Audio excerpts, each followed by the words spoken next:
Okay, good afternoon, everybody. Welcome to our City Council meeting. Today is Monday, March 15th, 2021. It's approximately 1 p.m.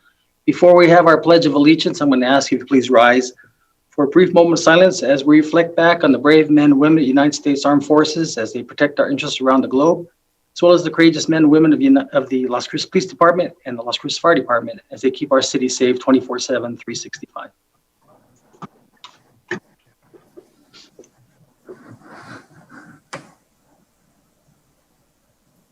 Councilor Abeyta-Stuve, will you join me in the pledge, please? Yes. I pledge allegiance to the flag of the United States of America and to the republic for which it stands, one nation, under God, indivisible, with liberty and justice for all. Okay, now we're going to go to introduction of the pets of the week. I believe Holly Wells from the Animal Services Center is with us. I am here. How are you all? Good, thank you. So we've got the dog of the week, which is Rex, a 3.5-year-old male neutered animal. He loves to go on walks, but he also likes to relax and lay next to his owner. So he's very versatile. And the cat of the week is Seahawk, also a neutered male, 3.5 years old. And he loves to be held and pet and hang out. He doesn't go far from your side. So here's a couple of tips to keep your house from smelling like a kennel. Get an odor resistant bed, use an air purifier, put baking soda out wherever you have pet items, wash once a week, bedding, anything of that sort. Between baths, give like a dry shampoo bath, use an enzymatic cleaner, get rid of that old collar. Wipe your paws, and after a bath, dry the pet completely.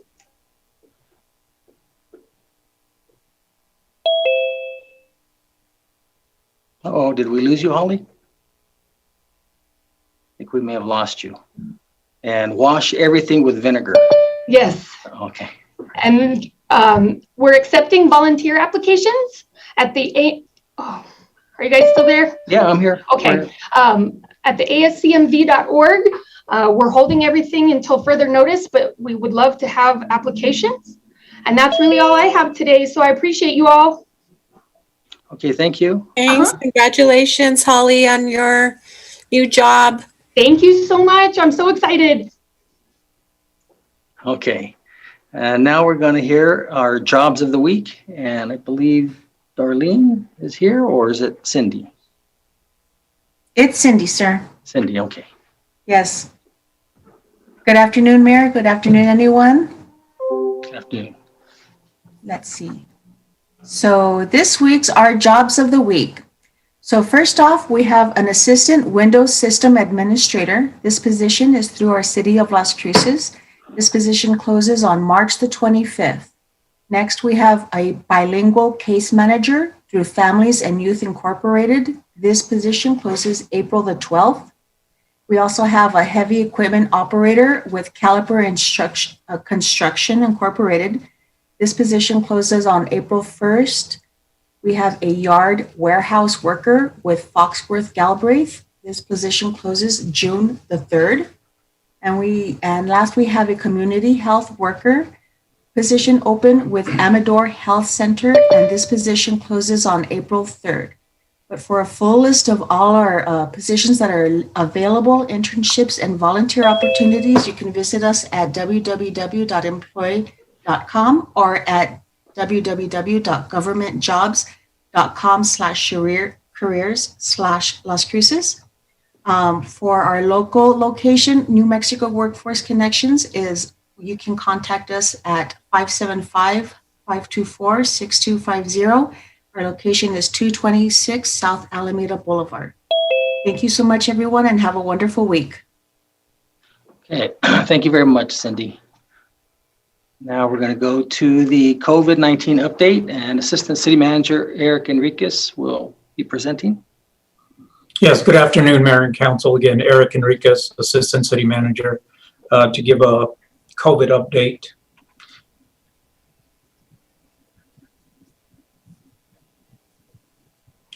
I don't know if Mandy Gus or her staff was going to share the screen. Sorry, I thought Carla was going to share the screen today. Oh, Carla, okay. have you got it? Ready. I'm ready. Thank you. Okay, well, to speak on some of the status report, Doñana County is now in the yellow. The vaccine data is now we are up to 43,333 that have been vaccinated. So that's a 25.2% of the partial vaccine for Doñana County. Registered in Doñana County, we have 46.9%. The registration for vaccine campaign is still ongoing.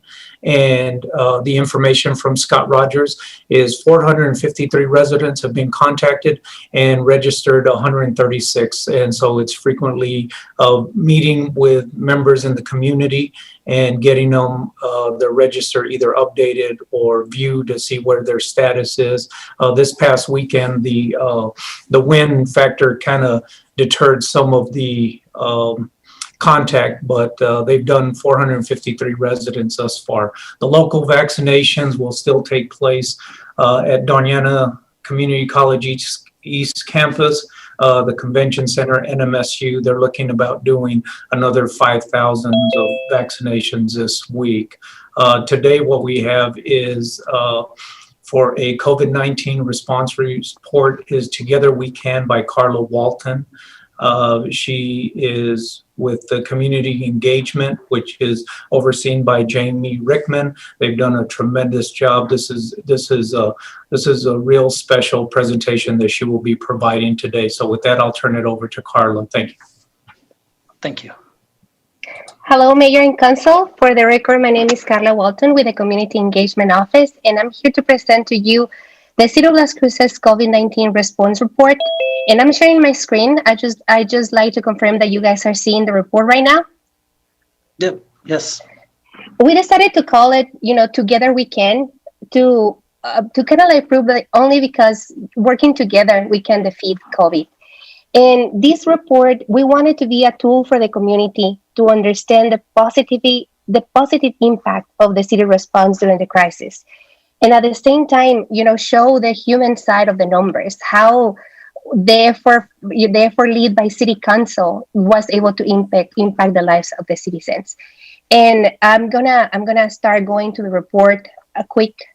As you can see, the report is divided in 6 sections. The first one is a little bit of background, the city, the action that it was taken by the city, how the funds were used, the vaccine plan, and lastly, 2 initiatives by the Economic Development Department, which are the Small Business Continuity Grant and Las Cruces Safe Promise.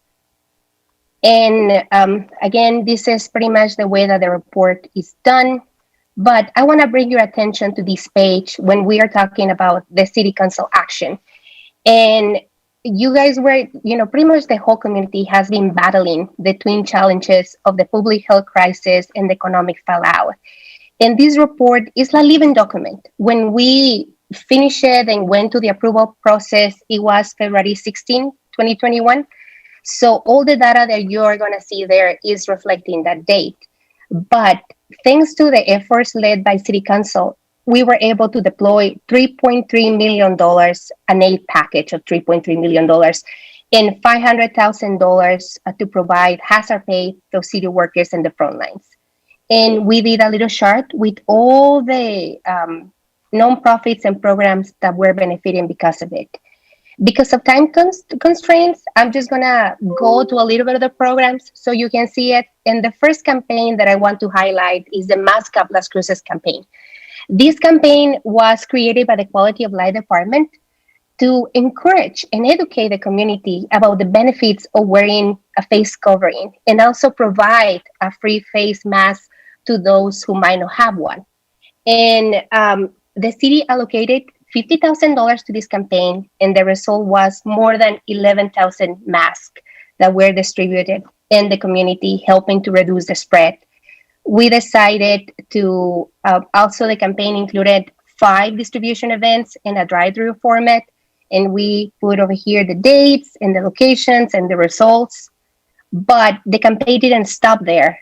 They were also giving masks and the drive-through congregate meal service and the home delivery meals to the patrons of Roadrunner Bus Transit and to the patrons also to the Brannigan Memorial Library and at the museum as well. And we added a little bit of the media coverage that the city was able to get because of the efforts. And of course, a picture of people that were receiving the mask. And the way that we decided to do this report, as you guys can see, is to show how much do we do, how well do we do, and who is better off because of it. At the end of the day, it doesn't matter how hard we work as public servants. What matters is that our work is really impacting somebody in the community. And in case that programs that these still have funding, we decided to include the phone numbers or the emails. So if somebody's watching at home and needs assistance, they can call and get that information. Another program that we would like to highlight is a partnership with Families and Youth, FYI, to create the restaurant voucher program.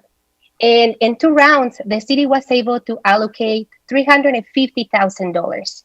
And the way that this program works is they were giving away $10 vouchers to low-income members of the community. And then they can exchange or redeem the voucher in one of the participant restaurants, and they can get reimbursed for that money. This program was divided into 2 rounds. We included, the restaurants that were selected in the first round, how many vouchers they were giving per location, the same for the second round. 12 restaurants were selected. We included the names. And I have to mention that after the first round, there was more strict criteria that was implemented. So franchises and restaurants outside Las Cruces city limits were no longer eligible. Only 1 application per restaurant chain was allowed, and these helped to provide a positive impact to local small businesses. And as a result, 3 restaurants that were not chosen on the first rounds were eligible in the second round. Here is a picture of how the vouchers look. And here we have pictures also of the drive-through distribution event that we have 3 of our city council members participating. And it's important to say that as FYI in January 7, they give away all the vouchers in the program, but not all of them have been redeemed. So as a result, they decided to extend the deadline to redeem the vouchers. So if somebody watching at home has a voucher, it's still valid and they can still exchange it for their meal. And they have until June 1st of this year to do it. If you're asking how the vouchers were given, this is a chart with all the locations when the vouchers were given. And I think this program is really special because it's impacting lives. And I want to bring your attention to this page. And we want to show that it's not only helping the restaurants, it's also helping families that otherwise wouldn't have, food at the table. And I want to read to you 2 of the testimonials that we got. And this one is from Alicia. She lives in the Crucero. And she says, being a single mom with very little income, it makes me feel secure with everything else going on, like the COVID-19 pandemic, that my children will be fed and not get hungry. And then another testimonial that we got, it was Katana, and she is also a resident of El Crucero. And she says, we are so very appreciative for home and that we have heat and air conditioning, and that FYI and the city of Las Cruces provided the money to maintain our stability. I don't know how the other residents of El Crucero who have kids and are mostly single moms could possibly survive and maintain their housing without support. We have to raise our children, maintain a home, and now become full-time teachers. And that's the format that we decided to do for the report, to kind of like humanize the numbers and show the completely, story, who is impacted. And I'm just scrolling to the page quick. I also have to mention that the report is available on our website. We created a page, las-cruces.org, and it's under the city manager. So public over there can be able to access the information. And because it's on the website, the page that we created is available in English and Spanish. Another partnership that we would like to mention is with Mesilla Valley Community of Hope. And in 2 allocations, the city was able to allocate $24,500. And as of February 16, 2021, the program has assisted 172 people to prevent homelessness. During the second round, the program has helped 99 families with rent, mortgage, emergency shelter, food, and clothing. And also the city allocated another $50,000 to pay for a homeless outreach coordinator, and that position is on the works, and the contract has been executed. They are other nonprofits that already spent all the money. I'm just showing right now, for example, La Piñón, they already spent the money, Mesilla Valley Casa. And then again, I'm going just to the pages quick. You guys are, probably you can review the report and then let us know if you guys have follow-up questions. Here we have some of the city staff, how they continue to, operate because of the location of City Council for PPE in COVID-19 response testing.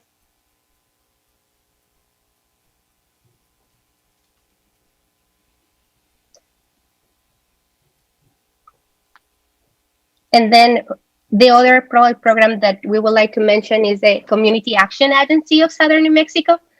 The city was able to allocate $200,000 in 2 rounds. And as of February 16, 2021, 106 clients have received financial assistance to pay for rent, mortgage, utilities, emergency shelter, medical care, support. And the nonprofit has also used the funding to pay for administrative costs. And when we cut all the data, they still have $127,000 to give out. We also have 2 more programs going on with the Community Action Agency. One is to pay for funeral services, and this one is $5,000 and benefits low-income families inside the city limits who lost a loved one due to COVID-19. They will be able to receive help to pay for funeral and burial costs. And we decided to include, for the nonprofits have money, we include the phone numbers. Because if somebody is, going to the report at home, or they want assistance, or they realize like, oh, this program, I might qualify for this program, they can have information about how to do so. We also have the childcare program with them, and that one is for $25,000. Then, of course, we go to another section to talk about the vaccine plan. And right now, the New Mexico Department of Health is leading New Mexico's efforts. Remind the public that we are in phase 1B and who is eligible right now. But if we talk about the vaccine, we have to mention Las Cruces Task Force and what was the purpose of the task force. And we want to make sure that people know how to register. Somebody's watching, they can go to the website vaccinenm.org, or they can call 1-855-600-3453, press 0 for vaccine questions, and press 4 for tech support. And great news for veterans. Right now, if they are enrolled with the Veterans in Mexico VA health system, they can call the number that I'm showing right now in one of these extensions, and they are be able to get a vaccine regardless of age or chronic health conditions. And of course, to talk about this Live Up Las Cruces campaign that is going on right now. And this campaign was born to create awareness about the COVID-19 vaccine and also assist residents with the registration. And we decided to make it like bilingual. It's Live Up Las Cruces, or Súbete la Manga, Cruces in Spanish. And this campaign has a registration event when city staff and volunteers are going to stores, improve years. And so this is just terrific. I think the job that staff has done, I want to commend all of you for doing that. In this particular case, I mean, I think, Carla, this would be a great tool to a great report to also send to the media and send to the press. Is that something that's been done via a press release, or will that be done post meeting today? No, Councilor Vasquez, that one is actually, that is the plan. We want Mayor and City Council to see it first, and then we plan to send it with a press release tomorrow. And that's the reason we also created the page, so all the information is condensed there. But yes, that will happen tomorrow. Thank you, Carla. Yes, and I know so many of our individual councilors here, mayor and staff, have worked on like different pieces of all of this, as well as been part of many of these events and initiatives. And so this is just an amazing way to showcase what the city has done. And so I really hope that the press, media, if they're listening, like really, you know, are able to kind of articulate just the amount of investment and like you said, the caring attitude and compassion that we have here at the city for our residents during this time. So thank you for that, Carla. The other piece of that is, you know, I don't know if there's an opportunity for the City of Las Cruces website, or I mean the social media accounts, to also promote this report. You know, I think we just need to let our constituents know the depth and the breadth of the amount of help that we have provided to businesses, to people, to you know, obviously residents that have needed some help during this entire time. And so I would say if we have any money in the paid media budget end of things, that this is something I'd love to see, you know, promoted on the City of Las Cruces' Facebook or Instagram account or Twitter account, because I think our constituents have to know, that they have to know the breadth of all we've done. So Carla, do you know if that's an option or a possibility? Yes, we can certainly work on it with the communications office. Okay, thank you. And my last comment slash request here, of course, this is you know, going through City Manager Mr. Peely here, but I would love to have this report also mailed out to all of our congressional delegation and to perhaps our state officials. I think Representative Harrell and our senators really need to see what the city has done, right? Sometimes, many times in the absence of federal and state funding, a lot of this stuff we did proactively before being reimbursed for any of this stuff. And hopefully we will be reimbursed with this latest package that we have that just passed the Congress and has some help in there for municipal governments. But I think we need to make sure that Representative Harrell and Senators Heinrich and Lujan see what the city has done to step up. You know, local leadership has just done an amazing job, and staff has done an amazing job. So I'd love to see this report.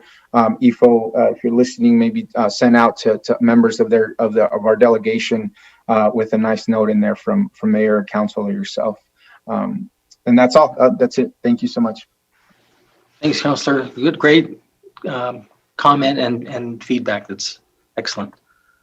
Mayor Pro Tem. Thanks, Mayor. Thank you, Councilor Vasquez, for leading us in the wonderful commentary. Bravo, Carla, Jamie, Enriquez, I know Community Development, Natalie Green, keeping the numbers. Thanks to every department that made this happen. Quality of life. I mean, you know, I know that we may not have highlighted, but I've been just so grateful and proud of the work that our quality of life department has taken on with the kits and the wonderful virtual conversations that are occurring. I mean, I've just been really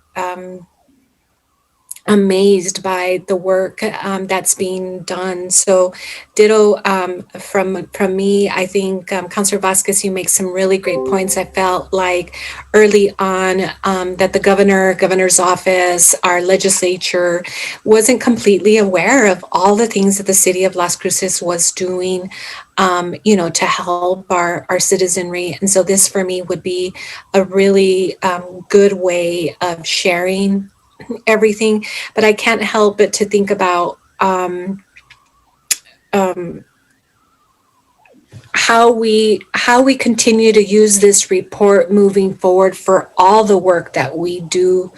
I just think our community is not aware of the numerous programming and projects that we have for our constituency, and so I want to challenge city administration, Mr. Peely.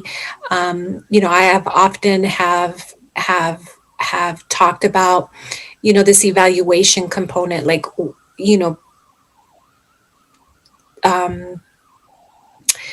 especially around our peak performance, like how are we evaluating and moving forward? We have all this work, but I always feel like it's sort of, well, it's not being highlighted, I think, in the way that it should be. And so it'd be important to really kind of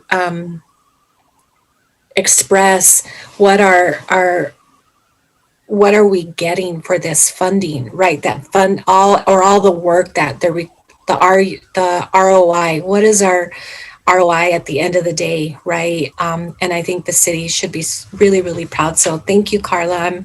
I'm really, really amazed by this. I can't express it enough. But Mayor, I wanted to ask Eric Enriquez. He gave out the number of vaccines that have been done. And the one thing that I've been sort of actually surprised about in the last couple of task force meetings that Eric, is the numbers that you have included, does that include the numbers that Memorial Medical Center is, the kind of vaccines that or inoculations that they're doing? Because I understand that number is separate than what is being calculated on the website. Yes, Mayor and Council. Those numbers are different. I apologize, my computer went down or something, so I had to step into Annette's office. But those numbers are different. Some of them overlap, so it's not a true indication. Like the hospital have done about 20,000 plus that can be added or factored into that 43,000. Wow. So Mayor, I'm actually alarmed that whatever kind of dialogue that occurred between the governor's office or Department of Health, that as Memorial Medical Center was, gearing up to give these vaccines, that they were told no, that they couldn't use the platform. And that doesn't serve us for Doña Ana County, because right now we're feeling like we're not getting our due. And so I don't think we should have two separate platforms that we're reporting on. And so I don't know, Mayor, if you can, or the task force. I know a resolution is coming forth, obviously, about the discrepancies and how we feel we've been basically disenfranchised. But I think that's one of the reasons, is because we're not dumping the numbers into one platform. It's two separate, and that doesn't serve any of us well. And I just can't for the life of me understand why I'm sorry, I keep saying that, Memorial Medical Center was told no. And so if you can help with that communication, it just doesn't make sense that there's two separate platforms that we're reporting on. And it doesn't help us as leaders to try to forecast, right? Or, in terms of resources, what we need if we don't have the accurate number. So that's it, Mayor. Thank you. Oh, absolutely. Whatever I can do. And I'll get with Ifo and Eric about that. So thanks. Councilor Flores?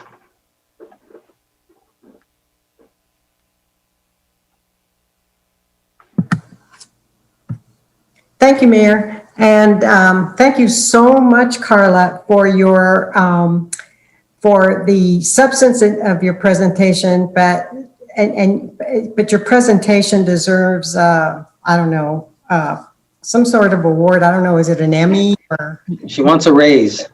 Yeah, right. Well, it's not my place. It's not our place as city councilors to say anything like this, but whatever you get paid is probably not enough. Oops, I didn't say that out loud. I do want to thank you so much, Carla, for your creativity, and Jamie Rickman for the direction she gave so far as logistics, and maybe the no-nos that might be, they always touch it. And you presented so beautifully and so smoothly. It was so pleasant to watch.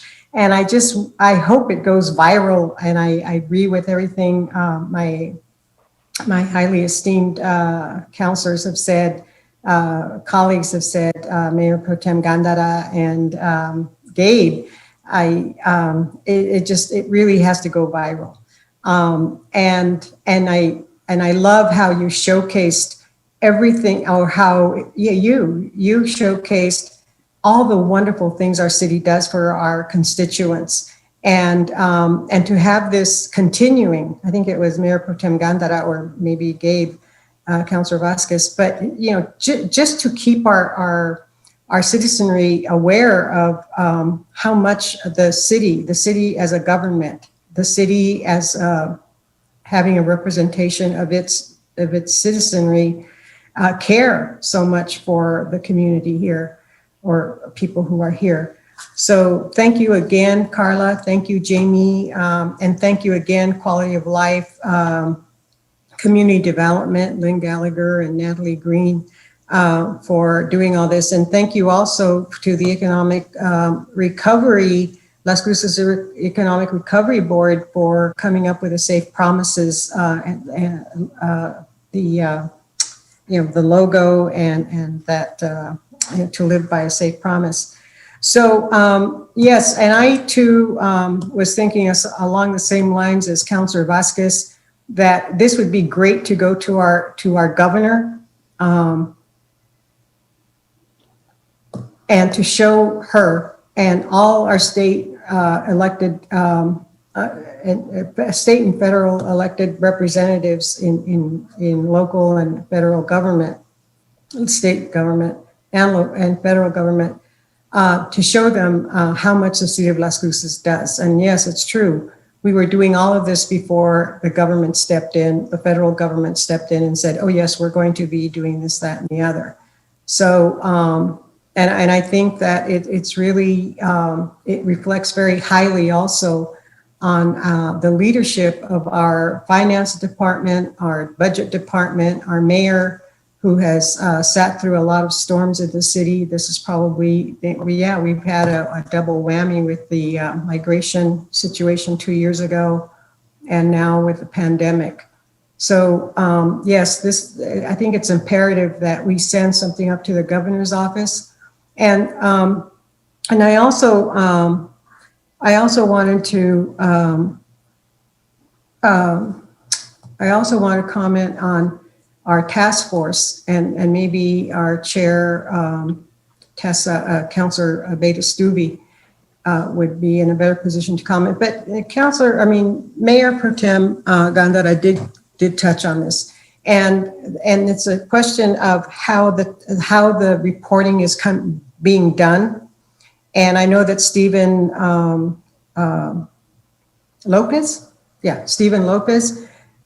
very much hit the nail on the head when he said that the way the numbers are being taken and the way they're being reported are not being reflected correctly. And for example, he touched on how the testing doesn't necessarily reflect an accurate accounting of how we're really doing, for example. And of course, everybody, not everybody, but a lot of us jumped in and said, well, yeah, it's true. I mean, if one person gets tested and that one person is positive, oops, there's 100%, our tests are coming back 100%, if that's how it's reported. So there's a problem in the way things are being reported. And there's also a problem, by the way, and I spoke with Mayor Pro Tem about it. I tried to register and I have underlying conditions and I'm of a certain age, but I guess you have to be, of an older age. But I was told that I had already received a vaccination somewhere else. That's what came up in my little thing. So I'm going, this is really screwy. There may be, Yvonne Flores is a very, very common name, but Yvonne Magdalena Flores, I don't think is that common. But so there's something screwy with us, the DOH there. It's not intended as a jab or disrespect, but there is something not quite right in the state of Denmark. So, or something may be rotten there. So anyway, thank you, Mayor. And thank you again, Carla, from the bottom of my heart for your energy, your creativity, and blessings to you. Thank you, Mayor. Mm-hmm. Thank you, Councilor Flores. And let me just say, I think Mayor Pro Tem highlighted about our staff, Ifo and Eric and Connie, but I have to just tell you this much. I want to highlight the City Council because these ideas, especially a lot of these that were come up with, whether it was help for funeral expenses or those that are in need, really were ideas of the city council. And I just want to thank them for that. And I also want to highlight and thank Councilors Bencomo, Abeyta-Stuve, and Mayor Pro Tem for personally delivering those vouchers. So that was really good of you all. So again, Carla, good to see you followed the template that I sent you. Just kidding. This was excellent, excellent. So, Mr. Mayor, I Yes. just want to add my congratulations on the presentation too. It's very, very good. absolutely. And All Mayor, right. just remind the community that they can find the report. I'm sharing my screen right now. It's in front of you in the website. And our website is last-cruces.org, and is the COVID-19 response report. Together we can, and all the information is there. Thank you so much for everything. Fantastic. Okay. Eric, are you going to try to follow this, or are you done? No, that's it, sir. Thank you. Thank you, Mayor and Council, for all the support. Oh, absolutely. Okay, so now we're going to go to presentation of some certificates. And I see Pastor David Vestine is here. And I know his name sounds familiar, but I have to tell you something. He stays busy. We gave him an award last year. I want to give him something else. Those of you, there you are. For those of you who may not know Pastor David Vestine, he's been the lead pastor at the Las Cruces First Assembly for over 27 years. He's helped develop the Convoy of Hope 3 different times in the past 10 years. Let me tell you something. If you've never seen those, almost $1 million to $1.5 million worth of services that they bring. And it's just incredible. I still remember one where we had a lady who came all the way from Santa Fe by bus to get some of the services, which is incredible. I just can't thank Pastor enough. They provide shoes, the church, school kids called Souls for Souls, clothes and school supplies to homeless high school kids, given over 1,000 backpacks to needy children throughout the city. They financially support Gospel Rescue Mission. They serve currently every month 150 families through the Bread of Life program. Last year, they gave $50,000 to needy families through their benevolence ministries. And they're also an employer of 45 full-time and part-time employees there and had no layoffs during the pandemic. If I was to go over the entire list, it would still be about another hour. So I cut it short. So Pastor Vestine, I want to give you this Mayor's Distinguished Service Award for all that you do for our community. Wow. And so thank you very much on that. And we'll have this there for you, sent to you or delivered at City Hall. But you're welcome to say a couple words if you like. Yeah, thank you, Mayor. I'm humbled by your presentation today, and just want to thank you. We love our city. We want to be a part and make a difference in our city. And we are able to touch a lot of people in a different way, and just like many of our churches in Las Cruces. And it's all done mainly by volunteers. Most of the work that we do, all are volunteers, citizens of our city. And so I can't take the credit. It goes to those who really join with us and help us do what we do. And not only that, but a lot of it's by sacrificial giving. People give offerings, the benevolence funds that we've given out to help pay rent, utilities, clothing, food, whatever we've helped with over the year. That's all by donations of people in our congregation. Bread of Life, the same way. The donations that are given financially to help buy the food and give it out.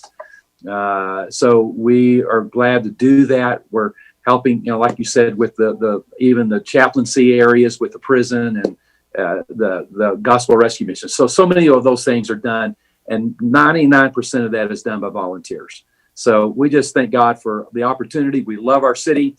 It's been a joy. I've served here nearly 28 years as pastor. And thank you for the job that you're doing. Thank you for the city council. And want you to know, we pray for you guys that God will give you grace and strength and wisdom. So thank you very much. Sure, absolutely.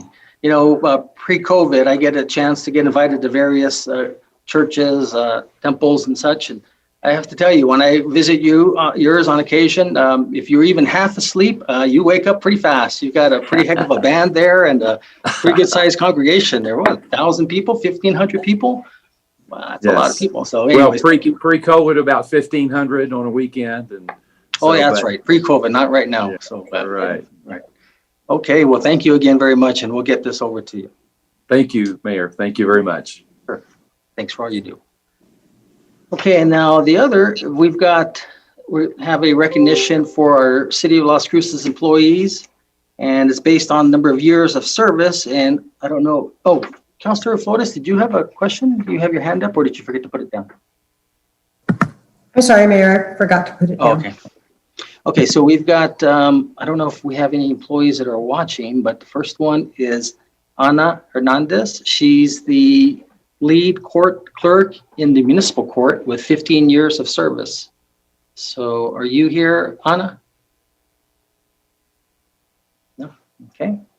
Next one is Melissa Caldwell, municipal court service manager, also in municipal court, 15 years of service. Melissa? Okay. Lorenzo Hernandez, associate engineer in public works, 15 years of service. All right. Idma Palos, detective, police department, 20 years of service. And last is, but not least, Maria Sanchez, senior accountant in our finance department, 20 years of service. Okay, well, thank you very much. As was mentioned earlier, well, when I would do these in person, I would, and I believe this as much, I'm sure council does as well. You all are the backbone of our organization, and we cannot get the things that we get done without each and every one of you. So thank you for all that you do. We really appreciate it very much. All right, now we're going to turn, Councilor Abeyta-Stuve has a couple of proclamations that she'd like to read. Councilor, I'll turn it over to you. Thank you, Mayor. And thank you. I do have two proclamations. It's a privilege to be able to deliver these today. Our first one is honoring our Deported Veterans Day. It was submitted by Nick Paz and also presented to Nick Paz. Whereas non-citizens have served honorably in the United States Armed Forces throughout the history of this great nation. And whereas non-citizen immigrant soldiers have helped defend the United States against the threats in wartime and in times of peace. And whereas military service can allow immigrants to acquire benefits awarded to veterans, but such service alone does not protect them from deportation. And whereas immigration and customs enforcement agencies do not consistently adhere to policies that encourage the special handling of non-citizen veterans who may be subject to removal from the United States. And whereas deported veterans have difficulties accessing veterans' benefits that they have earned and are unable to reside in the United States lawfully despite their honorable service to the country. Now, therefore, we, the Mayor and City Council of the City of Las Cruces, New Mexico, do hereby proclaim March 15th, 2021 as honoring our Deported Veterans Day. And Mayor, I do believe we have an individual as well to speak. Oh, fantastic. All I need you to do is just state your name, please. Yes, Mayor, City Council, my name is Nick Boss. I just want to introduce myself, but most of all, I want to introduce the people I'm here with. Like I said, my name is Nick Boss. I'm a disabled combat vet. I advocate for exiled veterans. And to go from the sounds of cannons to the screams of silence would break the strongest of souls. I cannot in good faith leave my brothers in the desert with no water. I am my brother's keeper, and no one here is free of spot or wrinkle. With that being said, I truly believe in my deepest conviction that excuse me, I get nervous. I truly believe in my deepest conviction that truth is to allow suffering to speak. And with that tradition, it's truly an honor to introduce Mike Evans. He was born in Casas Grandes and raised in El Paso, Texas, and Ivan Alcon. He was born in Ciudad Juarez and raised in Las Cruces, New Mexico. So I'm just going to introduce them. They're going to speak just for a quick second. Sure. Go ahead, Mike. Hi, everyone. My name is Michael Evans. I was a deported Marine. I served from 96 to 2000. I'm just one of the many deported veterans that was not only deported to this country, but various countries across the world. And although I can't share everybody's story, I can share some shared experiences that we had. A lot of us, when we were deported, we didn't speak the language, culture shock, extreme depression, just, uncountable struggles that we had to go through to acclimate to the country we were deported to. And with those struggles that we had to endure, naturally, there was some feelings of anger, resentment towards the country that we agreed to sign up to protect, to fight for, the country that we grew up in. With that being said, with the day that you guys are giving us, it's just more than a day. It's a sign of hope for us, and hopefully other people will follow Las Cruces' example of acknowledging the struggles that we went through. And so on behalf of the deported veterans, especially here in Juarez, we want to say thank you for giving us this day and this platform and a chance to share our experience. With that being said, I'd like to introduce one of Las Cruces' own. Thank you.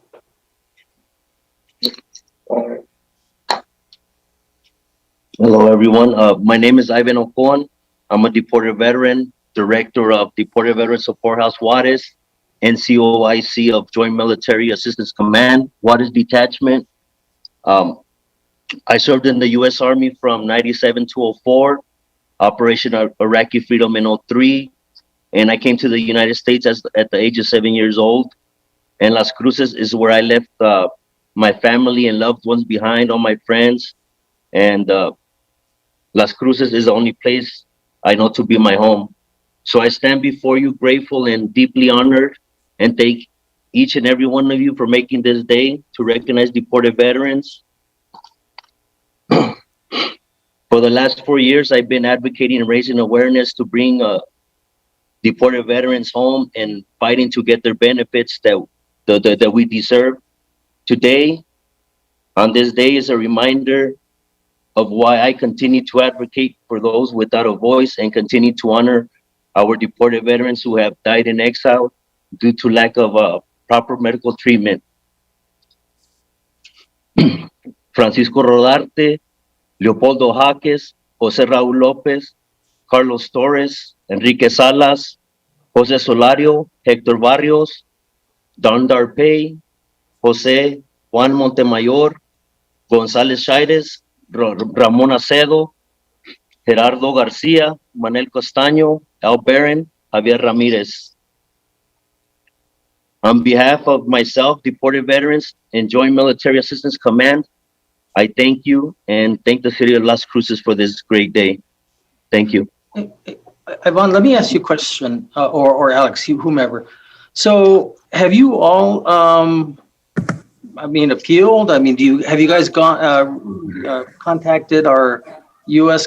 Congressperson or U.S. Senator to find out what, if anything, can be looked into, or has that already been exhausted? It's a systemic effort, Mayor.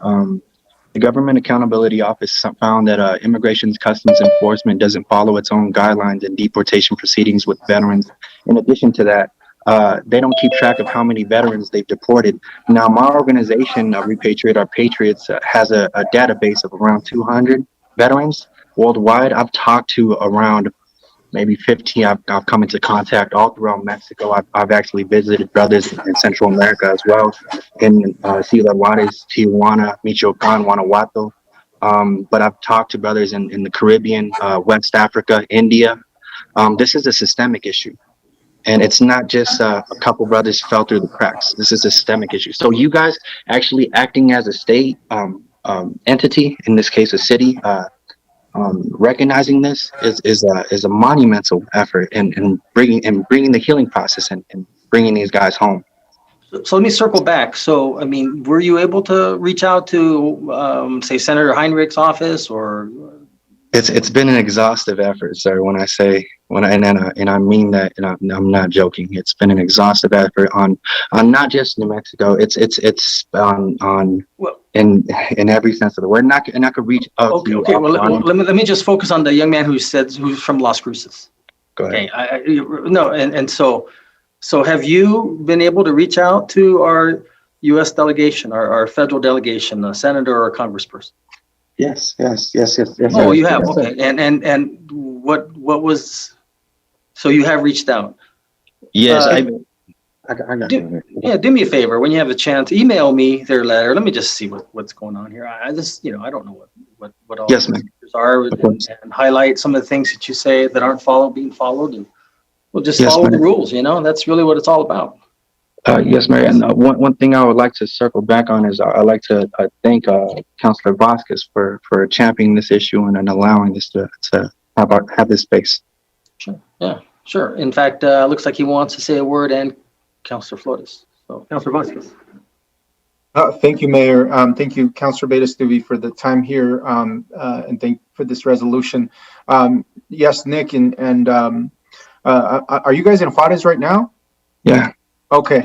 Well, that's my hometown, man. So if you guys need anything, let me know. In fact, I've actually let people stay at my house in Juarez that have been deported in the past, including some local journalists here. So you need anything, please reach out. And I mean that while you're there. This question or this comment, maybe, Mayor, is more towards you or towards the council and staff, but I think we could take this a step further, and pass a resolution asking our congressional delegation to bring our deported veterans home, as a way to show more than just this this symbolic day of honoring our deported veterans, but perhaps that can be a point of discussion with our congressional delegation. I used to work for Senator Heinrich's office and used to work in immigration cases. In fact, I think one of the last cases I worked on was actually for, you might know this guy, his name is Pascal Siakam. And you'd be surprised how fast immigration cases can move when you clear the log jams, because somehow they're considered to be priority or more important than other cases. And that often comes with raising the profile and raising the issue of the case so that it is expedited if it is in processing. And so perhaps the city can also facilitate a meeting between Senator Lujan and Senator Heinrich's office with some of the veterans that are from here, from Las Cruces or this area. Mr. Paz, I know you said you've exhausted pretty much every avenue, and I'm happy to defer to you on if you think that would be an effective strategy or not. But I think beyond the symbolism of this proclamation today, I think there's maybe perhaps more we can do as a city. And so those are some suggestions that I'll throw out there. Very good. No, I like it. Yeah, let's talk with Councilor Vasquez when we have a chance.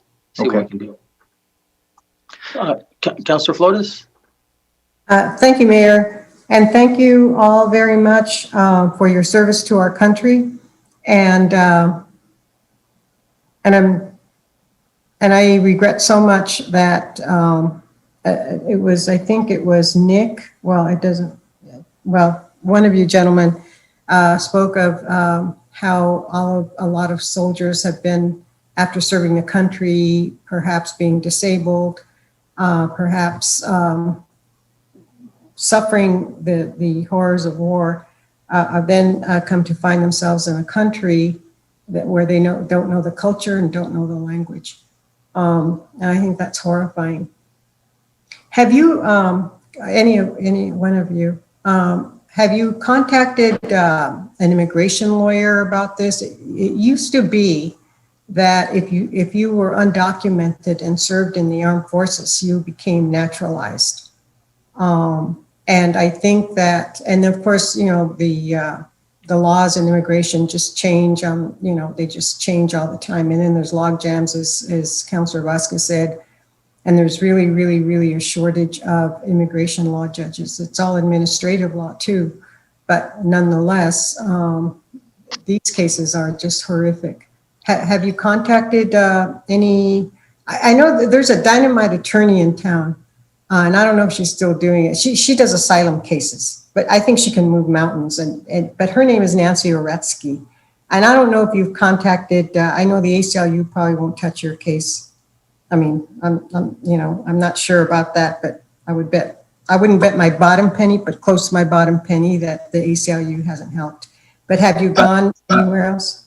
I work closely with Ms. Coronado with the ACLU. I consider her an angel. Oh, good. And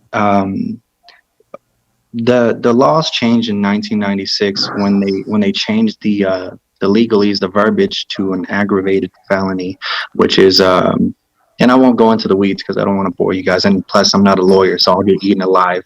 But that changed how immigration judges were able to interpret the law. They weren't given discretion, and they weren't able to look at their service in deportation proceedings, right? Also, I lost my train of thought. You were saying immigration attorneys, right? In 76% of the cases that veterans went in front of a immigration court, they weren't represented by lawyers in deportation proceedings because of austerity. They were just poor. They couldn't afford an attorney. And I'll give you another thing. If they have an honorable discharge, right, and they're deported, right, and they die, their family can recover the body and they could be buried in a national cemetery. Why do I point this out?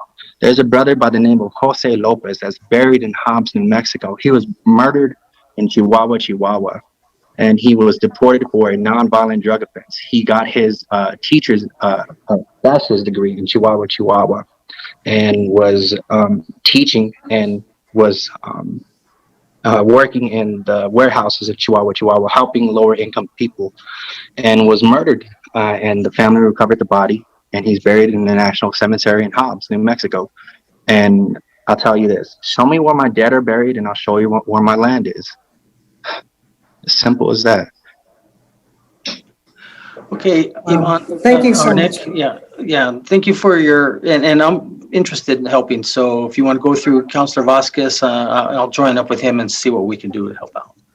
One more thing, Mayor. There's about 35 deported veterans, Vietnam veterans to my generation, the global war on terror. Vietnam veterans. Okay. Thank you. Right. Thank you, the city of Las Cruces. Thank you, Mayor. Absolutely. Well, thank you. And thank you for your service, and gentlemen as well. Yes, thank you. Okay, so now we're going to go. You have one more proclamation, Councilor Abeyta-Stuve? Yes, Mayor, we do. Thank you. Our next proclamation is Healthcare and Frontline Providers Workers Day. This was submitted by Lysander Jimenez, who I also believe is on today. Whereas healthcare and frontline providers workers have been deemed essential and have lived up to that expectation, serving their communities nonstop since the beginning of the COVID-19 pandemic that first presented in our state in March 2020. And whereas these healthcare and frontline providers and workers include, but not limited to, nurses, doctors, paramedics, pharmacists, home health care aides, all nursing home faculty and staff, all medical and pharmacy assistants and aides, firefighters, law enforcement, providers of needy populations, childcare providers, grocery stores, and all other food providers, farmers and ranchers, infrastructure and utility workers, skilled tradesmen, sanitation workers, media workers, gas station, hardware store, funeral home workers, banks, laboratories, etc. And whereas each of these individuals have committed to work and serve their communities endlessly, despite the fact that they and their families are exposed to the virus more than others on a consistent basis due to their work requirements. And whereas they have had to serve and treat their own friends and family members, suffer loss, deal with grief, maintain their overall health, both physical and mental, and well-being throughout the entire pandemic, which is still ongoing. And whereas they provide for their community continuously, regardless of all and any negativity they may face in the midst of this horrendous new lifestyle that COVID-19 has brought upon us all. This day shall be enacted in honor of each and every one of these persons, as they shall never go unrecognized. Now, therefore, we, the Mayor and City Council of the City of Las Cruces, New Mexico, do hereby proclaim March 15th, 2021 as Healthcare and Frontline Providers and Workers Day. Very good, and very much so that they were our heroes and continue to be. So thank you very much for that proclamation. Councilor Abeyta-Stuve? Yes, and I do believe we have Mr. Jimenez. Oh, okay, great. Yes, I'm here. Just need you to state your name, sir, please. Hi, my name is Lysander Jimenez. I'm a seventh grader at Sierra Middle School. Thank you for bringing forth this proclamation and for recognizing all the hard work that these frontline workers and healthcare workers have done. Thank you very much for allowing me to have my proclamation represent. And it's actually really I'm really nervous about this whole thing because I've never done this before. But thank you, the whole council and the mayor. Thank you for your time today. Oh, you did a great job. Did I meet you in third grade by any chance? Yes, you did. You did. All right. Macia Park Elementary. Okay, good. That's good. Okay, well, fantastic. I believe that's it, Councilor Abeyta-Stuve. Okay. Okay, so next we're going to go to conflict of interest statement. This is where I ask if any member of the city council, city manager, or city staff has a no conflict of interest on any item on the agenda. None for me, Gandara. None. Okay, next is I have one public comment letter from Kathy Tarzoff. It says, as concerned citizens, we would like to know the status of the above mentioned subject matter. We live on Corte Aguila in the Sonoma Ranch area. We are directly west of this planned area and are right off Sonoma Springs Avenue where it dead ends. If you look at the maps the city has in regard to this project, you can see our street as the last one before the undeveloped area. We would like to know the current status and timing of the road being continued and also the status of the development of the park itself. It is very hard to find or know where to look for current and updated information on the city's website about the progress. We would appreciate any information you can give us or where to look for the most current information. All of our neighbors on our street are concerned as well, since this will almost be directly behind us, and we were not told about it when we decided to build homes here. Kathy Tarzoff, and she lists her phone number. So really not too sure what area, what she's referring to, but I'm going to go ahead and forward that later to David Cedillo. Excuse me. And one woman actually had a suggestion as to moving the road so it wouldn't disturb them. And Mr. Trevino made it a point to explain to her exactly the whys and the wherefores. So, when I said, well, who was it exactly that told you that nothing was going to be developed? She said, the realtor. I said, well, did you get it in writing? And she said, no. I said, well, you should have called the city to find out exactly if there was any development. And you should have gotten it in writing. But at any rate, it's really been a bone of contention for me, Mr. Mayor, and something for this community development department to consider, or the city to consider, that realtors, and when I was campaigning 4 years ago, almost 4 years ago, that was a big thing out in the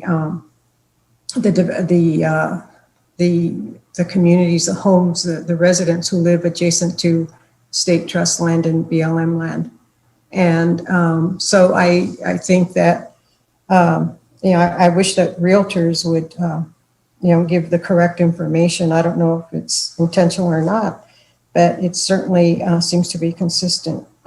So that's the area, Mr. Mayor, and that's the background. And Mr. Trevino was, as always, very courteous, very well informed, and said that he would take it back to the department and see if the recommendation made by this one particular person could in fact be worked on. So that's the update. As I know it, Mr. Trevino or Mr. Cedillo are on, maybe they can address that, but that's the area. Thank you, Mayor. Thank you, Councilor. I don't know if David or Tony want to jump in or try to respond to this. An update. If I could just caught up. There's my luck. My name comes up. They look. Tony, it had to do with it's actually, we were addressing a public input email that we all received, and it's concerning that loop around the road that's going to go for the East Mesa, the soccer complex there, the soccer fields there. And I explained that you actually had called a meeting with the residents there, and I joined you in that, and I explained to the mayor and council and the world what transpired, and how you very clearly explained to them how it came about, and I explained to them that the decision around the time they were buying their homes, that we were working on the GO bond. Yes, ma'am. So, yes, and again, I really apologize, but yes, when we did get the call regarding some concerns residents that the road Sonoma Springs, which is a collector and part of our MPO master plan, was kind of veering a little north behind their property. And we went out to the field to meet with them, and I took some maps and showed them that the alignment for the road is following the arroyo, which is our major funnel for the drainage heading from east to west. And also by keeping it lower, will reduce the obstructions of the views from the residents that are lining the eastern boundary of the BLM property and the private residents. So this will kind of keep it lower, but we did look at adjusting the alignment from an engineering standpoint and safety standpoint. The location is best suited where it's at, and I did provide the residents the plans as they requested as part of an IPRA request. So we sent them all the plans and drawings and all our planning documents that they requested, and I have not heard back from them. So I think we have answered all the questions. So Tony, let me ask you just a couple questions here. Sorry to hit you cold here, but so Sonoma Springs Avenue, will that, where it stands right now, is that meant to connect towards the new complex, or is it going to stop where it is right now? Right now, with this phase, we're going to end at the complex, but part of the MPO thoroughfare master plan, the future alignment will extend all the way to Mesa Grande, and that is extended south to Sonoma Ranch, Loman, and University. So those two will eventually connect. Okay. I explained that to them too, Mr. Mayor, how it was really a connector to arterials out in the east, further east. Again, I pray that and ask and beg realtors to please let their potential buyers, full disclosure, and to contact the city if they don't know, but to have told them that nothing was going to be built there was misleading. Tony, were we planning on the city on having a road from East Loman heading east and then shifting north or taking a left to connect to the new complex? Is that going to be the first route of how to access it? Mayor, at this point, the second access is going to be through the Camino Coyote, which is a road that accesses the East Mesa Safety Complex. If we attempt to connect from East Loman over there, we will have a major arroyo crossing. That's the south fork of the Las Cruces Arroyo, which is going to be it's a very wide arroyo to cross for a local roadway. So that will be a big endeavor on the city's part to make a crossing connection from Loman. Okay, so if we go through Camino Coyote to the complex, then if Sonoma Springs, for that to be extended, that would actually have to be the developer to extend it, wouldn't it? At that point, yes, once it leaves the BLM property, because we are the leaseholder on the BLM, once it's extends past our leased property, then yes, the developer is on the hook to develop it all the way to Mesa Grande. They may just sit on that for a while. So we're gonna go ahead and move forward with the Camino Coyote, right? to extend that to the first? Both of the roadways, yes, sir. Camino Coyote is going to begin construction here probably within a couple weeks. And Sonoma Springs is getting the design finalized now so we can have that opened up prior to the opening of the complex. So you want to have two ways into the complex? Is that what you're saying? Yes, sir. No. We have to have two? We can't just stay with one right now? Well, right now we're pushing forward with Camino Coyote because at this point there is no access to the site where the No. I mean through Camino. Camino, yes, for sure. But we have to do Sonoma right now. We don't. We can't leave that dormant and. That is, Mayor. That is where all of our utilities are going to be connected and tied into. There's no utilities on Camino Coyote because they just service the East Mesa Safety Complex. So all our sewer, our gas, and our major water lines are on Sonoma Springs, as that is our major connecting route to the east from there. So that Sonoma Springs is considered a similar road to Serona Hills, Sonoma Springs, all those east and west roadways toward the north. It's the same type of roadway. Okay. Well, let me think about a few things, and I'll get with you and Councilor Flores and see what we might be able to do. But I appreciate that. Appreciate the information. Thank you, Mayor. Thank you, Mr. Trevino. No, thank you. Okay, so let's see here. And I think that, I got a closed meeting statement.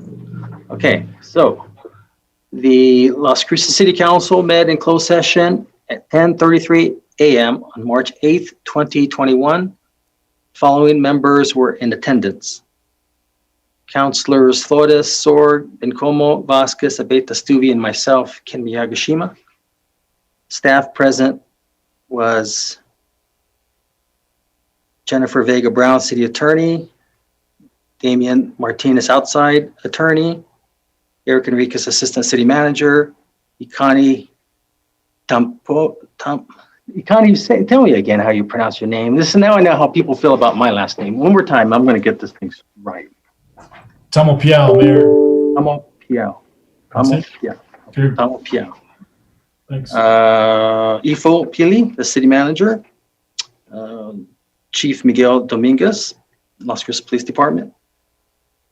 And now Chief Dominguez and Damian Martinez left at 11:40 a.m.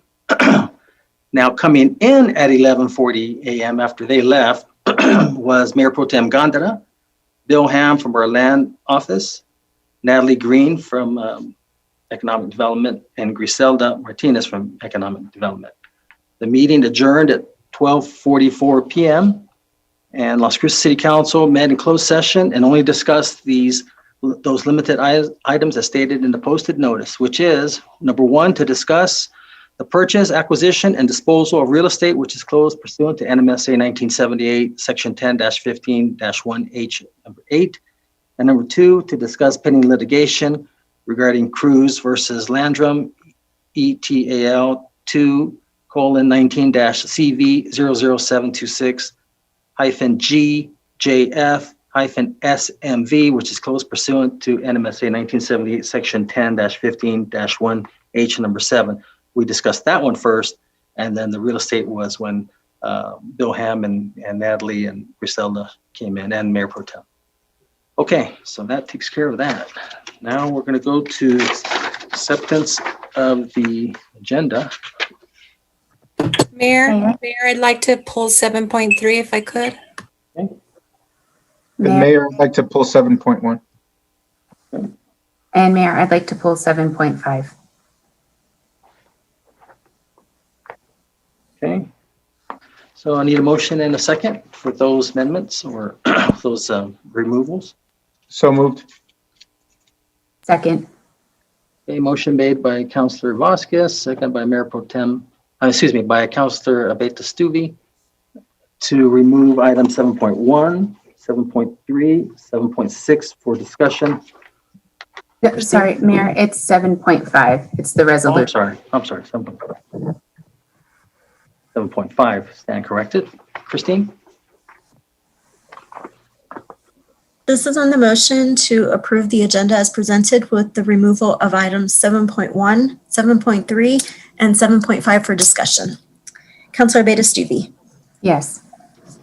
Councilor Vasquez. Yes. Councilor Bencomo. Maybe she hasn't come in yet. She told me she's going to be late, so she probably hasn't made it in yet. She's absent. Councilor Sork. Yes. Councilor Flores. Yes. Councilor Gandara. Yes. Mayor. Yes. Okay, so 7.1, Resolution 21-137. Need a motion second, please. Move to approve. Second, Gandara. Made by Councilor Sorg, second by Mayor Pro Tem Gandara. And Councilor Vasquez, did you have a question on this, Councilor, or did you want a presentation? Just a quick presentation would be great, Mayor. Thank you. Okay.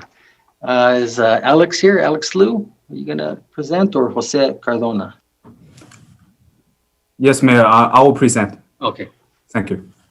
Let me share my screen.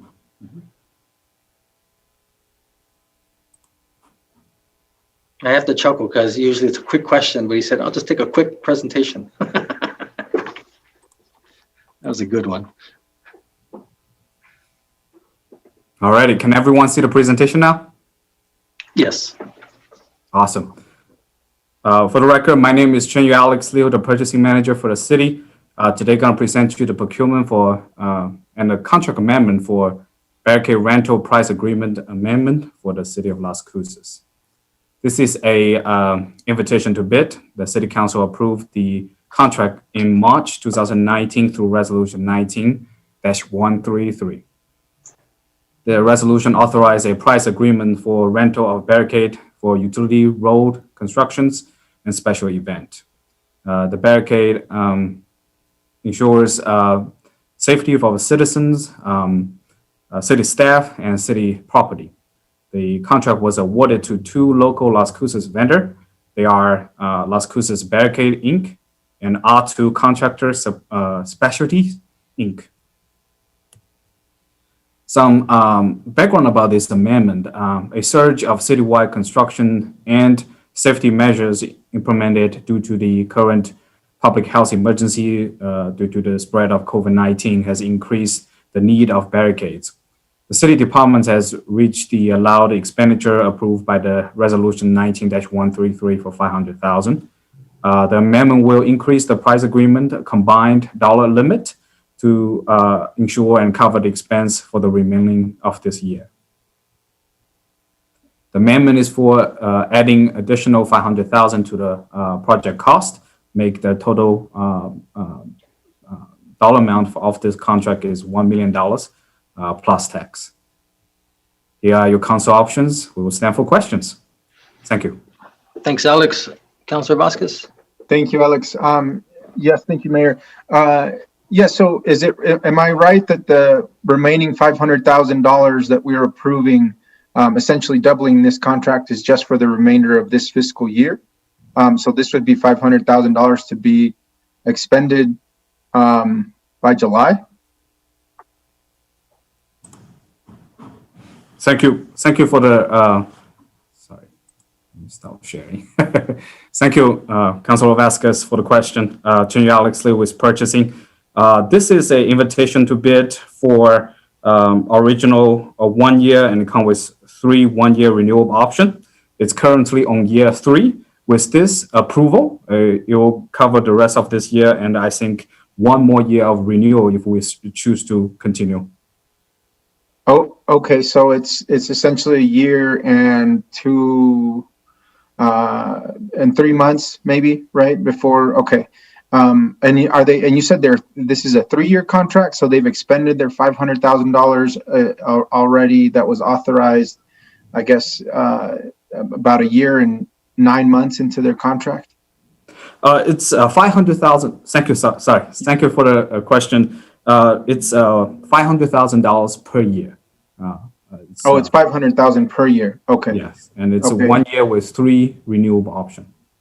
Okay, and so this, I'm just trying to figure out. I know you mentioned COVID-19 related expenditures, but could you elaborate on that? I mean, I'm not associating COVID-19, maybe except for the barricades for vaccination sites, but I'm not sure that I understand why COVID-19 would require more barricades. I don't know if that's the right question for you, Alex, or perhaps somebody in Public Works. Sure. I'll defer this question to Public Work and Utility. Maybe David Cedillo, Adrian Wimmer, and Delilah can answer that. Okay, thank you, Alex. Good afternoon again, Mayor, Councilor Vasquez. This is Tony Trevino, Interim Deputy Director of Public Works.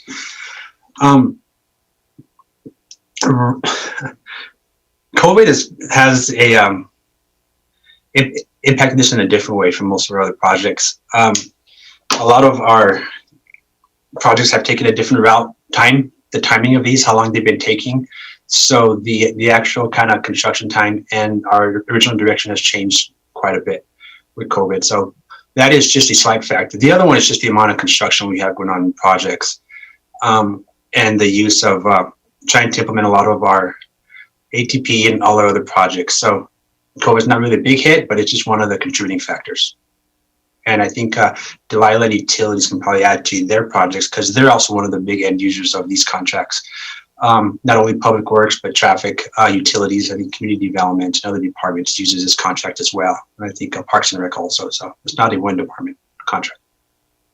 So Tony, excuse me. So what you're trying to say is if it was normally going to be a 3-month project because of COVID and things slowing down, the signs have to be out there a little bit longer, maybe 4 months, maybe 4.5 months. And so of course they're going to charge, they don't charge us on by the bid, they charge us by how long those signs are out there, I guess. Is that what you're saying? Right. What this contract does is gives us a lot of flexibility to just go and we have prices set up for each cone, each sign. So we have a unit price for everything. So this gives us the ability to kind of go and kind of based on our needs, just get what we need. And they also provide some traffic control engineering of what's required out there. So there's some departments that don't have engineers in-house that they could actually access these R-squared or Las Cruces barricades for their experience and expertise of what to put, when to put, and how to do it. So it's a very valuable tool to the city throughout. Okay. And it looks like Barbara De Leon has her hand up, Councilor Vasquez. So let me see what she has to say. Barbara? Thank you, Mayor. Yes, Barbara De Leon for the record. I did also want to point out, Tony mentioned Parks and Rec utilization of the barricades. That was directly related to park closures due to COVID restrictions. So just to make that connection, that we did have to use barricades at many of our parks for quite some time, and that certainly was not a cost that we originally intended to incur. Thank you, Barbara. Thank you, Barbara. Thank you for that follow-up, Mayor, and thank you, Tony. Okay, I think that makes sense. I just want to make sure I'm getting clear. So this 500,000 can be used by both of these companies who are authorized contractors with the city for the period of the remaining of this fiscal year, because our money has run out essentially on our yearly allowance of 500,000. But also this is the authorization of a renewal for the next year as well. Is that correct, Alex? Thank you for the question. Chair Alex Liu, yes, that's correct.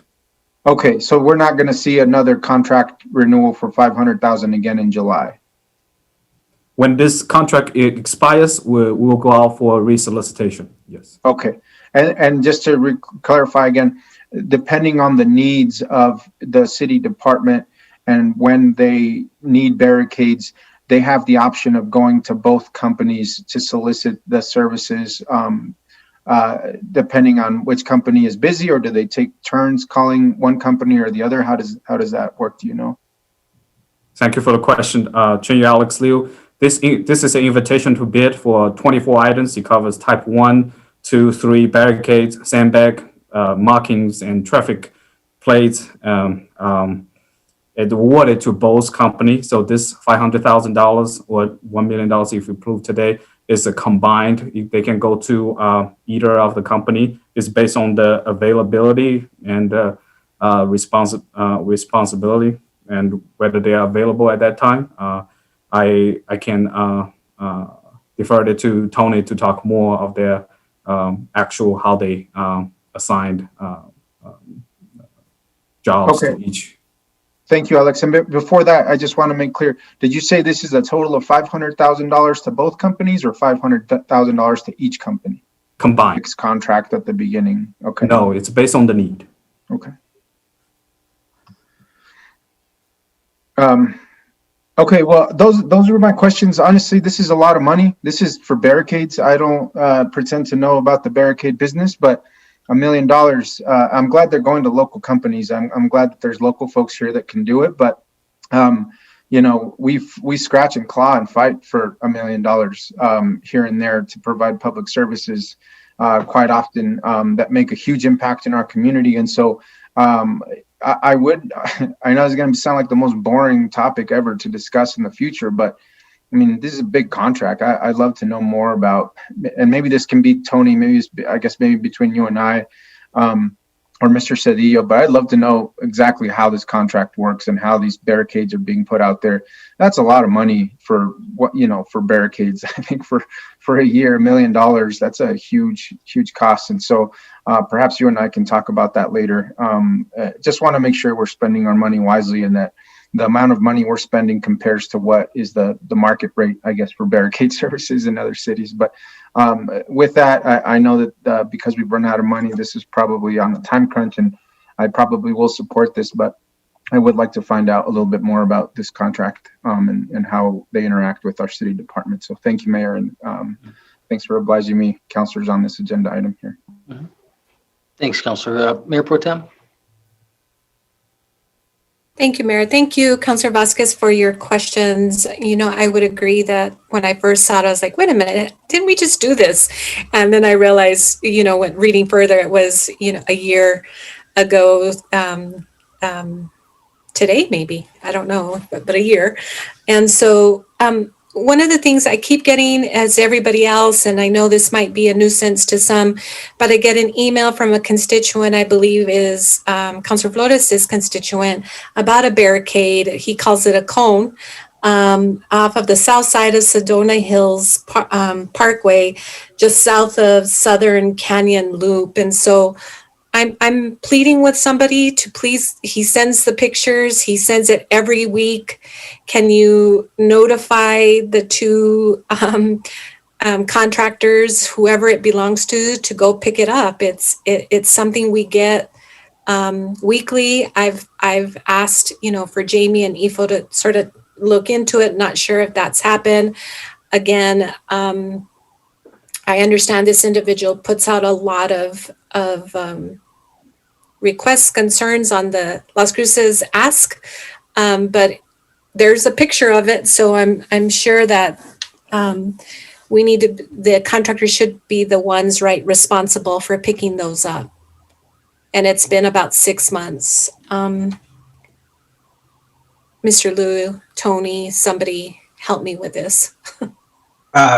Mayor, Councilor Gondara, I will definitely look into it, see what type of barricade that is and what the intent is of what it's there for. Make sure it's not there for any safety reasons at the end of a roadway or any kind of other traffic safety. So I will definitely look into that, and I will let you know.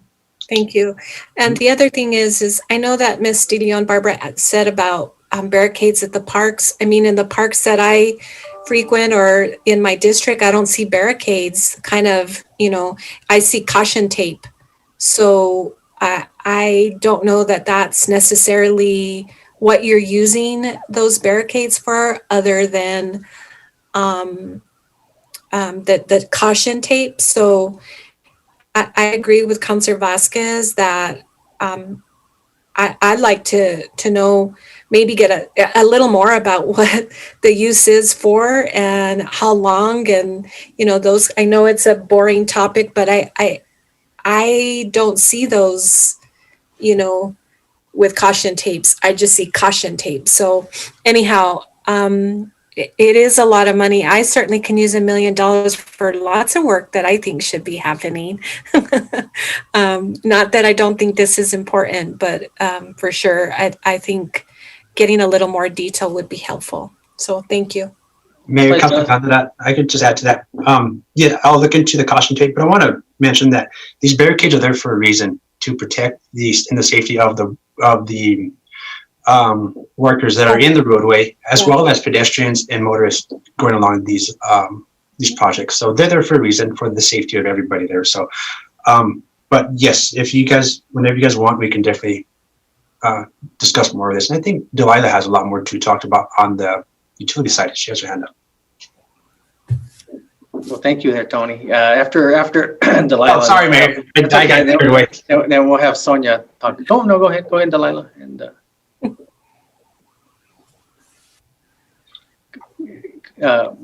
go ahead, Delilah. You're on. Hi, Mayor, Council. This is Adrienne Widmer. I'm the Assistant Utilities Director. My video was not working properly, so Delilah handed me hers to talk to you. So utilities, we use the barricades for construction when we're dealing with the water leaks, the water main breaks, if we need to replace a fire hydrant, any of that kind of work. And so over the last couple of years, utilities has used about $300,000 easily in barricades. So that only leaves a small amount for everyone else to use. And I think just because of the amount of work that we've recently had in conjunction with everyone else needing barricades due to the COVID and some of these other issues, it just started getting too close to the budget. And that's why they've asked that increased amount. We do believe that if you all approve this, that will definitely get us through the rest of the fiscal year. And then utilities is working towards providing our own barricade service. So that'll be able to take care of eventually lowering it even further. There are some times that we will need continued barricades, which will be on major thoroughfares for safety reasons, but for the smaller and the residential streets, we are taking care of our own barricades now. We just need to make sure there's enough to get us through this fiscal year. Thanks. Thank you. Thanks, Adrienne. Thank Sonia? you. Good afternoon, Mayor, members of council. Sonia Delgado, Director of Parks and Recreation. I just wanted to talk about the expense that we had as it related to barricades at the beginning of the fiscal year. And that was because the parks were still closed. And we had barricades out at several parks up until probably end of August, 1st of September. And then we took them all back. We also had to pay for some that were completely destroyed by members of our community, unfortunately. And those also have a price tag on them. But right now, we're not using any in the parks per se to close. And then just to talk about the caution tape, that was for the playground equipment. That was a caution tape that you probably saw at the parks. And that's all I have. Thank you. Thanks, Sonia. How much do they cost if they're damaged? Mayor, members of council, that just depends on the type of barricade, but I can certainly get those costs for you if you like. I don't have them right off the top of my head. I would have to look them up. Thank you. Thank you, Sonia. Thank you, Mayor. You're welcome. Councilor Flores. Thank you, Mayor, and thank you for the presentation. Thank you for calling this, taking this off the consent agenda, Councilor Vasquez. So if for the ones that are damaged, Ms. Delgado, who replaces them, the city or the contractor? Mayor, members of council will pay the contractor so that they can replace them. So essentially the city does because we pay for them, but the contractor will go and order whatever they need to either replace it or fix it. So does the city carry any kind of insurance for vandalism or anything like that? And if we do, wouldn't that cover the replacement of those barricades? Mayor and member council, I'm going to say probably yes. However, I would defer that to either our risk management, I don't know if they're on the line, or legal. Yeah, Councilor, we're self-insured, so we're up to at least the first 100 or 250,000 that's on us. And it would be really costly to have insurance on signs, knowing that they get stolen or just, no. So we don't, so our self-insured status doesn't pay for it? Well, yeah, the city pays for it. So it's, that's what I'm saying. Yeah, no, so we have no. Okay, the city. We have no specific coverage on those signs. So my point though, by asking that question, Mr. Mayor, Ms. Delgado and Ms. De Leon, is that if insurance covers the cost of replacement, then we shouldn't be incurring that cost with those companies. No, Counselor, we're self-insured. We don't have a policy to cover that. We have to cover it ourselves. Oh, well, self-insured to me means that we have the insurance to cover that. No. In my world. Oh, okay. Thank you. And then, I had another question, but I didn't highlight it, so it's somewhere scribbled in my notes. Thank you, everyone. Oh, so for all you departments out there who share this service, so there's a clear accounting of all the work that's done, and who checks up? Does anybody do any checking up to see if they're really doing the work? Is there any oversight? I mean, I agree with Councilor Vasquez. It seems like a lot of money. Looks like Adrienne or Delilah's back on. You want to know if they go and check the site? Okay. Yeah, I would. I mean, if you hire someone to do work, you want to go make sure. Yeah. Thank you, Mayor. Mayor, Council, Adrienne Widmer, Interim Assistant Utilities Director, and yes. So when we go out there and there's, for instance, a service line leak that we need to fix and we need barricades, we call dispatch and request that dispatch have the barricade company come and set up barricades. They set up the barricades, and then what we do is we monitor those. We use them until we get the leak fixed. And then if we need to have streets come and do the paving, we let them know that that is ready to be paved. But until it's actually paved, we leave the barricades up to make sure that if somebody drives over that area, that it doesn't damage their cars. So the barricades stay up. We keep an eye on that so that we can keep track of both our work, the barricades for safety, and then streets. Once streets gets it paved, then they let us know and they let the barricade company know that the barricades are ready to be picked up, and then the barricades get picked up. So there are people that are keeping an eye on what's going on. Thanks, Adrienne. You're welcome. Okay, so I'll just share my 2 cents. So thank you, Council, for your comments. I will tell you this, when I used to drive quite a bit, and I occasionally now, but I would come across, all of a sudden you see these cones, right? And there's not that many of them. And I'm like, I'll look and I see it's an outside company. What I'm trying to get at is when the city does it, and I'm really proud that they do this. I mean, they do use more than they use quite a bit. I guess what I'm trying to say is they provide enough time to move over to the other lane, as opposed to some of these other companies when it's not a city project, they're like 3 or 4 cones, and you're like trying to hurry get out of the way. You're going to run over the cones. So I guess what I'm trying to say is the city does a good job, and if that means having to use 2 or 3 times more than what the private companies do, we're always a sitting target. And if we do something and we don't do it right and it causes an accident, they're going to come back and say, hey, well, you should have more cones. So anyways, thanks for the comments. And I know that the staff will get some of that to you, Mayor Pro Tem Gondara and Councilor Vasquez. Okay, if there's no further questions, Christine? This is on the motion to approve Resolution 21-137. Councilor Abeyta-Stuve? Yes. Councilor Vasquez?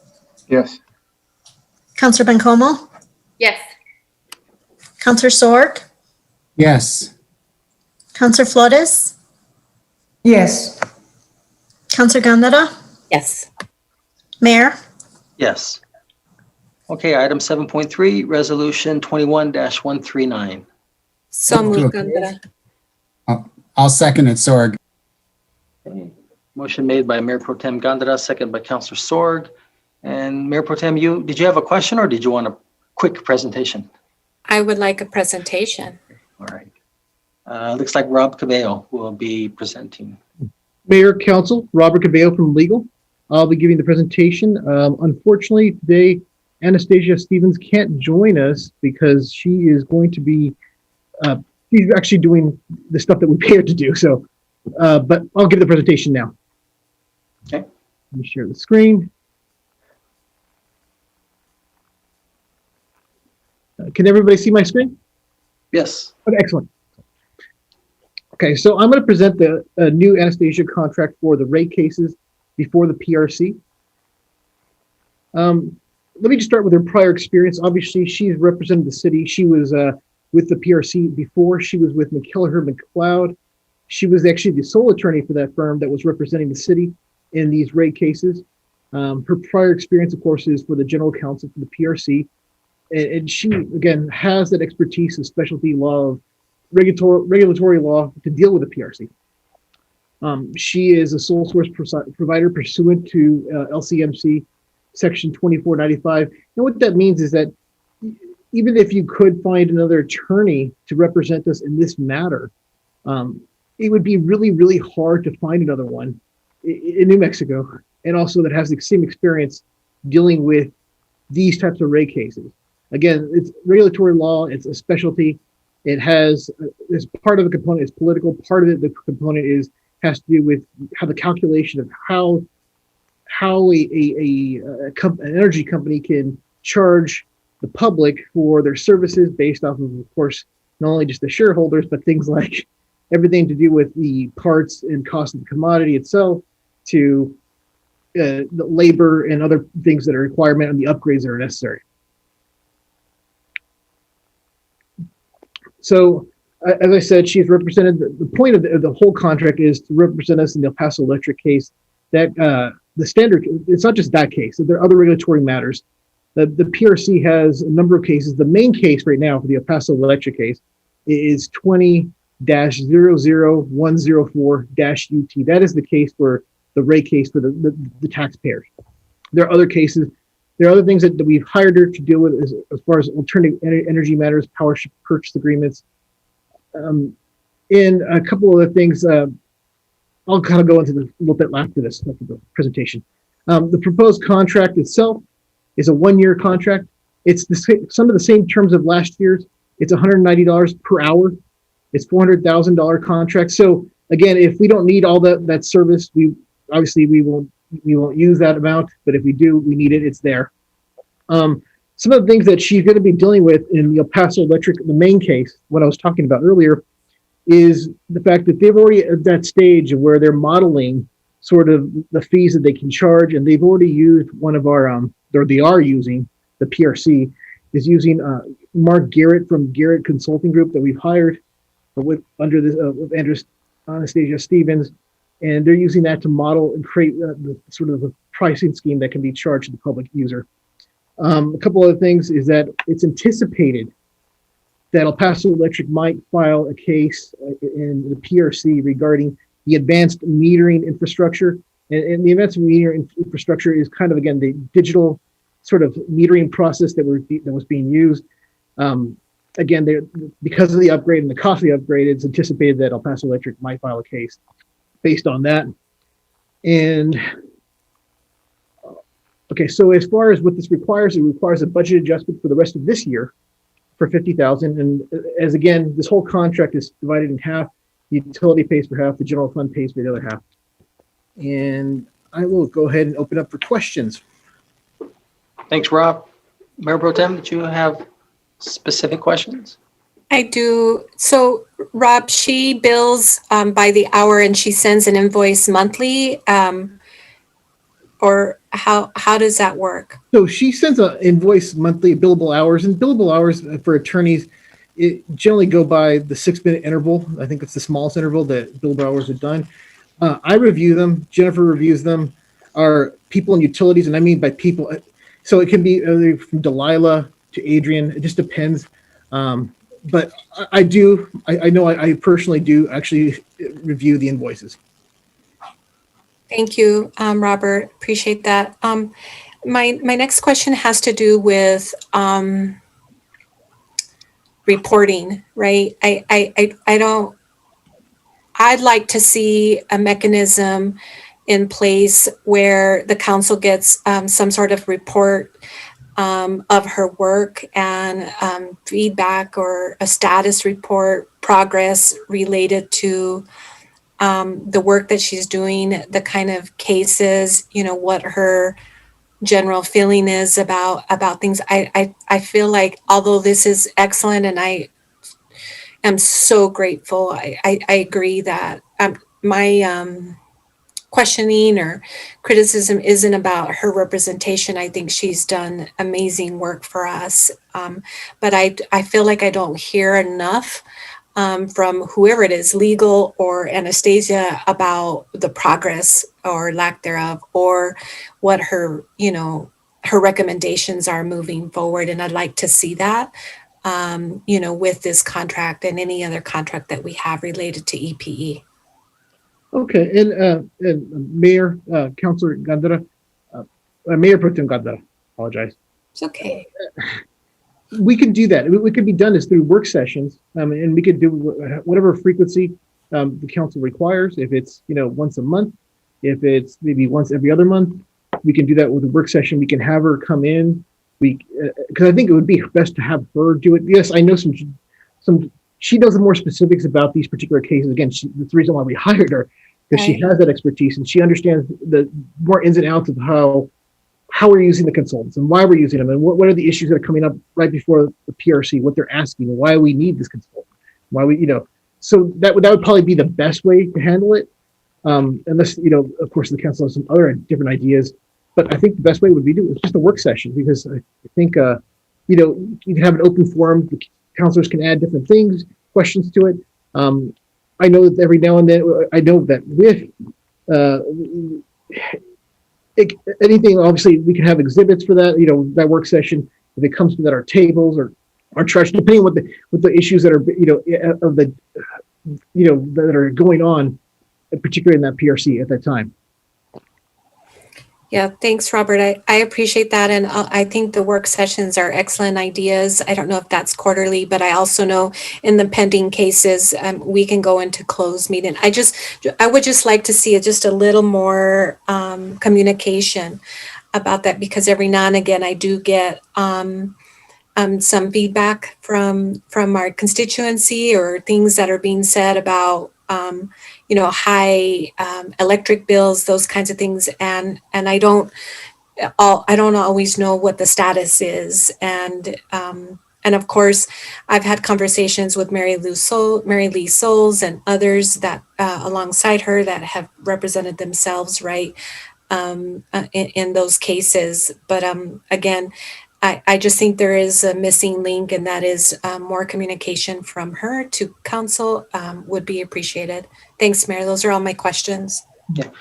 Mayor Pro Tem, I think those are a great idea. At first I was thinking, well, why don't we just look at her list that she bills us, but then I just realized she may have some confidential information on there. So the other thing is maybe, and I don't know about having a work session, but maybe Mayor Pro Tem, how we have a quarterly thing with EFO, just to have our general quarterly discussion. I wonder if, since it could also pertain to closed session, we can incorporate that and then have her pop on for 30 minutes, because she's probably going to bill us just to tell us what she's doing.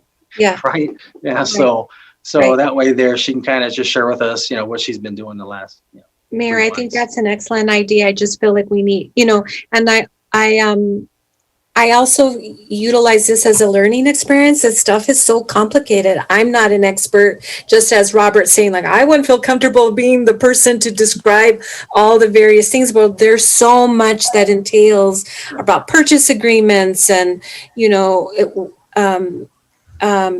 the metering and what that entails, and why people are experiencing high rates of their bills increase. It's so complicated, and I like to use that opportunity to have more of an in-depth conversation, and she really explains things rather well for the common person related to this. So yeah, thank you, Mayor. Thank you.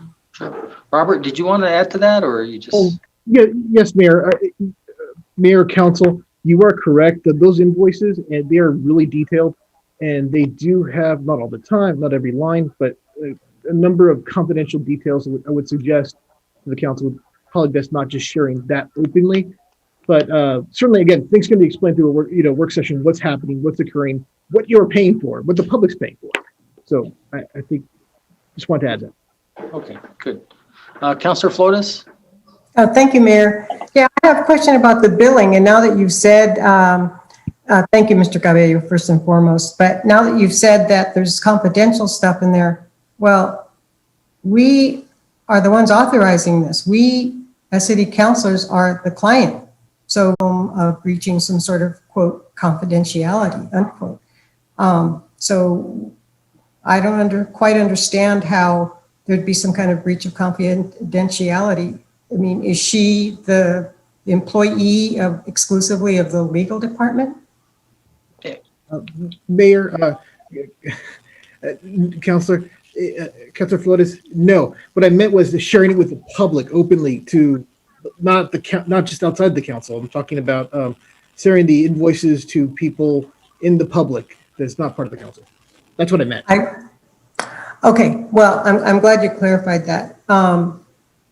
So yeah, we would have to have probably close. And the other though is that $190 per hour with an overall contract of 400,000 goes by really, really fast in those 6/10 increments. So she can call you twice in one day and actually bill 0.12.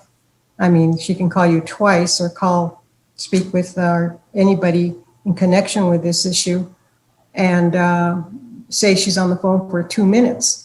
She can, and the increment is 0.6. So it's 6/10 of $190 per hour. And if she's on the phone 3 or 4 times, even for a minute, they each go down 0.6. So I'm concerned about, and again, this is nothing about Ms. Stevens. I know nothing about her, and I don't in any way intend to, no aspersions here or anything like that. But I just want to say that if she were to come to a work session or somehow present, that would be ka-ching. It would be a lot of money. So I agree with Mayor Pro Tem Gandara that PRC stuff is really, really something, it's a world unto itself. But I do know that we could get detailed reports from her.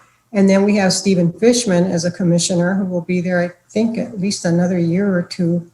And I know that Steve Fishman really knows his stuff, and he could also maybe participate.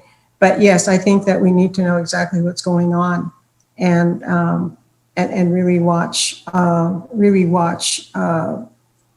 billing because it can go really fast. Yeah. I mean, it could add to 400,000 very fast, very quickly. Thank you, Mr. Cabello. You know, Councilor, in the past, when we would have documents that were attorney-client privilege, they would let us look at them and then take them back. I think it's a little bit challenging right now with COVID, because if they send an email and it breaks that then I think we got to be careful. So I think that's why I want to just have her. I think what would be nice is to maybe have her for 30 minutes and let us ask questions, like what Mayor Pro Tem said. She's been asked a few questions. It'd be nice to ask her directly. I don't expect her to really go over the whole in detail how she fights a PRC case, because that is pretty extensive. But I think it'd be nice to say, hey, we heard this or we heard that. Can you expand on that, type thing? And I think that's, I have confidence in our legal department that they'll scrutinize that bill. And $190 an hour, to be candid with you, even so, it sounds like a lot, but a lot of lawyers now charge $300, $400, $500 an hour. Yes. So. Yeah. No. Okay, great. Any other comments, Mayor Pro Tem? Mayor, I just wanted to also clarify, in the event that we have a case in front of the PRC or for under litigation against EPE, is that do we continue to share the costs with the county? I think when it's a joint issue, we do. But I think this is also, correct me if I'm not mistaken, Rob, and this is also, a lot of it is depending on what we need her for on utilities as well. And then, of course, that gets shared with the county. But when we're trying to fight a rate case, city and county, this is why it's really nice that we've teamed up with them. Yes. And be able to defend this our constituency both in the city and outside. Yes. Thank you, Mayor, for the clarification. That's all my comments and feedback. Thank you. Okay, Christine?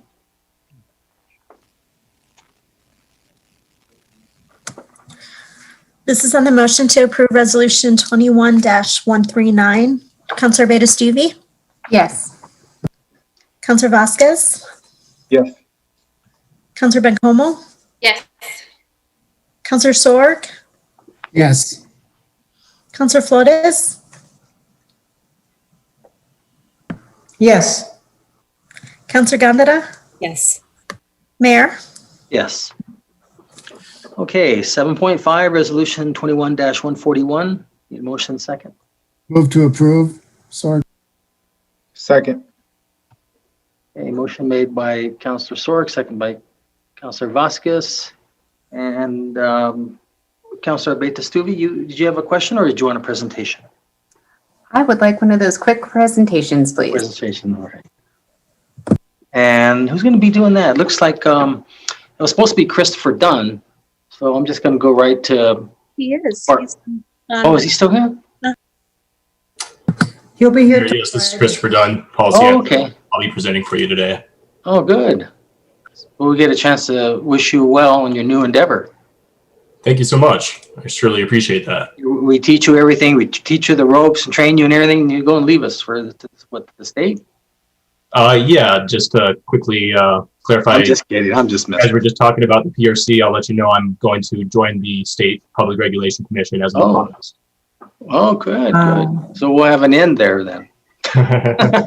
Hopefully I'll be able to add some value and do some good there and contribute to the state. Good. Okay, so anyways, I'll let you take over that presentation. All right, fantastic. Just to make sure, can everybody see my screen here? Yes. Excellent. Well, again, just to restate, my name is Christopher Dunn. I am the policy analyst for the City of Las Cruces. Today, I'm going to be discussing equitable distribution of COVID-19 vaccines. A little background on this subject first. The State Department of Health has indicated that vaccinating a large portion of the population is critical to statewide efforts of controlling the COVID-19 pandemic. As of the most recent statistics that I looked up this morning, New Mexico has currently administered over 777,000 doses of vaccine. That's primarily the Pfizer and Moderna vaccine, though Johnson & Johnson is going to be rolling out as well. Currently, 19 counties have vaccinated or partially vaccinated more than 30% of their population. And Doña County has partially vaccinated 25.2% of its population. We have been able to fully vaccinate 12.6% of the population. That's roughly 21,600 citizens. The City of Las Cruces and Doña County are prepared to distribute vaccines efficiently as well. This is owing to the adequate infrastructure we have of hospitals, pharmacies, providers, and also our COVID-19 vaccination task force for the City of Las Cruces. The impact of vaccines is pretty significant, particularly because Doña Ana is the second most populous county in the state and Las Cruces is the second most populous city in the state. They're going to be critical to statewide efforts of controlling the COVID-19 pandemic. Furthermore, herd immunity can only occur whenever a high percentage of the population is immune to the COVID-19 disease, and a lack of control over the pandemic could result in more mutations, as we've seen in regions throughout the world. Now, currently, Doña Ana County is in the yellow status of the state's risk framework, but we have fluctuated in recent months and weeks between red and yellow status. And this is part of the reason why it's so important to ensure that we have an equitable distribution of vaccines to our region.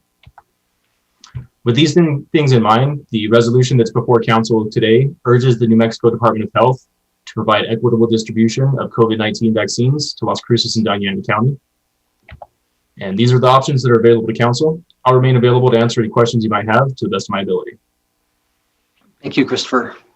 Councilor Abeyta-Stuve. Yes, thank you, Mayor, and thank you, Mr. Dunn, as well for that presentation. One of the reasons why I did want to pull this item as well is to ask about another piece of, I would say, the solution that Las Cruces is able to help provide.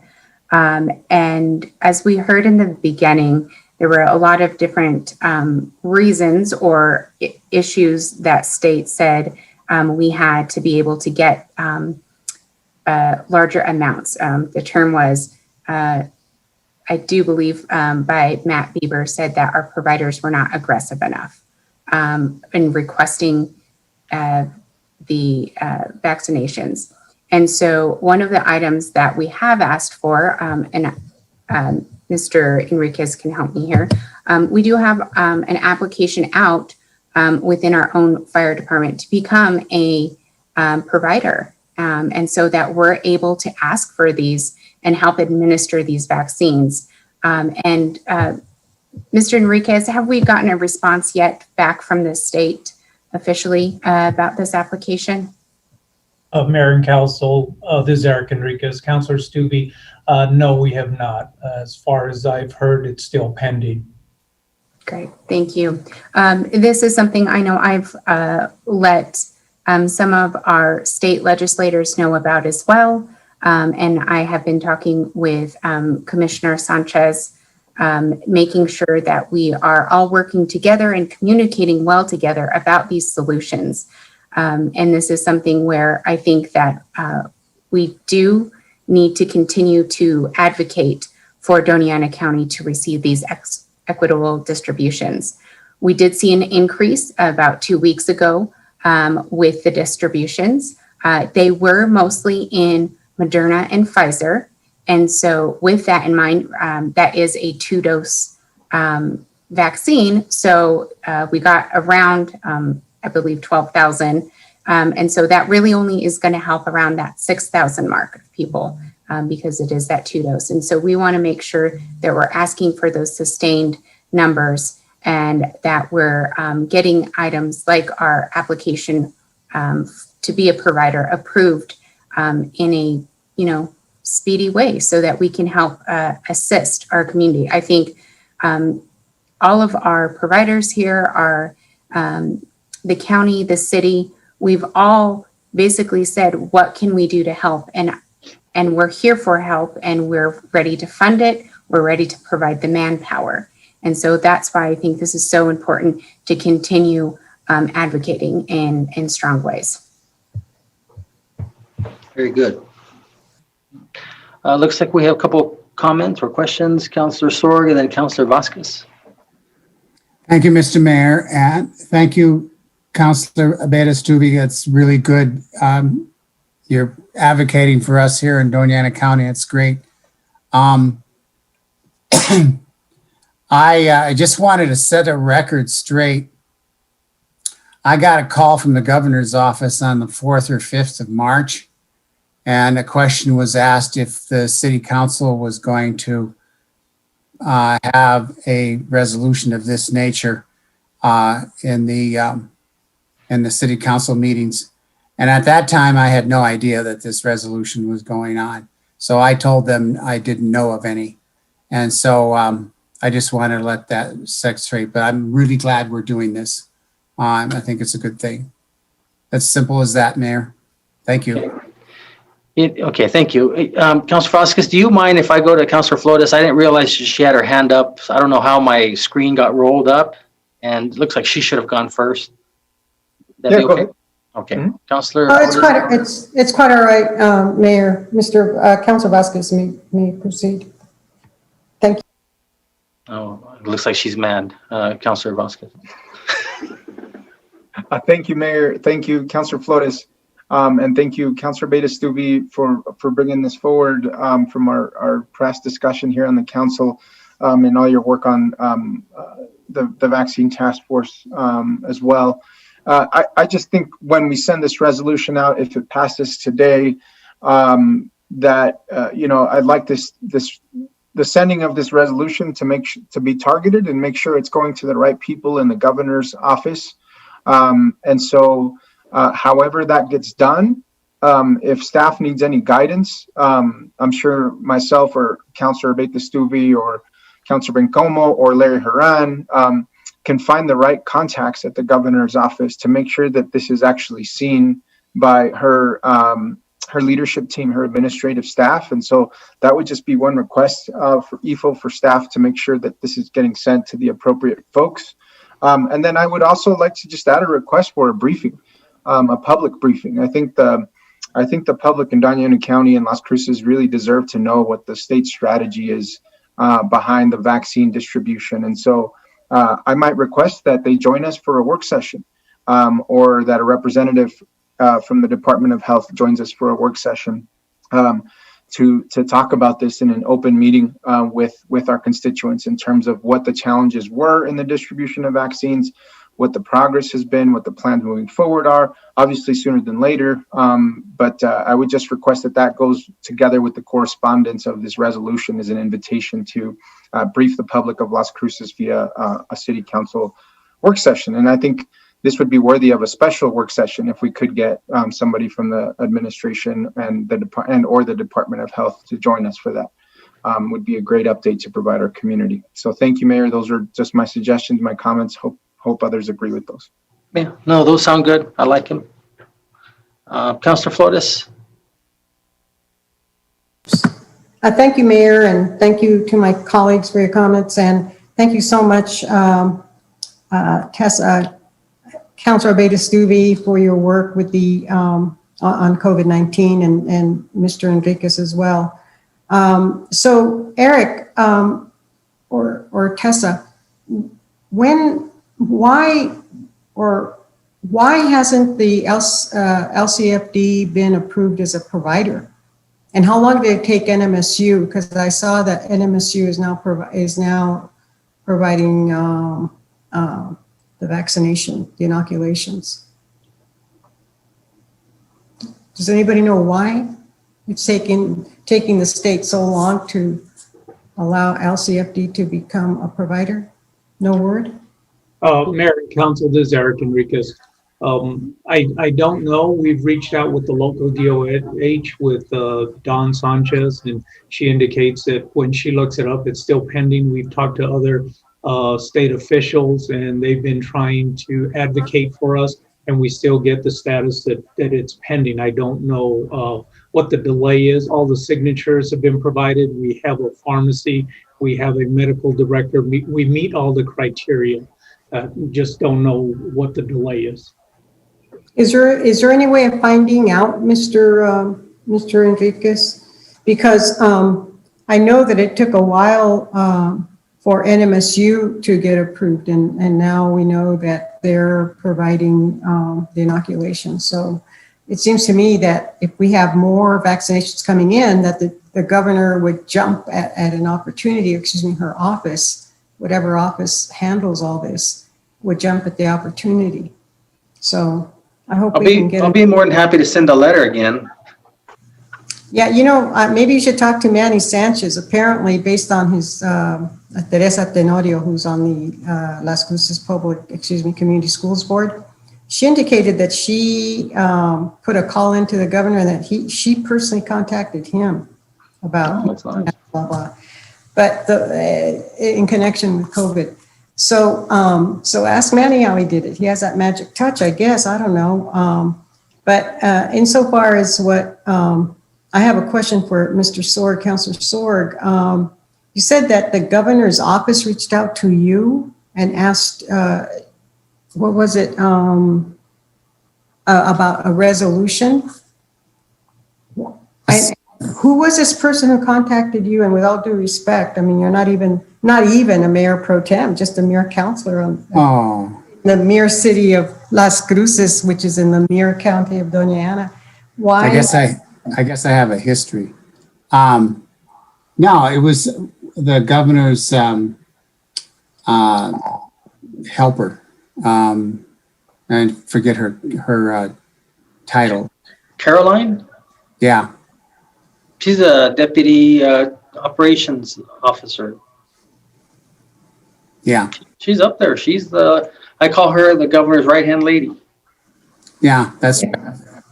So maybe since, thank you, Gil. So do you think, Mr. Mayor, that since you know the governor's right-hand lady, Caroline, so well, that would she be the point person to contact regarding our resolution? Oh yeah, no, I usually send it to her in addition to the governor. The governor gets it. She just doesn't respond. She gets it. Yeah.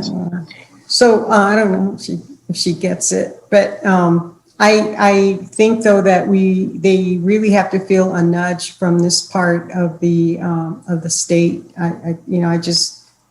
somehow, even with the skewed stats that we have, it looks like we're not getting the proportion of vaccinations that we should be. And with this flood of vaccinations coming in, and with J&J already having its vaccination, I don't understand what we just have. I don't know what's going on. And contacting Dawn Sanchez, I know that in our task force meetings, she gets pretty much information that we all have.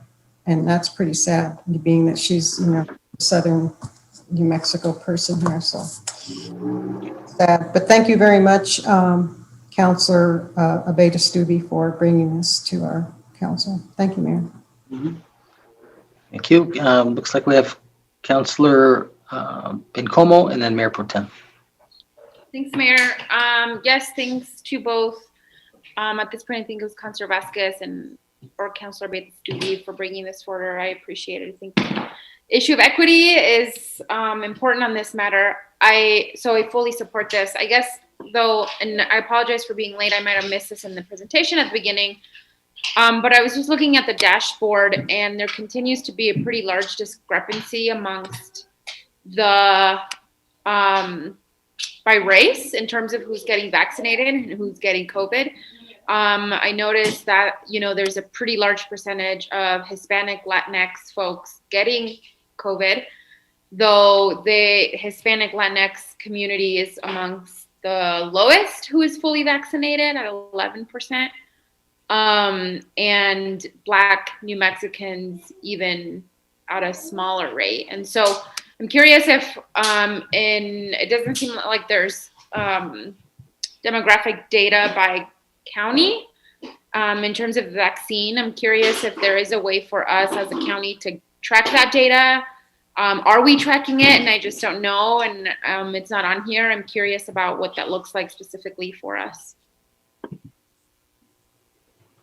I don't know. Let me ask Assistant Manager Enriquez. Eric, do we have that data? Do you keep that? Yeah, Mayor, Council, no, we don't. The Department of Health does all the registrations. They keep track. We can ask them to see if they have that data available, and we can have it broken down, and we can present that as an update, or we can share with Council as we receive that information. I think that's really important, Assistant City Manager Enriquez, because I think that can inform us a lot about what kind of marketing, what kind of public relations campaigns we need to be doing to really speak to any specific community about the importance of the vaccine, and maybe even getting rid of some myths, some whatever is making people hesitant to take the vaccine. And I feel like these discrepancies are sort of unacceptable. And so while we can't control what the governor does or what the state does, we can certainly have some control over what we do here in Las Cruces and Doña Ana County, and how we just have better governance around vaccine distribution. So I'm hoping that maybe the task force and ACM, you all can sort of take that on, but that was my only comment, Mayor. Thank you. You don't want to help us form a protest, and we'll just protest around the state buildings and Mayor, I am pretty good at organizing protests. Yeah, I know. Exactly. Let's do it. Mayor, may I answer a couple questions? Okay. And I'm sorry to interrupt, but I think this might be helpful for the question Sure. that Councilor Bencomo had. One thing, and I absolutely agree, we need to make sure that we are targeting individuals that might be hesitant to have the vaccine, especially at-risk populations. A couple items that we saw beforehand was we're now doing some direct outreach at places like Lowe's, grocers, different types of, even like the Home Depot, to help with registration. Their Sleeve Up campaign is also in English and in Spanish as well. And this is taking time, and this is just the start of some of the items to do. But taking time to help explain the registration system, help people sign up, and that is being done within the city. And then as we move on, I know we're going to be looking at making sure on targeting special groups. I know there's been some increases in different areas to be able to target places like Hatch and in southern New Mexico. And so that's being worked on as well. And we do need to remember that in the beginning of this pandemic, it's very criteria based, and we don't get to control the criteria. So it was specifically service industries, such as nurses, doctors, hospital workers, genders. As we move on into public and more criteria, especially, with our senior communities, to make sure we're hitting those at-risk groups too and getting out to them. And I do want to thank the Quality of Life Department as well for reaching, our homebound seniors and stuff. So I do believe that they're working on those specific populations here in Doña Ana and Las Cruces. And we can work more on that communication and messaging in our task force. We also have students from NMSU that are looking into how to best communicate different types of messages and working on translations and stuff to make sure that everybody, that all our messaging is going out bilingual. Thank you, Mayor, and thank you, Councilor Bencomo. Okay, thank you. Let's see, I think we had Mayor Pro Tem next. Thank you, Mayor. Yes, a deep gratitude going out to and a shout out to Councilor Abeyta-Stuve. I know you work really, really hard alongside Eric Enriquez and staff, and to include Carla and Jamie, developing the Together campaign, to include the Sleeve Up, right, Las Cruces in Spanish. Councilor Benco might encourage you to reach out through EFO. The new campaign it has with a report on all our work in relation to our COVID response.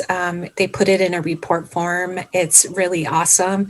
It'll be coming out tomorrow, I guess. A specific press release that shows just how our money was used, the numbers of folks that we utilize, that we helped.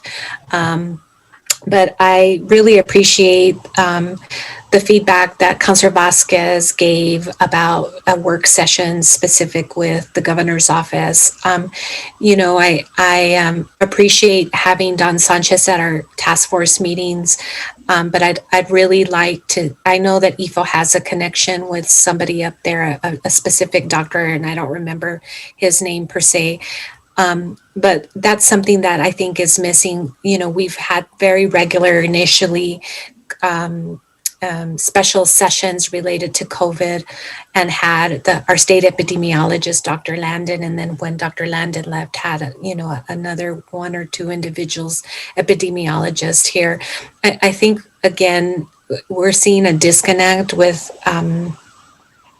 via how the state is communicating specifically with our community. I made mention earlier, Councilor Bencomo, about for whatever reason, Memorial Medical Center is and the inoculations that they're giving is not being included on the dashboard.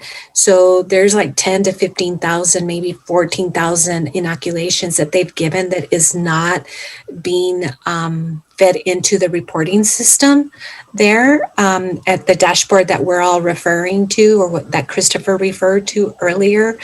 And that's a real problem. And I'm wondering if you do the math, does it bump us up a little more? Because we are lagging, right? There's other counties that are 30% vaccinated.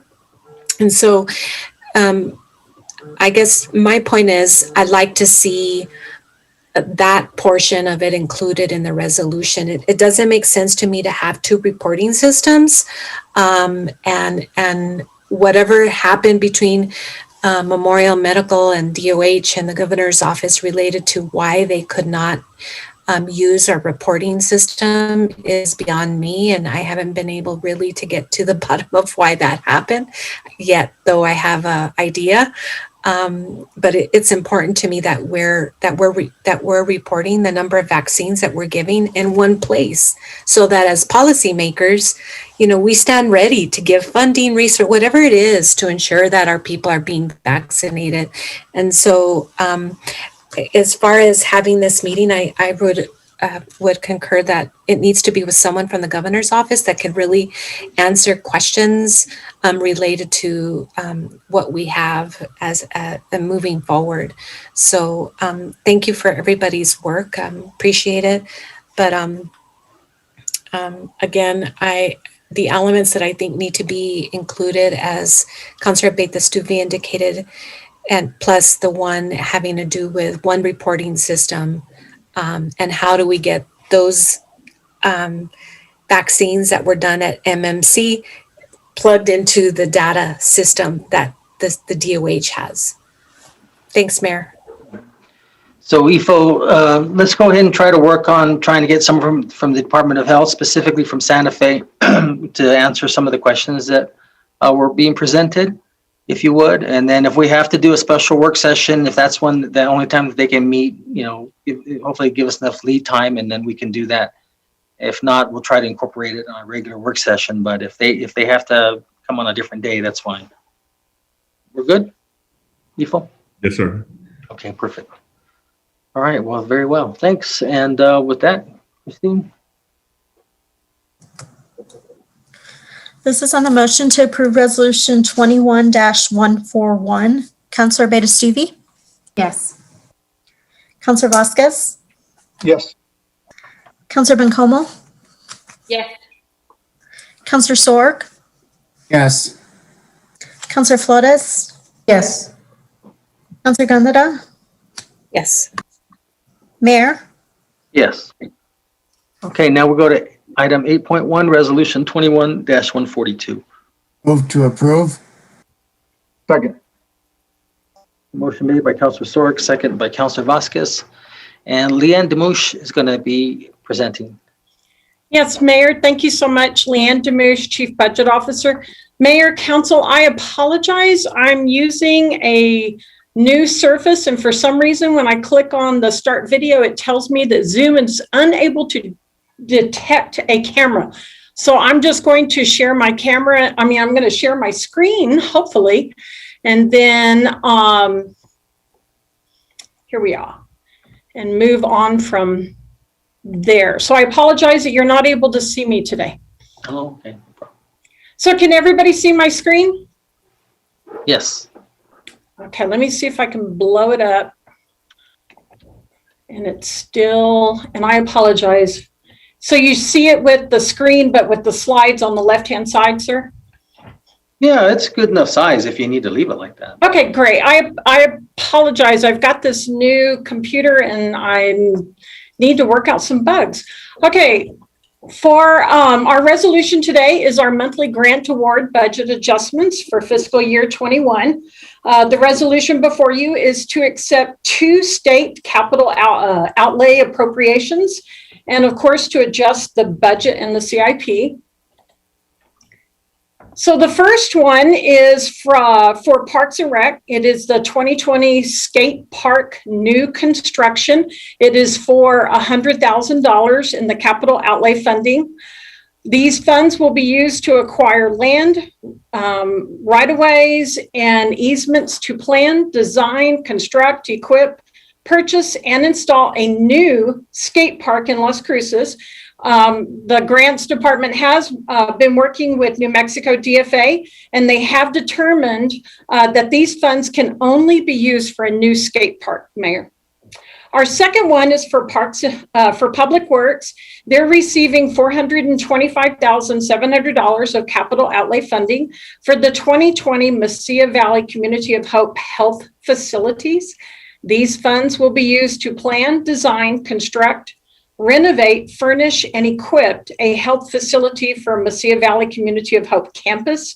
This is for the St. Luke's Amador Health Agency on the campus for their mental health program. This award does reflect a 1% that was withheld by the state for art and public places. Both of these were bonded back in October, and we've been working to get the paperwork from DFA. And with that, these are your council options. I do have staff online if you have any additional questions, Mayor. Okay, thanks, Leanne. Looks like we have Councilor Flores and Bencomo. Yes, thank you, Mayor. Thank you, Ms. Demouche. Would you please explain to me the Public Works, the 2020 Mesilla Valley of Community of Hope, St. Luke's? You mentioned something about public art or community. Could you explain how Yes, that ma'am. Mayor, Councilor Flores, I will. Actually, I've got Amy Basford on the line as well, so she can explain a little bit more. But the state does have the option to take out 1% of the actual appropriation for art, for the state art in public places. And it is, as you are aware of, we do have for the city a new public art liaison that will hopefully be reaching out to the state. So that way we can maybe hope to use some of that 1% as well. And I don't know if Amy Basford may have some more comments on that, or possibly quality of life also. But Ms. Demouche, is that taking money away from, say, the city art board? From the city? No, ma'am. What they No? did. So Mayor, Councilor Flores, what they did was the award was actually for $430,000. And what they did was they took 1%, which was $4,300, and they kept that funding and they put it in their state art and public places. Oh, I see. Yes, yes, Yeah. ma'am. I'm sorry if I was confusing. I am deeply apologize. Oh, no need to apologize. Thank you so much, Ms. Demouche, for the explanation. Mayor, Councilor Flores, if I may, this is Amy Johnson Basford, Grants Administrator. On these projects, the law for the state of New Mexico is that when we are improving or creating a building and the amount of the appropriation is over $100,000, the state has the authority to withhold the 1%. That 1% is held until the end of the project, and then that funding is intended to place art at that particular building. And so there is a lengthy process that once the project is done that we go through to select that art and have it placed on that particular building for which it was withheld. So it does ultimately benefit the building for which it was withheld. If that helps answer your questions. So, but that's a state art, not our city art? Yep, that is the state art. And these projects, through the resolution that was done for our local art board, these projects are exempt from that because it is grant funding. Okay, thank you. Thank you very much, Ms. Basford. Okay, Councilor Bencomo. Thanks, Mayor. Thank you, Leanne. I just really quickly, just so that I'm clear, the renovations to the current skate park, that's from a different fund, right? This 100,000 is a totally separate part of money. Mayor, Councilor Bencomo, you are absolutely correct. We actually brought that one to council a couple of months ago. That was for the renovations that was for the current skate park that we have. Yes, okay. I just remember there still being some stuff up in there, but I think as of when I last talked to Parks, that's right. This was, okay. Right, and that funding was around $845,000, and that was for the renovation of the existing skate park. Yes, ma'am. So is the plan then? Thank you for that. So obviously 100,000 is not enough to do all the things you said, right? It's like seed money, I would assume. Is there sort of a plan for how we will fundraise for the rest of the money potentially needed for a brand new skate park? Mayor, Councilor Bencomo, I'm going to ask our Parks Director, Sonia Delgado, to maybe try to answer that question for you. Thank you. Good afternoon, Mayor, members of council. Sonia Delgado, Director of Parks and Recreation. That's a great question, Councilor Bencomo. What we're going to do is with the money that we're doing with the renovation, there is a possibility we'll have some money left over from that. If so, then we would ask the state legislator to reallocate those funds towards the construction of the new. And we'll use this 100,000 to do a plan and to figure out where exactly the new facility is going to be located. And if that means we need to purchase land as well. So currently that is the plan. Okay, great. Thank you, Sonia. Those were all my questions. Thank you. Councilor Vasquez. Thank you. Yes, thank you, Councilman Como, for those great questions. Answered some of my questions as well. I just have a question actually around the skate spots. We had talked about doing skate spots in the past. And so, and this is especially in the interim to like getting a new park done, right? That might be on the East Mesa or somewhere else. Would this money be able to be used for the skate spots? Mayor, Councilor Vasquez, I'm going to ask Sonia again to maybe try to answer that, either Sonia or maybe Amy Bassford, but I think actually that should be answered by Sonia first. Okay, thank you. Mayor, members of council, Sonia Delgado, Director of Parks and Recreation. Right now, we do not have any of that funding directed towards skate spots. However, we are working with a contractor right now to build in a skate spot at one of the new parks that might be coming online. And we have already involved some of the skateboarding community with that. So we're hoping that they will take that idea and incorporate it. So far, so good. So that's how we will attack that one. And then hopefully we can find some funding within our operating budget, if possible, to create another one in another district.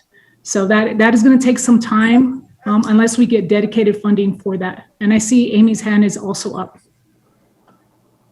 Yes, thank you, Mayor, Councilor Vasquez. That's a great question. The reason that Leanne mentioned that we have clarified with DFA what this funding can be used for, as well as the funding for the renovation, was because of these various questions that you all have, as well as the skate community has had these questions. So we went back to DFA to clarify what the intent of the legislators were. And that is why we have kind of the ruling that this can only be used for a new skate park, cannot be used for the skate spots or for any of the work on the existing park. As likewise, the money for the renovation can only be used on the existing park and not on a new park unless we go back and reauthorize that in the future. So we have clarified with the state what the intent of the legislators were when they gave this funding.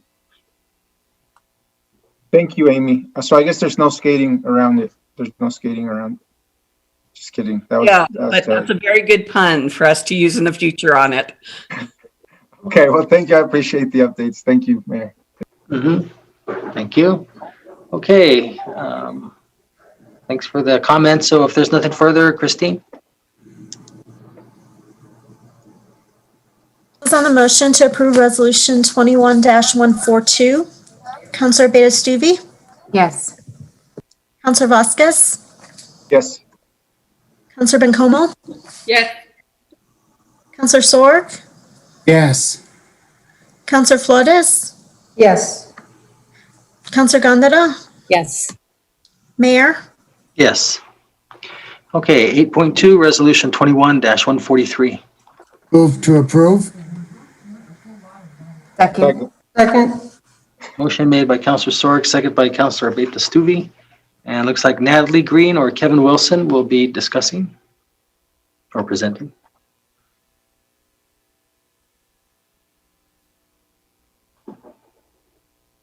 Or neither. Let's see here. Who's on? Natalie. Natalie's there. Good afternoon, Mayor, Mayor and City Council. You'll have to excuse me, I don't do this often. But my name is Kevin Wilson, and I work with Family and Neighborhood Services in the newly Economic Development Department. Can somebody hear me? Yeah, I can hear you. Okay, great. Okay, so with your permission, I will share my... Okay, now there. How are we doing now? Now we're good. We're good. All right. Well, I'm better at home rehabilitations than I am at council presentations. I apologize. Right. So, this is a request for a resolution to and exceptions to the home rehabilitation program. And the substantial rehabilitation is allowed with City Council approval through the handbook. The city has adopted our handbook through ordinance. The home is located at 1465 North Mesquitas, and it is in an advanced state of structural failure. The appraised value of the new home to be built is $135,000. The anticipated project costs are $159,277,000. So the exceptions to the home rehab book are required from City Council. We are asking for City Council to approve the substantial rehabilitation, to approve immediate forgiveness of the benefit debt above 95% loan to value, and to structure this loan as a deferred payment loan for the homeowners to increase affordability. We have our standard directions: vote yes, no, amend, or table.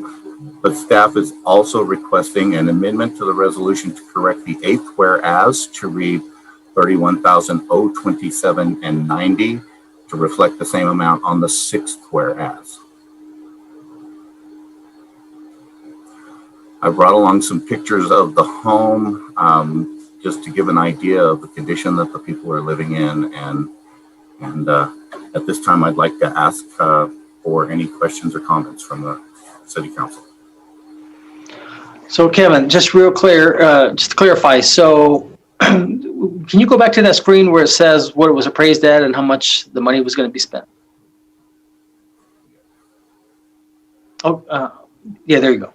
So are you saying that after the project is completed, that's what the home should appraise at, 135?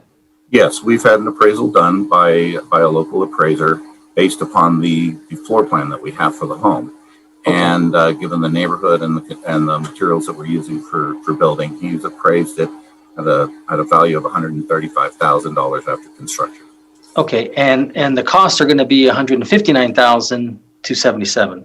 Correct, because we have to demolish the first home, and there are all sorts of soft costs involved along the way.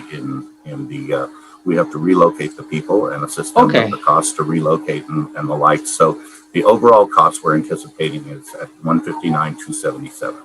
So the cost to relocate are part of the projected cost? Absolutely. So would you happen to, just out of curiosity, be able to extract what it actually is cost to rebuild the home minus the costs, the soft costs, the actual hard cost to build the house? Yes, the bid we have from the contractor is $151,277.90. Okay, got it. Okay, let me turn it over to Mayor Pro Tem. She has a question. Mayor Pro Tem?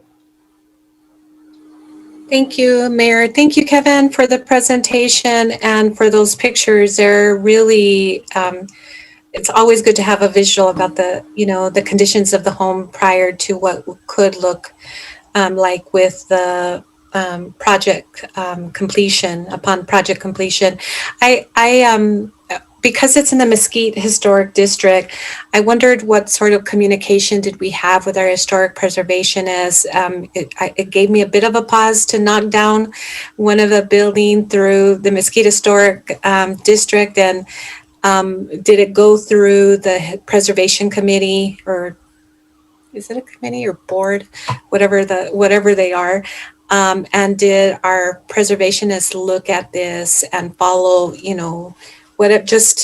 whatever kind of process that needed to be followed like others do? I would assume the city has to do the same. Yes, absolutely. And the home actually lies outside the actual historic district. However, we are required with our home rehabilitation projects to present and gain approval from the State Historic Preservation Office. So, of course, having the good fortune of having a historic preservation officer here within the city of Las Cruces, Mr. Ainsworth was also consulted on this, and it's one of the reasons that we're leaving the original facade, what I kind of call the Alamo facade of the home, and designing it around that so that we maintain the historic nature and aesthetic nature of the community as it sits now, and still able to provide sound and decent housing, affordable housing for the homeowners. Thank you, Kevin, for that. I really appreciate it. I was trying to figure out, in fact, I ran out of time, but I was going to go over and drive around the area just to see where it is. But now that north, and I have a good understanding. So I appreciate it. Thank you. I definitely am in support of this, and the more opportunities that we can give our families, especially in our mosquito store, in that area, right, in terms of home rehabilitation, the better. I would agree. So thank you so much for your work. Thank you, Mayor. Kevin, let me just ask you the question. I'll give it to Councilor Sorg. How many square feet is the house going to be? The house that we're building is approximately 1,100 square feet. Okay. Councilor Sorg? I'm sorry? Oh, I was going to go to Councilor Sorg. I'm just, yeah. Councilor Sorg, you had your hand up? Yes. So the money to do this project, I can see is combination of a grant and a loan. Yes, sir. Okay. Yes, sir. And we'll structure this. We're asking for a certain percentage, the $31,027.90, to be forgiven immediately. There will be an additional $17,000 in what we have as a forgivable grant, which is normal with the home rehabilitation program. That'll go away at a rate of $1,000 a year. And then the balance of the loan will stay in place. The homeowners are responsible for making escrow payments to cover their property taxes and their homeowners insurance, but are not actually required to make payments on the principal. And this increases the affordability of the home for the homeowners. So that's how we plan to structure the benefits. Okay. All right, then. Thank you. Thank you, Mr. Mayor. That's all I have. Thank you for that. Thank you very much, Councilor. Councilor Flores? Thank you, Mayor, and thank you, Mr. Wilson. The people living there now are the ones that are going to be placed somewhere else during all this refurbishing. Is that correct? Yes, Councilor Flores. Okay. And so the value of the new home is $135,000, but they don't have to pay is the home fully paid for by them at this point? Do the owners, have they paid it all? The home is unencumbered by a lien at this point in time. It's unencumbered. They are, as you can tell by the pictures, living in a state where the condition of the home leaves a great deal to be desired. So I have a couple more questions. One is, how much of a loan, bottom line, how much are they going to be paying for the house after the refurbishing? I mean, how will they be paying? What is the amount of the loan? Ultimately, the full amount will be the $127. Excuse me while I pull this number up. My other screen that I had the number on is gone.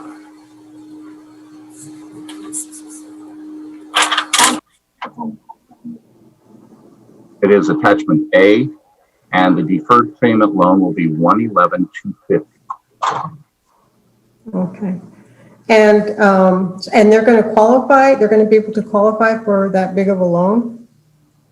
Yes, ma'am, because it will be, Councilor, sorry. It will be in the form of a deferred payment loan. It is protected by the equity in the home. The principal will not go away at the point in time that they transfer deed, which is normally the last spouse's passing. The family will inherit the home, contact us. If in this particular case, we're aware of which family member is going to be receiving the home in the will. She is also a very low income single mother. So she will come to us, qualify for the program, And then we will extend whatever she is qualified for, we will extend that. If her income is such that she's qualified for a loan with payments, then we will structure that on an amortized situation. Of course, none of this accrues any interest. But the point of the program is to ensure that the current residents have safe and decent housing. And I'm sorry, you broke up a little bit. So can you go back or two? The intent of the benefit is to provide the safe and decent housing for them, and the home ensures the validity of the loan.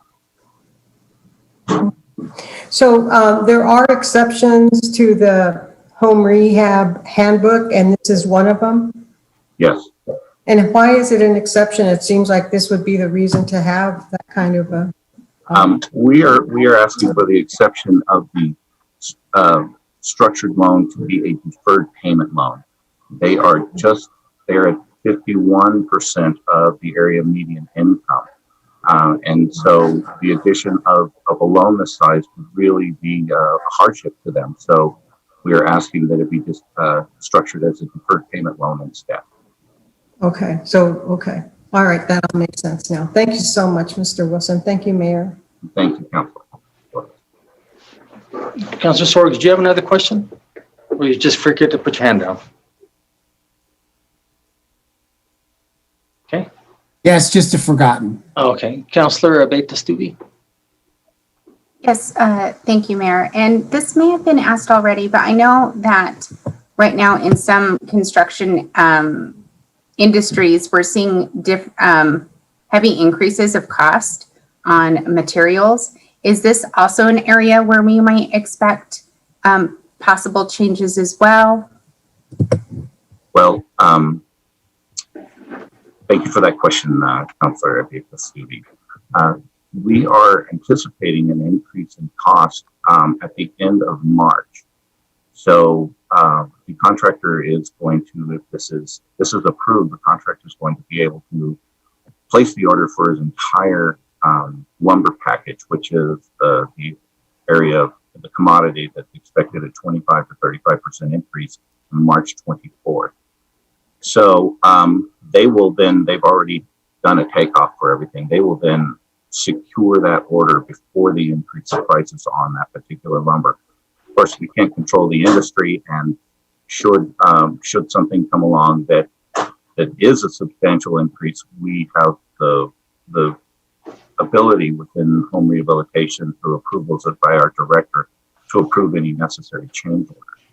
But being a new home, we're not anticipating that. Okay, great. Thank you. Thank you very much.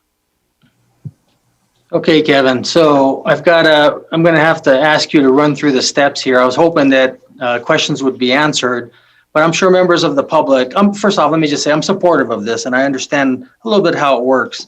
But I'm sure members of the public are probably wondering, hey, how can I get this? And how did this happen? And all this good stuff. So this is a grant by HUD. It's not the city paying all this money. Yeah, I think that needs to kind of, so can you kind of walk through, and we usually do this about once a year, maybe one resident a year, we probably get money from CDBG.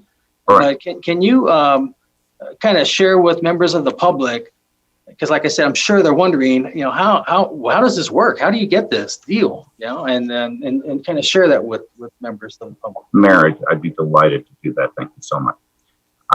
So it all begins with a pre-application, and that pre-application gets our residents on the waiting list. We have some parameters. They need to meet income guidelines, and especially they need to be living within the city limits of the city of Las Cruces. Our funds are directed solely for that. The waiting list is extensive. It can be as long as 2 years. In this case, they've waited a little over 2 years for an intake. At that point in time, we gather all of the documentation that's normal with any kind of federal program to prove both their immigration status and their income and their family size. And we go through an underwriting process just like any bank loan would do. And through the recommendation of the bank, of the underwriter and such, we establish what they are eligible for. Then we do a structure survey of the home. in which we do a site visit with the home, we meet with the homeowners, and determine the extent to which the damage is to the home.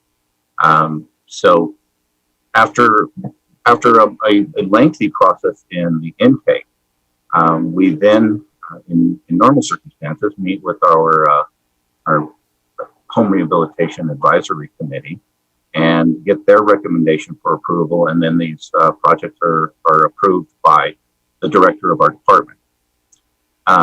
Substantial rehabilitations, it's within the handbook that they have to go before council because it is a large expenditure. Most of the time we keep our projects below $77,000, and that includes the grants and the like. But there are times where we come across a home where the cost effectiveness of trying to repair the items that are gone make no sense, and it's more financially feasible to build a home, remove one. It's a very rare thing, and we only do it with great exceptions. So does that help in explaining? Yeah, so of the amount that the grant was for, how much is the homeowner going to be paying back? And what do you think that the percent, I mean, the amount of the, because the grant, they don't have to pay back, correct? Correct.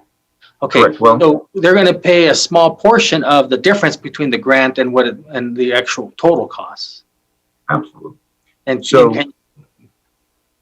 thank you, Mayor. The grant, well, first we're asking for $31,000 approximately to be forgiven immediately, because it doesn't make sense to have a debt that's larger than the value of the property itself. It's an unreclaimable debt in the first place. And then the $17,000, the additional grant, will be forgiven at $1,000 a year. They pay that back by living safely and decently in the home. But that's kind of, it keeps the home from being flipped for profit purposes, you know, that there's still some obligation to the city. The deferred payment loan, they will make a payment to an escrow company equal to 1/12 of their property taxes and 1/12 of their homeowner's insurance. That will keep that home protected with a good hazard policy, and of course with no chance of the tax debt encumbering the title of the home. The remaining $111,250 will stay in place through the life of the home and through the life of the people, at which time we have this happen from time to time. Our clients pass away and leave their homes to their family.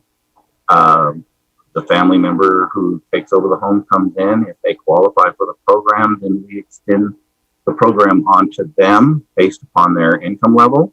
If they do not and they choose to keep the home, they go to a bank and they take a conventional loan, FHA loan or whatever, and pay the city back that way. In very rare cases, we've had family members turn the home back over to the city, and it gets returned into the affordable housing. So okay, that's what more rare than the first two instances. Yeah, that's what I just wanted to have disclosed. I didn't want the. No, and I think that's very important. I appreciate that. And also the city is basically acts as the bank and has a lien on there. If they don't make these payments, then which they should, but if they don't, then we get the house.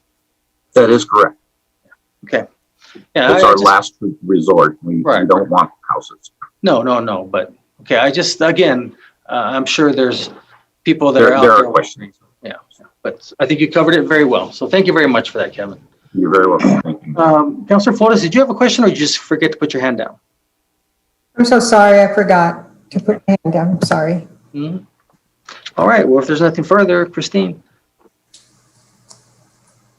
Mayor, we need to do an amendment. Oh, that's right. Making sure you're paying attention. So that's on the 8th whereas. Yes. We have to change it to the 6th whereas. What? $31,027.90. Nice. There you go. Yeah, you were paying attention there. Good. I was. I wrote it down. So we need a motion and a second. I'll make that motion to change that number. Second, Gandara. Motion made by Councilor Sorek, second by Mayor Pro Tem Gandara to add that amendment with the 8th whereas. to go where the six, whereas to include $31,027.90. On the amendment, Christine? Yes, this is on the motion to amend Resolution 21-143 in the eighth whereas to change the amount to $31,027.90. Councilor Abeyta-Stuve. Yes. Councilor Vasquez. Yes. Councilor Bencomo. Yes. Councilor Sorg. Yes. Councilor Flores. Yes. Councilor Gondara. Yes. Mayor. Yes. Now on the main motion? This is on the motion to approve Resolution 21-143 as amended. Councilor Abeyta-Stuve. Yes. Councilor Vasquez. Yes. Councilor Bencomo. Yes. Councilor Sorg. Yes. Councilor Flores. Yes. Councilor Gondara. Yes. Mayor. Yes. Okay, now we're going to go to item 8.3, Resolution 21-144. Move to approve. Second, sorry. Motion made by Councilor Vasquez, second by Councilor Sorg. Looks like Kathy Matthews will be presenting. Good afternoon, Mayor and Council. This is Kathy Matthews with the Parks and Recreation Department. I'll be sharing my screen.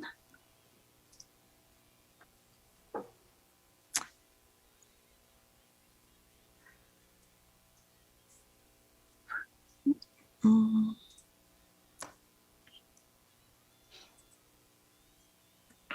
we go. Thank you very much.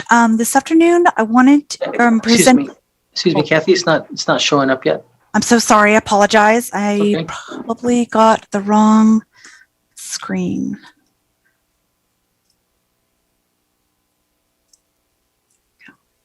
There, it looks like it's getting ready. There we go. There you Okay. go. Thank you very much, Mayor. I appreciate it. So this afternoon, I'll be requesting and discussing with Council a resolution to approve an agreement to accept a park being constructed by a developer in the Rincon Hills neighborhood. This is a neighborhood park that is located in Council District 5, as shown on this screen with the pink in the pink color, near Settlers Pass and Rinconada Boulevard. And in this area are a number of existing neighborhoods, namely Las Colinas neighborhood, the Park Hills Estates neighborhood, and also to the north end Metro Verde neighborhoods. On the screen, you can see the location of the proposed park in relation to a couple existing parks, namely Park Hills Estates Neighborhood Park and these two parks in Las Colinas, and some future parks which are in the planning and design process, namely Chandler Tank on Sonoma Ranch Boulevard, Highland Park near Highland Elementary School, and a dog park that will be associated with the expansion of the Animal Services Center as part of the GOBON projects. In addition, outlined in the yellow-orange color indicated on the screen is an area that is covered by an ordinance that was passed in 2007 that allowed annexation of this vicinity, of this area outlined in the orange yellow. And as part of that ordinance, a requirement was imposed that as the area developed, 10 acres of parkland was to be provided within the area outlined. So as part of meeting the requirement for those 10 acres, the proposed Rincon Hills Neighborhood Park at 3 acres can be counted towards meeting some of that requirement. So there's some background to the existing project, or to this project and the agreement that we're requesting. A little bit more background and a closer in view of the proposed parkland is indicated here near the center of your screen is 3 acres, approximately 3 acres of parkland, located within and adjacent to Rincon Hills subdivision phases 2 and 3. The total number of single-family homes to be constructed as part of these subdivision phases is 222.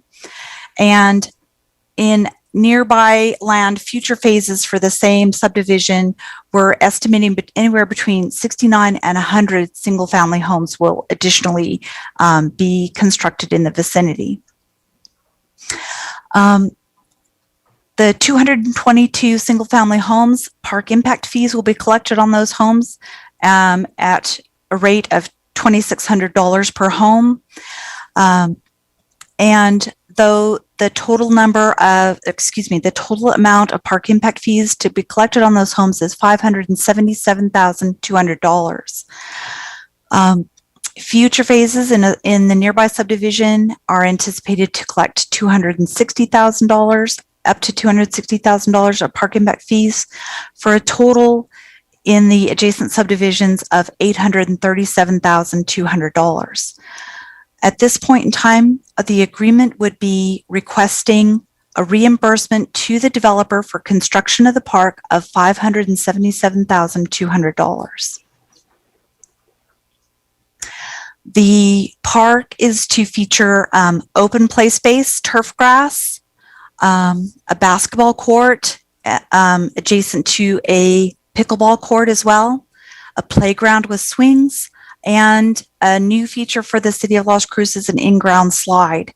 That's a slide that is not freestanding. It doesn't stand in the air, but it's actually set onto the slope and creates a fun experience for those who use it.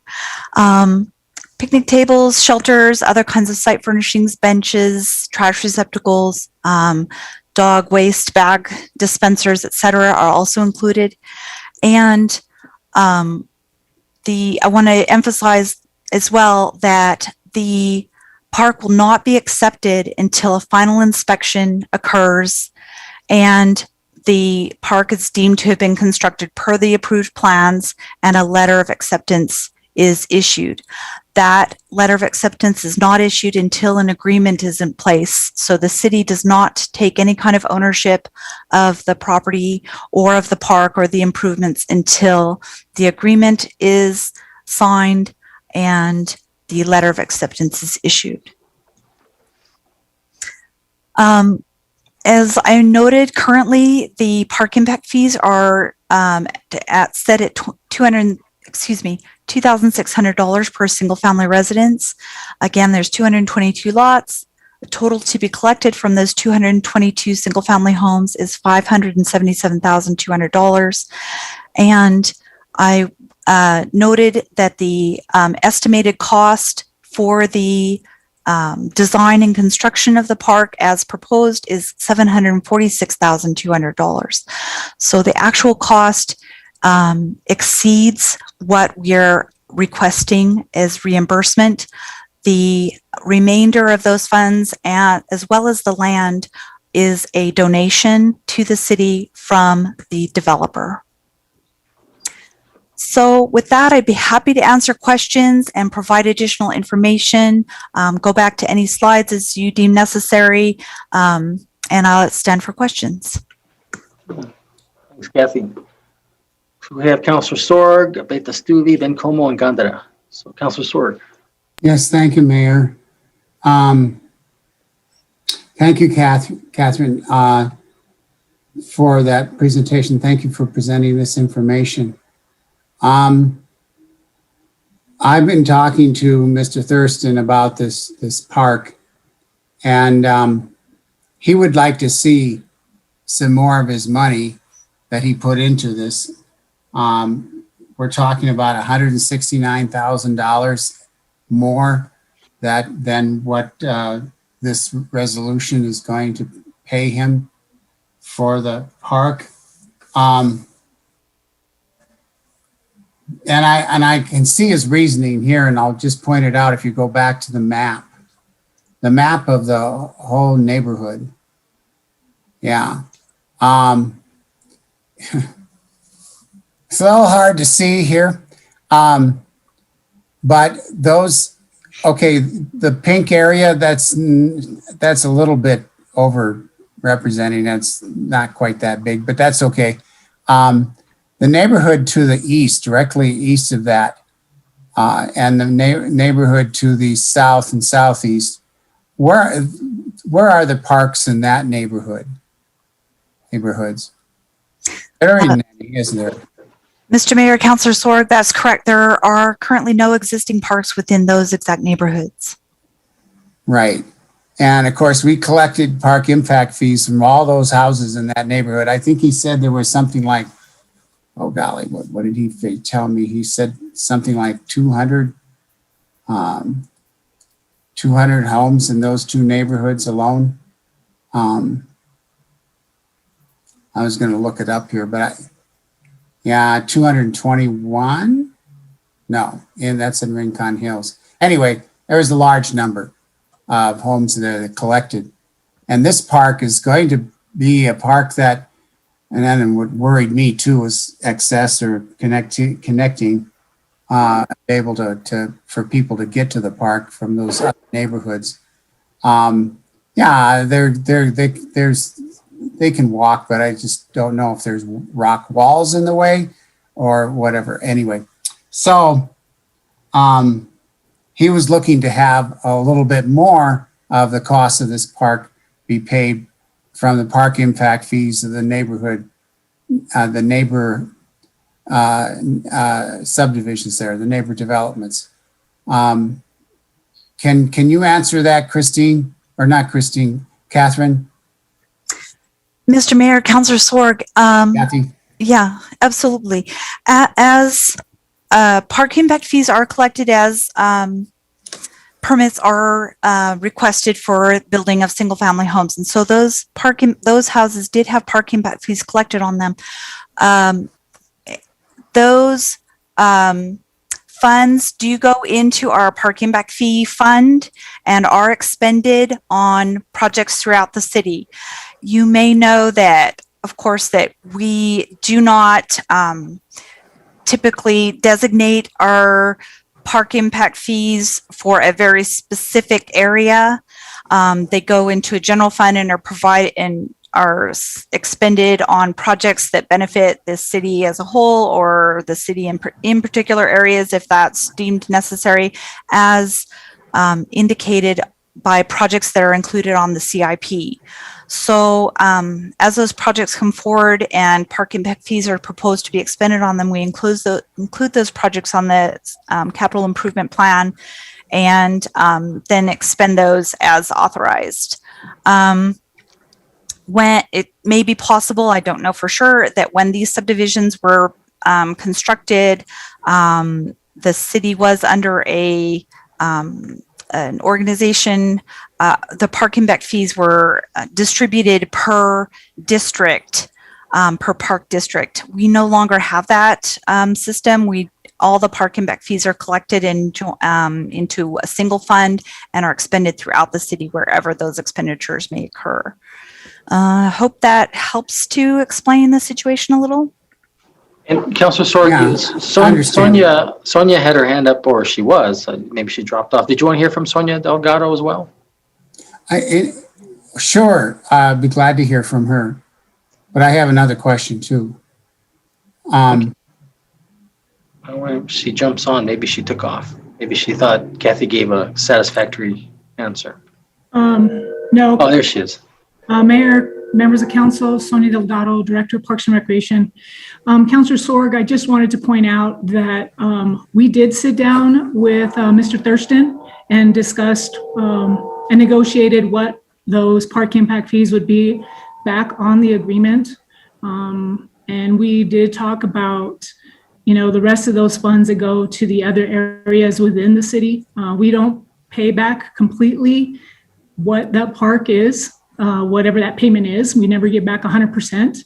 So for that reason, So I just wanted to make sure that you knew that we did sit down and discuss it with him. And we also had one of our ACMs present at that meeting as well. Oh yeah, assistant, okay. Yeah, fine, that's okay. I look at it this way too, and I mentioned this to Mr. Thurston, that this park is also a ponding area. It does collect stormwater as part of it, and we don't even, as far as I know, correct me if I'm wrong, we don't reimburse for ponding, do we? Mr. Mayor, Councilor Sorg, I believe that is correct. And this is a multi-use facility. It does serve as stormwater management as well as park. So I told him that, well, since this is also a ponding area and you had to pay for it anyway, so this is your share, and he seemed to get along okay. But with that idea, I'd like to call our attention to that T-shaped property that's outlined in yellow lines there on the map. Not one person owns all that land, I assume, right? Mr. Mayor, Councilor Sorg, that's correct. There are multiple property owners, some tens of property owners within the vicinity. Well, this ordinance you mentioned, that was passed long before I got on the city council. Does anybody have an idea why that was 10 acres? I mean, Mr. Mayor, Councilor Sorg, the total outlined in the orange yellow is approximately 220 acres. So 10 acres is what, 5% of that? Yeah.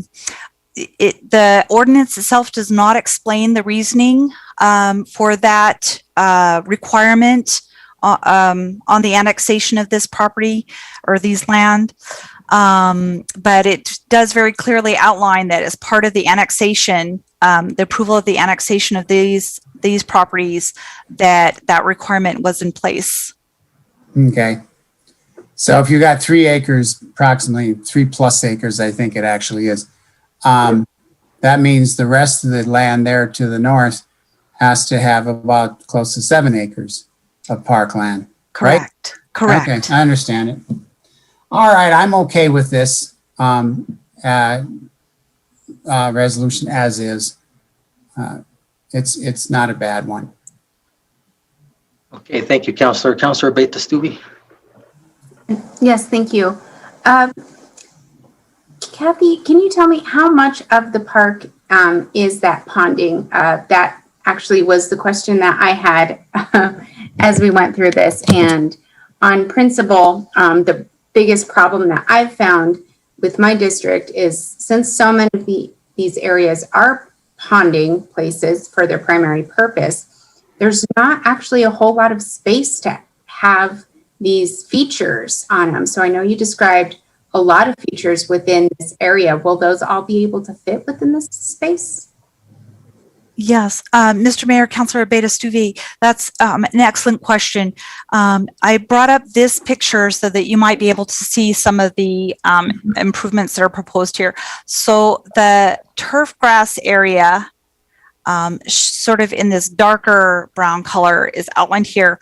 And this also serves to approximately this line as the stormwater management area, the ponding area. So this area in the northwest corner would serve the dual purpose. So that part is proposed for open space turf grass. So with proper maintenance, it can serve both purposes. Not ideal. It's not ideal from a parks perspective, but the planning for this property occurred many years ago initially, and was approved under a different management. So we've taken it and done the best we can with it in that sense, so that approximately up to a third of the park would be stormwater management, dual purpose park and stormwater management. The remainder, the play equipment and the picnic areas, a trail system and the basketball court and pickleball court combination, as well as other landscape features, remain outside of the typical storm capacity that would be required at this facility. So there's a good portion of the area, approximately 2 acres, that is not highly impacted by stormwater management. Okay. I may help understand here. If you haven't seen this place before, you'd be surprised. This is a real deep hole in the side of a hill. And it's quite an unusual park in that sense. But it's a big, big park, over 3 acres. Okay. Okay. Thank you.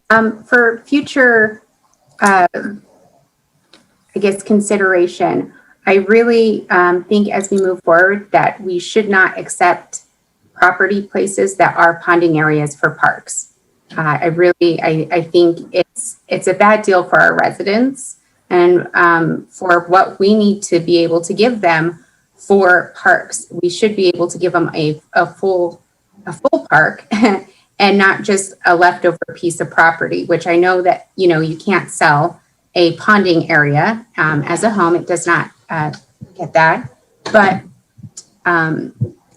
with this in mind, I mean, they've been able to utilize this one, but it does limit any sort of improvements later on. And so now I have an area that is older, it needs updating, things change, and we can't do much because it is a ponding area. So this will also be, an issue later on. I think it's worked out very well what they've been able to do, but there's going to be limitations for it. And so I don't think this is a good policy to be able to accept these types of properties in the future, that we should not accept ponding areas. Thanks, Mayor. Before I get to Councilor Bencomo, Councilor Abeyta-Stuve, I hear what you're saying. The city used to do what you said, but I want you to envision imagine that just a big hole and weeds and tumbleweeds and nobody takes care of it. I mean, it's almost like, okay, the city makes us do this, we put up drainage there, and then they go off.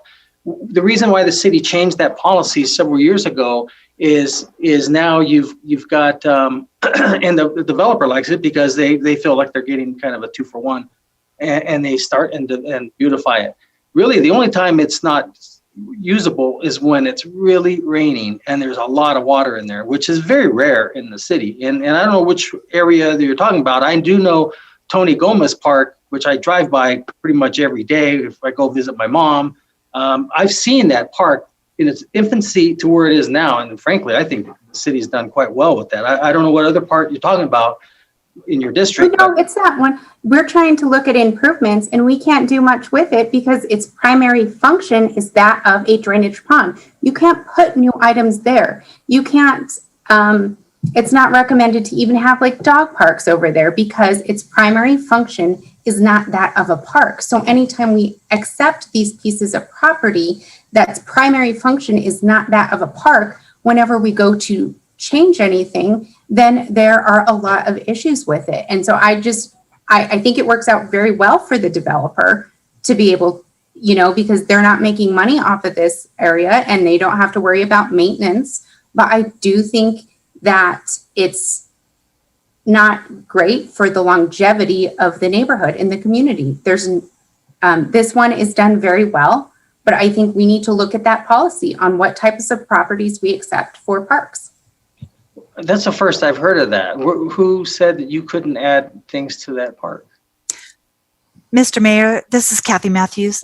Parks and Rec tends to not recommend that we develop parks in the stormwater management areas because of the potential for flooding, potential for conflict with regards to maintenance, who maintains what, and then also the when you include other kinds of features in the stormwater management area, they tend to be more susceptible to damage because of that water, as the turf does as well. But if it becomes silted in or the like, the maintenance and restoring those kinds of areas can be more than is typical of a regular park. So typically Parks and Recreation also does not recommend these kinds of dual use facilities for those kinds of issues.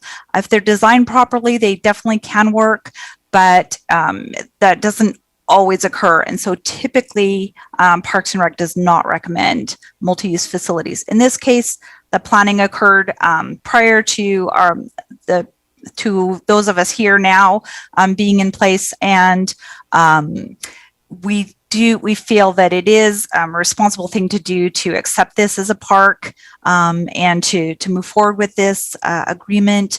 But to Councilor Abeyta-Stuve's point, it is generally our intention to avoid these kinds of multi-use facilities as parks. Okay, so it's a policy. It's not nothing by the Flood Control Commission that says you can't do that. It's just the city. Yeah, I understand. I mean, sure, I got you. Okay, I just wanted to clarify that. Okay, Councilor Bencomo and Mayor Pro Tem.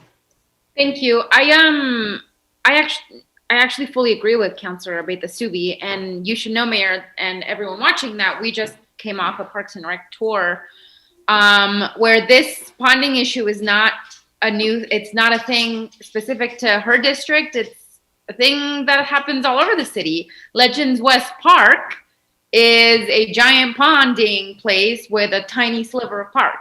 And it's my understanding that there can't be a lot of activities held there either because there's no ADA accessibility. You know, it actually really limits who can use these parks. And I think it's deeply unfair. So then Legends West now has this giant field that's basically empty and not usable, with this tiny sliver of park and then a very tiny toddler park. And so I do think that we're getting the short end of the stick. I think that residents are the ones that impacted. Parks are incredibly important to neighborhoods, and I completely agree with her. So that was just a comment, just because I felt strongly about that as well.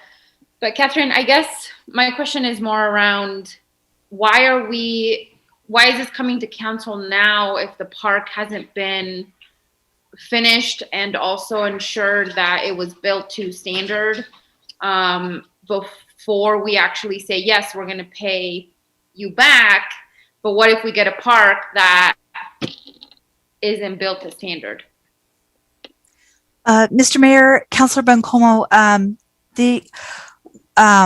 the park is not accepted yet. We are in the process of working with the developer to finish off a punch list for this item to ensure that it is built to standards, that there is ADA compliance, that the facilities are up to our standards and up to what the plans call for themselves prior to acceptance. The park is not accepted yet. And won't be until those standards are met, until it is in an acceptable condition, including ADA compliance, safety standards, maintainability standards, and the like. We're bringing this forward to council just to move one more step forward. If council agrees to the agreement, then when the park is accepted, should it be accepted, then we can move forward with the reimbursement process. And accepting it into the Parks and Recreation system. If the agreement is not approved, we don't accept the improvements and we don't take the park, no matter how well it's built.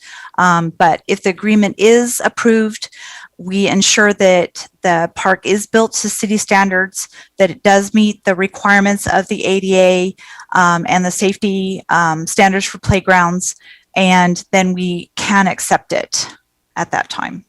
So if you don't accept a park, then there's no reimbursement. So this resolution is contingent upon acceptance of the park?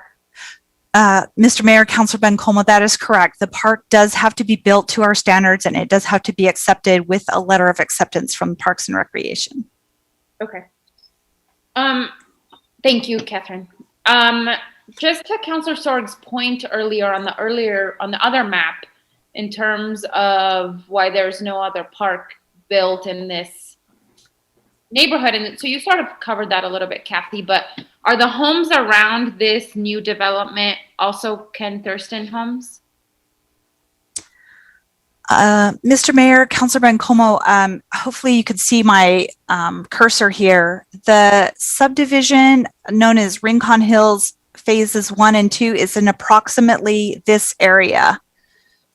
So the houses built in this vicinity are the ones that are, in a sense, contributing to the park impact fees that will reimburse for the construction of this park. Does that answer your question? No, I guess I was trying to get at Councilor Sorg, you know, sort of said like this is kind of the only park in this area now. Right. I guess my question actually is, Kathy, is why was there no other park built by this developer in the outer regions of this new development? That was a different developer. Okay, so Not Thurston. okay, well then why didn't that developer develop a park in this development? I agree. I want the answer to that too. I can tell you what happened. That's the reason why I'm mayor in 2007. Because before 2007, it was always a 6-1 vote, and I was the only one voting against it. I voted against the annexation. I voted against a lot of things because they weren't putting in things. They mean the developers.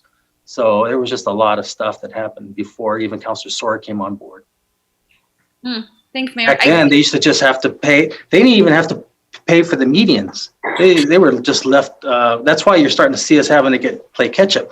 In 2009, we passed an ordinance that saying anyone now develops and have to pay for the medians. There was a time where they only had to do half. Would you believe one of the developers actually did half of a median? Half. And the other side is dirt, and the other half was finished. It's kind of silly, but that's just how it worked. So yeah, so it was welcomed. Well, I mean, that's really how it came down to. That was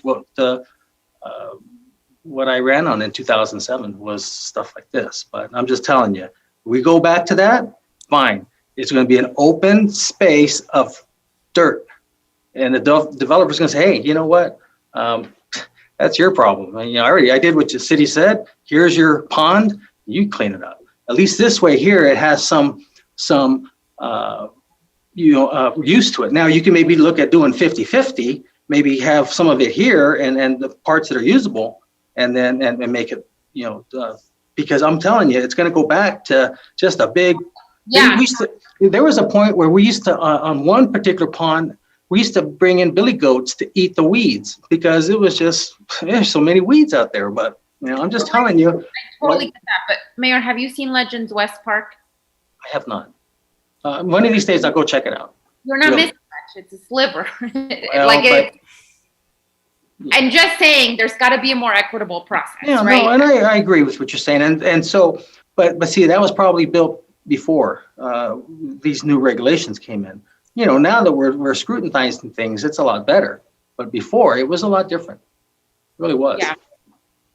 No, I guess I just wanted to clarify because from what Councilor Sorg was saying, I mean, I think the impact is being created by the developer, so it should be on the developer to create parks, which to me are very much like a utility. Parks are needed, essential piece of our neighborhoods and our living, and so to me it makes sense. But anyway, really my only clarity, Kathy sort of answered that already in terms of the contingency on when this gets reimbursed. So thank you. Mr. Mayor, Councilor Bencomo, if I may, these kinds of agreements are a relatively new way of operating and of partnering with developers to get actual constructed parks within new subdivisions.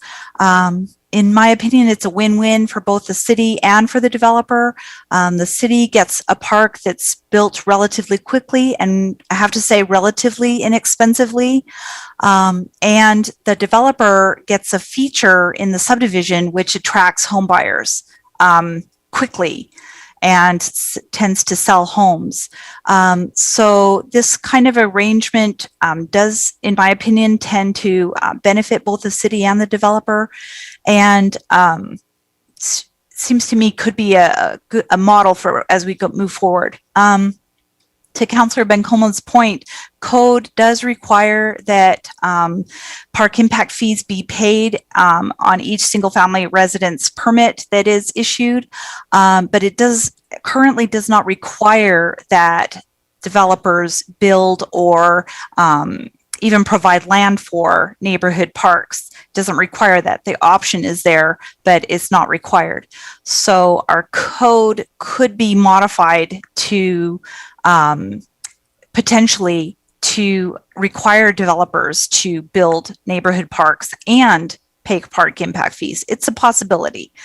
And that may address some of these questions and concerns. Thanks, Kathy. Thank you. Mayor Pro Tem. Yeah, thanks, Mayor. Thanks, Councilor Bencomo, Councilor Abeyta-Stuve, and Councilor Sork. Really appreciate the conversation. You know, when I read all this a couple of days ago, I was, oh, Councilor Sork's going to be happy. But then I started thinking along the lines of sort of equity, you know, being an equitable process. I have a tendency to agree. I think there's a balance, and I know why we use these sort of spaces, right? So that we're developed, they don't look trashy. But I also have a bit of a problem with giving top dollar. Like that's like you're getting 100% of this money, the impact fee, to build a park on a sort of, I don't know, how do I say this? It's not in the best condition, right? It's like we're a ponding area. So I'm a little concerned for sure, but I'm happy that this area is getting that kind of park. So it got me to thinking, Kathy, you know, I know you're talking about park standards and you listed all these things, but truly, do we have that every park should include this particular, you know, not just the safety standards and the ADA standards, but every park at its minimum should have these features. And I start to think about areas in my district where, you know, there needs to be a lot of rehabbing and work to be done related to having those kinds of parks that I'm seeing out in those areas. I think the people down in my district and across the city deserve to have something like that. It'd be nice to have that kind of slide and those kinds of, you know, equipment, that equipment all across the city. So my question to you, Kathy, is when you talk about these park standards, I know we have a park master plan, but do we truly have that every single park should have a minimum of these things? Mr. Mayor, Mayor Pro Tem Gondara, we do not have official park standards in that sense, a minimum requirement for, say, a neighborhood park. That said, staff is working on those guidelines. We intend to call them guidelines so that they can be flexible of what the minimum requirements would be for these kinds of parks and landscapes, and like minimum irrigation standards, minimum number or amount and type of site furnishings, for instance, minimum features included, picnic shelters, swings, play equipment, ADA compliant walkways, things like that, so that there is a very clear minimum outlined in writing that can guide staff and developers as well. So we are currently working on those standards. Parks, as well as my team special projects, are working on developing and putting forward and outlining those standards so that it's very clear to everybody. Currently, staff does review all of the park plans that are proposed for these new parks and these kinds of agreements so that they do provide value and required and demanded kinds of amenities for new parks, over which we have, quite a bit of control in a sense, because park impact fees can be used to pay for those standards or for those new levels of service. For the rehabs, for refreshing and regenerating and renewing existing parks, park impact fees are not allowed for that kind of work. So we do struggle a bit with finding funding for bringing these new, refreshed, modern kinds of amenities to existing parks. Park staff absolutely agrees with you. That's something that's needed and would benefit our city greatly. And we, as for instance, with the skate park rehab project, we're making the best we can with that funding to rehab a current facility that badly needs it, as do many of our parks in existing parks. Mm-hmm. Thanks, Kathy. I appreciate that. I just want to say that I'm in agreement with Councilor Abeyta-Stuve, especially as it relates to equity in parks and the kinds of amenities that are out there for our parks, especially in the older parts of town. I'm in support of this, but I also, it gives me a bit of pause, putting this kind of park there with the amount of money that we're giving out when it really is a ponting area, frankly, and it should be, I don't know, how do I say this respectfully, kind of worth less than, other land and, that you can put everything on there, so to speak. So, and maybe the compromise is that the work that's going to be done in terms of the developer giving the land to us basically is I think what is the compromise, if you will. So, yeah, I'm in support of this. I know that Councilor Stark has been talking a lot about this since I've got on council, the importance of parks and there in that area. And he's made some great points about those other 200 plus homes on the other side of your square, Kathy, that doesn't have a park per se, right? Correct. And how do we right that wrong, frankly, so to speak. So I appreciate it. Thank you, Mayor. Mm-hmm. Sure. And before I get to Councilor Flores, so Kathy, if you would, just out of curiosity, parks typically run, like for example, now I know the home builders paid for Veterans Park, but do you have a general general rule of thumb as to how much an actual park costs? Mr. Mayor, typically, per square foot or whatever. Sure. Per acre, typically I anticipate a minimum of $250,000 to build a neighborhood park, minimum. And to my colleagues, and I have a little bit of an advantage, of course, because I've gone through this. I've asked the same questions you all have in the past. And so what happens is this: this is where we get into a dilemma. If Thurston didn't do this park, and we collect this $2,600 or whatever we do per lot, that's actually not enough to build an actual park. What we need to. So then what do? Do we go and increase our impact fees? And then, you want to raise something, a couple $100, we have the entire building industry on us. So you want to raise it to what it really should be to actually cost to build a park. It's going to probably be double.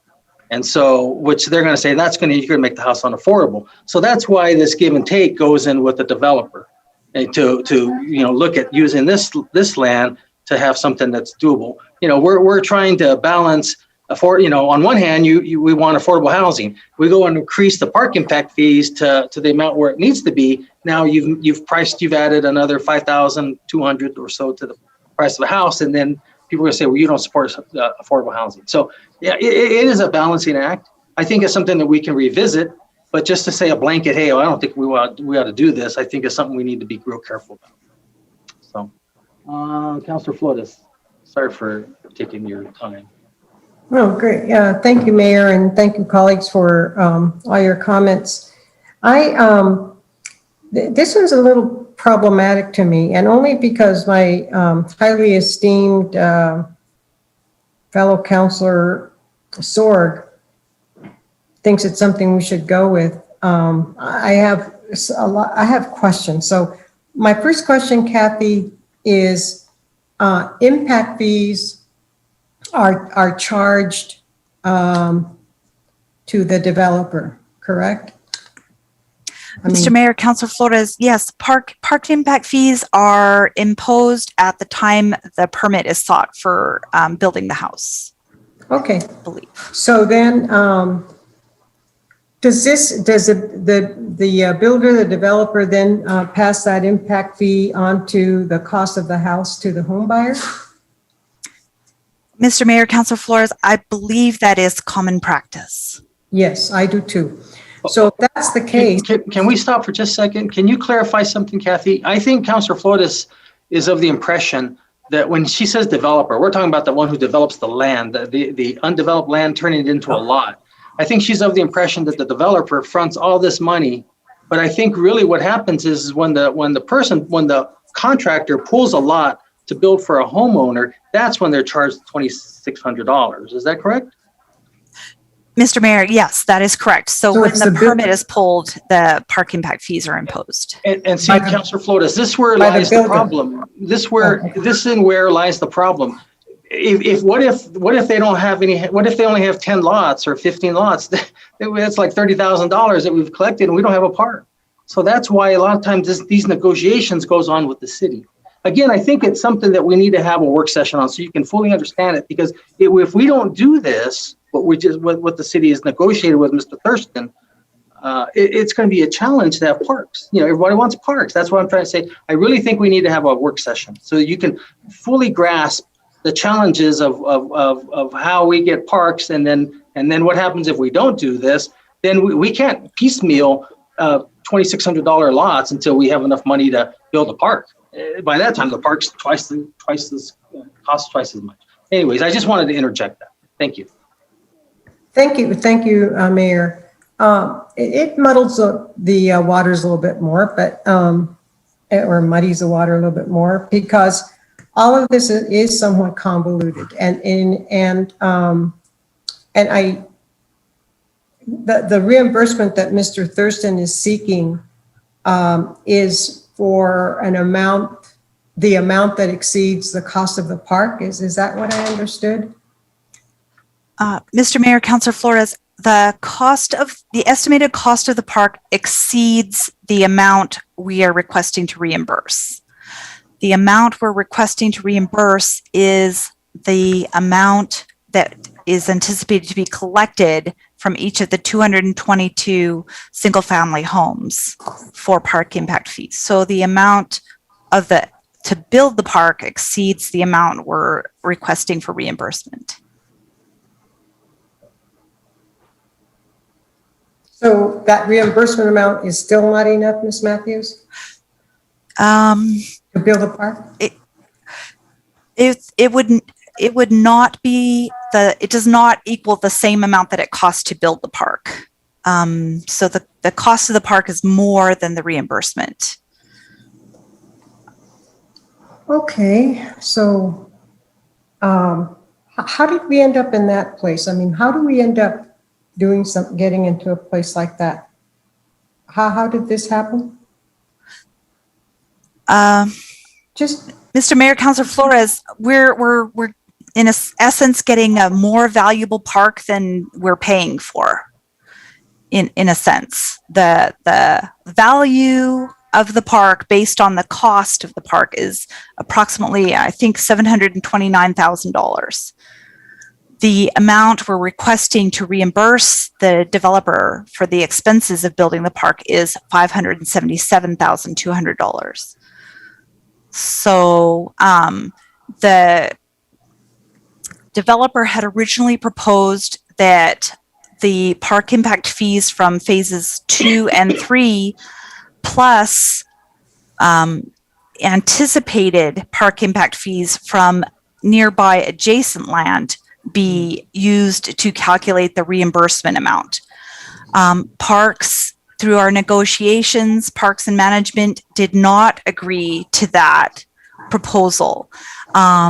The subdivision areas that are adjacent but are not yet under construction also have not yet been master planned. So there's no plan that indicates those areas would ever be developed in a sense. So Parks did not agree to include that land and those potential park impact fees to be reimbursed to the developer. We didn't feel that that would be appropriate since there's no plan that indicates that those how those pieces of land will be developed, and so we denied the developer's request to include those properties as part of the basis for the reimbursement. We instead felt that it was more appropriate to calculate the reimbursement based on those lots that were actually part of an approved and permitted subdivision, a master planned permitted subdivision. So as a result, the reimbursement that's being requested is less than the expense that the developer anticipates occurring for development of this park. Oh, okay.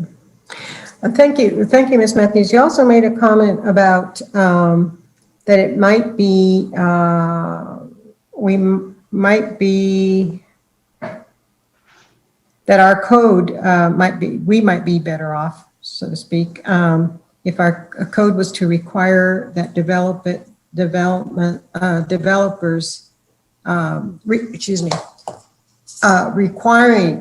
requiring developers to pay that impact fee would be better for us.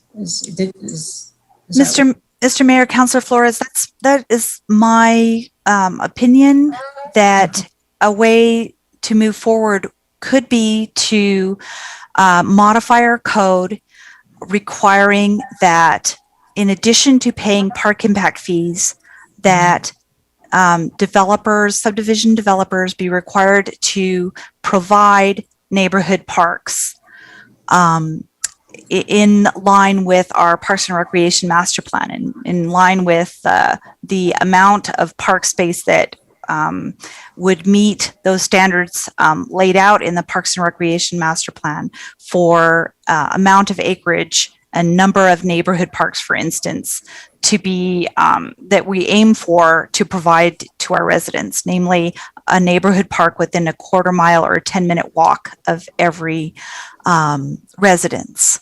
So the code could be modified to have that requirement, and that could address some of these issues that have been brought up today. I agree with you. I think it's a great idea. Has it gone to legal? Has it gone to the legal department for analysis on that? Mr. Mayor, Councilor Flores, we have not. I have not discussed it with legal. I don't believe staff has discussed that issue with legal. You don't think staff has discussed it? Or? No, I do not think so. Okay. Okay, well, maybe it's something councilors can think about. Thank you, Ms. Matthews. Thank you very much. You're done, Councilor? Yes, thank you, Mayor. Okay, Councilor Sword? Yeah, if you could go back to that map of the subdivision itself. I just want the rest of the council to understand this park is built already. It's done. The few little punch items that have to be checked on before the city takes over legally are just, they're no new construction for all practices unless they find something. But those places in this park that are amenities that you don't want to get wet in a flood ponding area, they're high up off the floor of this ponding area, which she pointed out that's in the upper left-hand corner of the ponding area there. All these other things, they're high up off the ground, off that floor of the ponding area. As far as the design of the park, I think it did well. It's very unique. It's quite unusual, but I think the ponding part of it is not a problem here. And it's just an open space for people to do some freelance type sporting events. This is not going to be a problem there. And as far as the way we're doing it now, as long as it's done right, it's good. It works really well. Metro Verde and as well as, Metro Verde is the one that's really doing this quite a bit. I don't know about Sonoma Ranch, how they are working on this, how they're doing it, but in Metro Verde it's working quite well. That's all I have, Mr. Mayor. Thanks, Councilor. Mayor Pro Tem. I think. Oh, yeah, one more thing. To emphasize the point is that the developer here is putting in about $160,000 more money than he's going to get back in a reimbursement. And like I said before, maybe you don't know how much it costs to build a pond for stormwater. But maybe you could say, I don't think it costs $160,000, but it might come close to that though. So this comes out okay, I think. Everybody comes out all right on this. Thank you, Mayor. Mm-hmm. Mayor Pro Tem.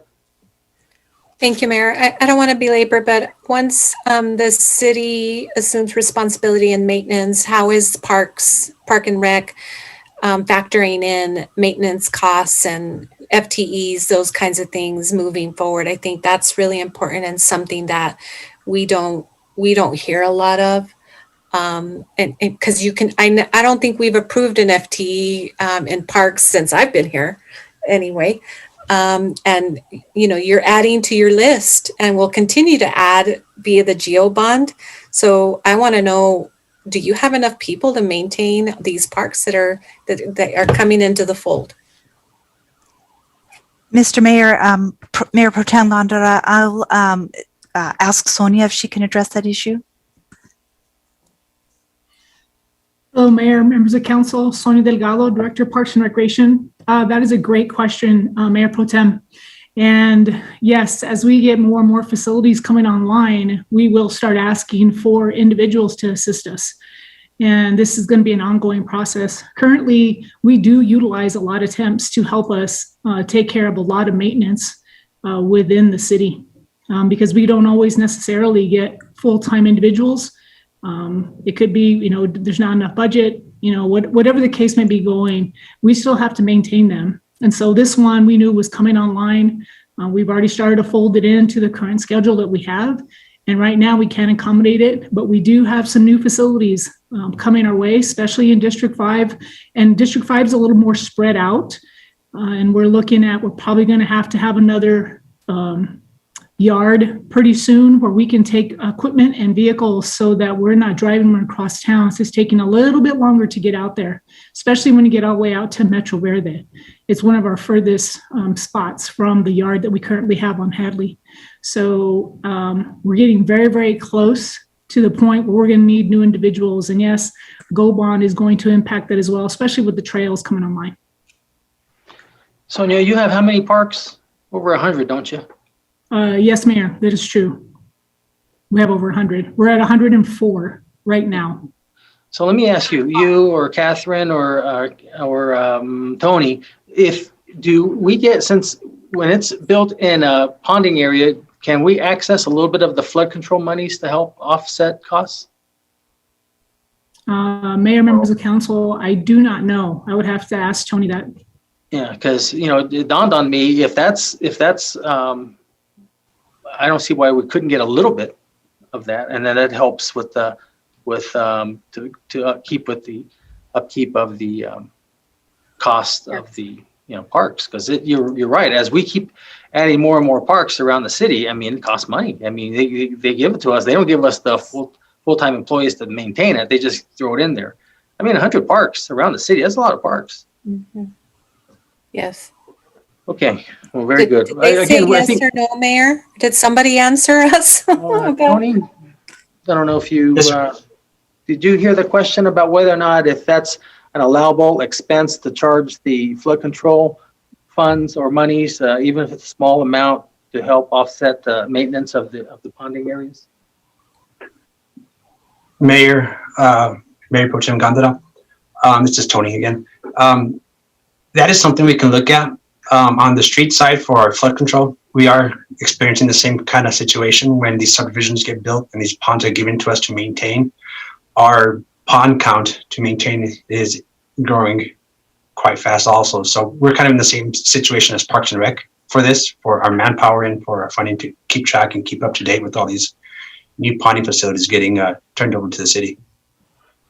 Okay, good. Can you maybe get back with us later? That'd be interesting to find out. Yeah. Yeah, definitely. I can talk with Sonia. We can discuss this further. Yeah, thanks, Mayor.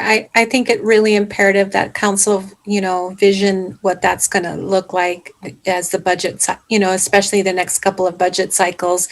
I'd really love to see Parks and Rec ask for some additional FTE because I don't know how they're going to do it. Yeah. And I know they're talking about temporary temporary contractors, and we have the Mano y Mano program that probably could be helpful as well. But I'm thinking I'm especially concerned as we complete the GeoBond projects, how, like Sonia said, trails and the East Mesa complex, how we're going to maintain that and it continue to look as good as the rest of our parks and trails look.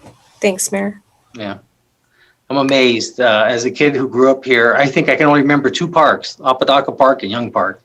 And if we wanted a park, you just found an empty lot, played baseball or something. So anyways, things have changed.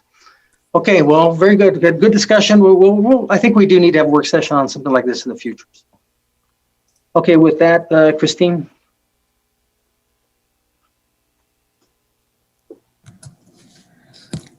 This is on the motion to approve Resolution 21-144. Councilor Abeyta-Stuve? Yes. Councilor Vasquez? Yes. Councilor Bencomo? Yes. Councilor Sorg? Yes. Councilor Flores? Yes. Councilor Gandara? Yes. Mayor? Yes. Okay, 8.4, Resolution 21-145. Move to approve. Second by Sorg. Okay, motion made by Councilor Vasquez, second by Councilor Sorg, and Chris Dunn will be discussing.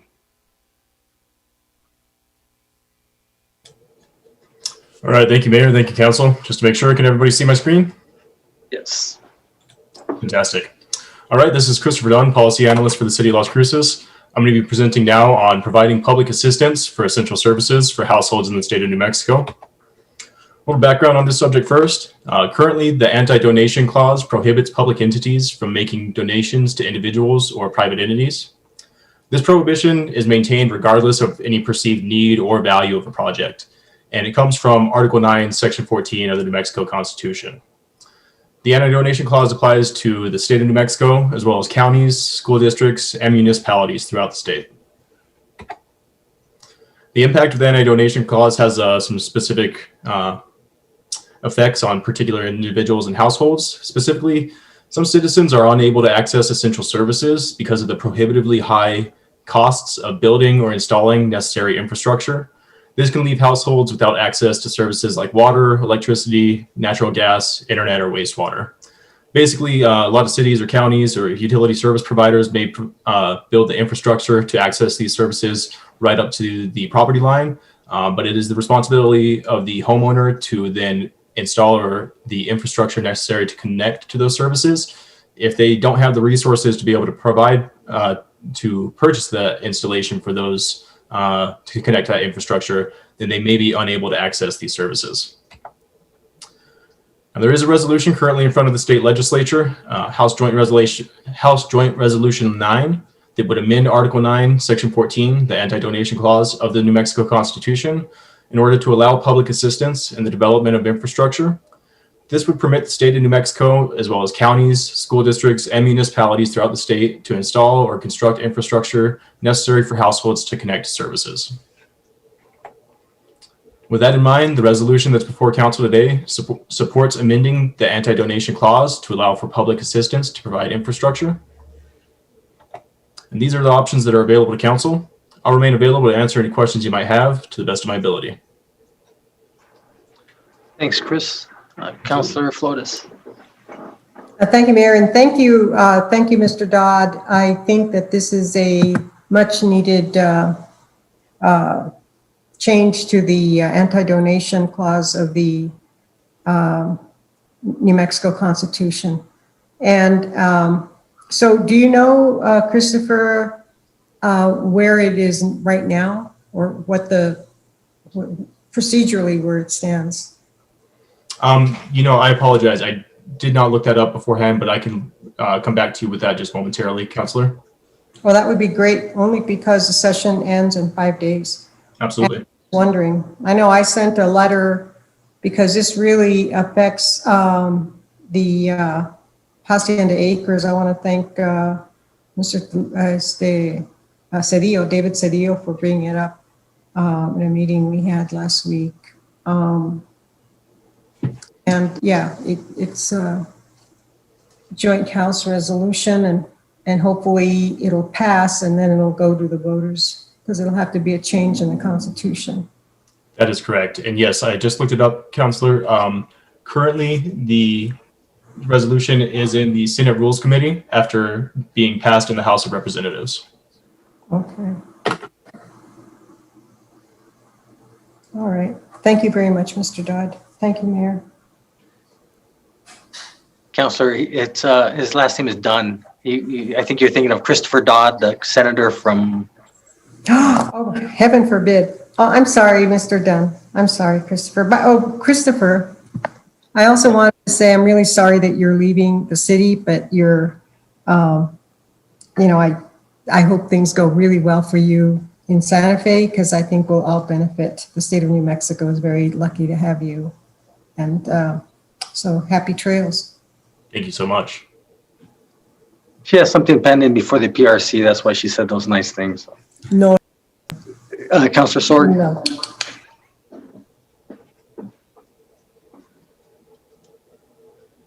You're muted, Councilor. Councilor Sorg, you're muted.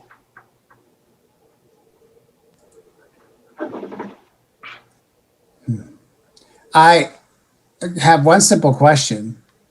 If this passes and gets through the legislature, will that allow local governments to build on private property? In other words, on roads that the city doesn't have right of way?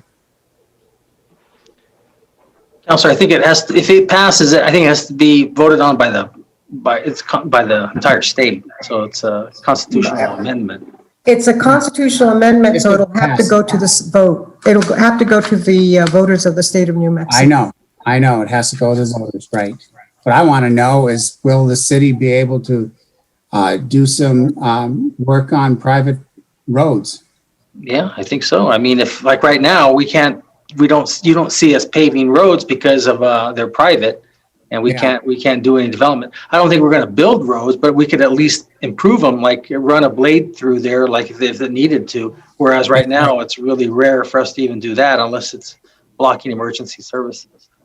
But I don't think it's going to.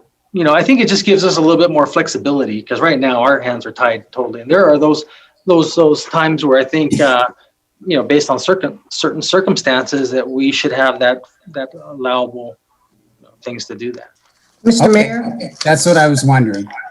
Mayor, Mr. Mayor? I think it's more appropriate for the counties, but that's all I have then. Thank you. Yes, thank you. So this would be section 1H.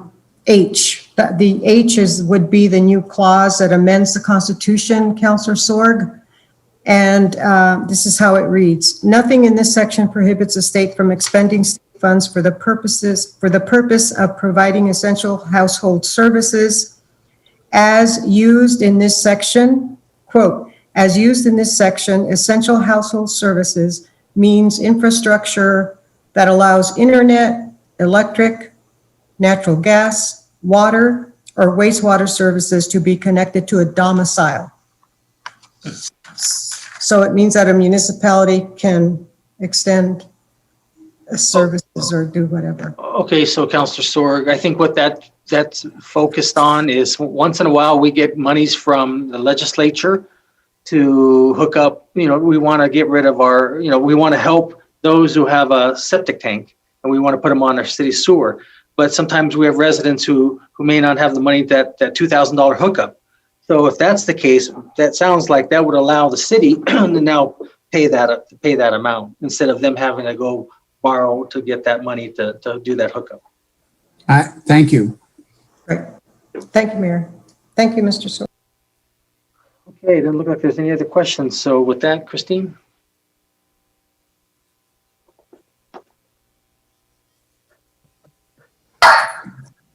I'm trying to, but it keeps running. Sorry, my dog is barking. I was trying to get him to stop before I go on the vote. This is on the motion to approve resolution 21-145. Councilor Abeyta-Stuve? Yes. Councilor Vasquez? Yes. Councilor Bencomo? Yes. Councilor Sorg? Yes. Councilor Flores? Yes. Councilor Gondara? Yes. Mayor? Yes. Okay, next is 8.5, resolution 21-146. Move to approve. Is there a second? Second. Okay, motion made by Councilor Sorg, second by Councilor Vasquez. And looks like Amber Vaughn is going to be presenting. Good afternoon, Mayor and Council. My name is Amber Vaughn, the Performance Manager for the city, for the record. Let me share my screen here. Can you see that? Yes. Thank you. So I would like to talk about the draft strategic plan that has been prepared by management partners. This diagram represents the different plans and how the city can implement these plans. At the top, there are so at the top, it's Elevate Las Cruces, which was passed by City Council in February of 2020. The second layer to that is some policy plans. These are very specific to areas such as the Downtown Master Plan or the Apodaca Blueprint. The next item below is the implementation tools we have available to us to implement these plans. One of those is the annual budget. We've got the municipal code, the capital improvement plan, and the strategic plan, which is what we'll be talking about today. In October of 2020, Management Partners was hired to facilitate the development of the strategic plan using Elevate Las Cruces. The first step they did was they conducted interviews with mayor and the city council. They also did interviews with department directors and key staff. They also did 2 surveys, one of city staff and one of the city of Las Cruces residents. They conducted 4 focus groups, one of city staff, one of the Neighborhood Leadership Academy, boards and commissions, and the business community and partners. On February 22nd, you guys participated in a work session to go through the priorities from Elevate. The structure of the plan being presented, it runs from 2021 to 2026. It has a vision, a mission, and values. It has 6 themes, 45 goals, and performance measures that will be developed. The vision statement that was discussed during the work session is the vision statement from Elevate Las Cruces. Las Cruces is an inclusive community recognized for its cultural diversity, enchanting natural amenities, and vibrant quality of life. We are committed to enhancing our livability, prosperity, and environment for the shared benefit of current and future generations of Las Cruces in a fiscally and socially sustainable manner. Next, we have the mission, which was developed and approved as part of the last strategic plan. And it is the mission of the city of Las Cruces is to provide customer-focused municipal services to residents, businesses, and guests so they can experience a quality of place to live, work, and play.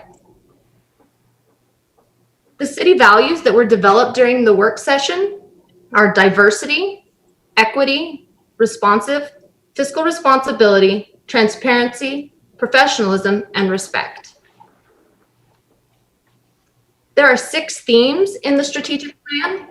The first one is community prosperity. The second one, education and community services, environmental sustainability, capital improvements and infrastructure, communication and follow-up, and finally, public safety. I will go ahead and go through all of the goals in these. Community prosperity has 19 goals in total. If you notice at the beginning of the goals, it says Elevate for Las Cruces. It is a goal. It tells you which theme under Elevate it's under. So this one is in community prosperity. The first one is economic equity. Generate employment opportunities that create economic security for all residents. Number 2, attainable housing. Provide affordable, clean, safe housing options for all residents regardless of income. Number 3, underserved populations. Develop and support programs that provide assistance to traditionally underserved populations. Next slide, number 4, diversification. Seek a balance of business recruitment, retention, and expansion to diversify economic opportunities. Number 5, entrepreneurship. Create a nurturing regulatory environment that generates entrepreneurship and small business investment. Number 6, a ready workforce. Develop a strong and educated workforce that supports an expanding local and regional economy. Priority 7 under community prosperity, housing diversity. Provide a diverse range of housing options to accommodate residents of all stages in life. 8 was a council goal that was added outside of Elevate, was prioritize development of attractive, energy efficient, mixed income housing in infill areas and along the El Paseo corridor. Number 9 was also a council goal, establish a behavioral health district made up of governmental entities in Doña Ana County. Item 10, also a council goal, establish a building local wealth component within the city's economic development department. Number 11 comes from Elevate, special housing needs, ensure that housing needs of traditionally underserved populations are met.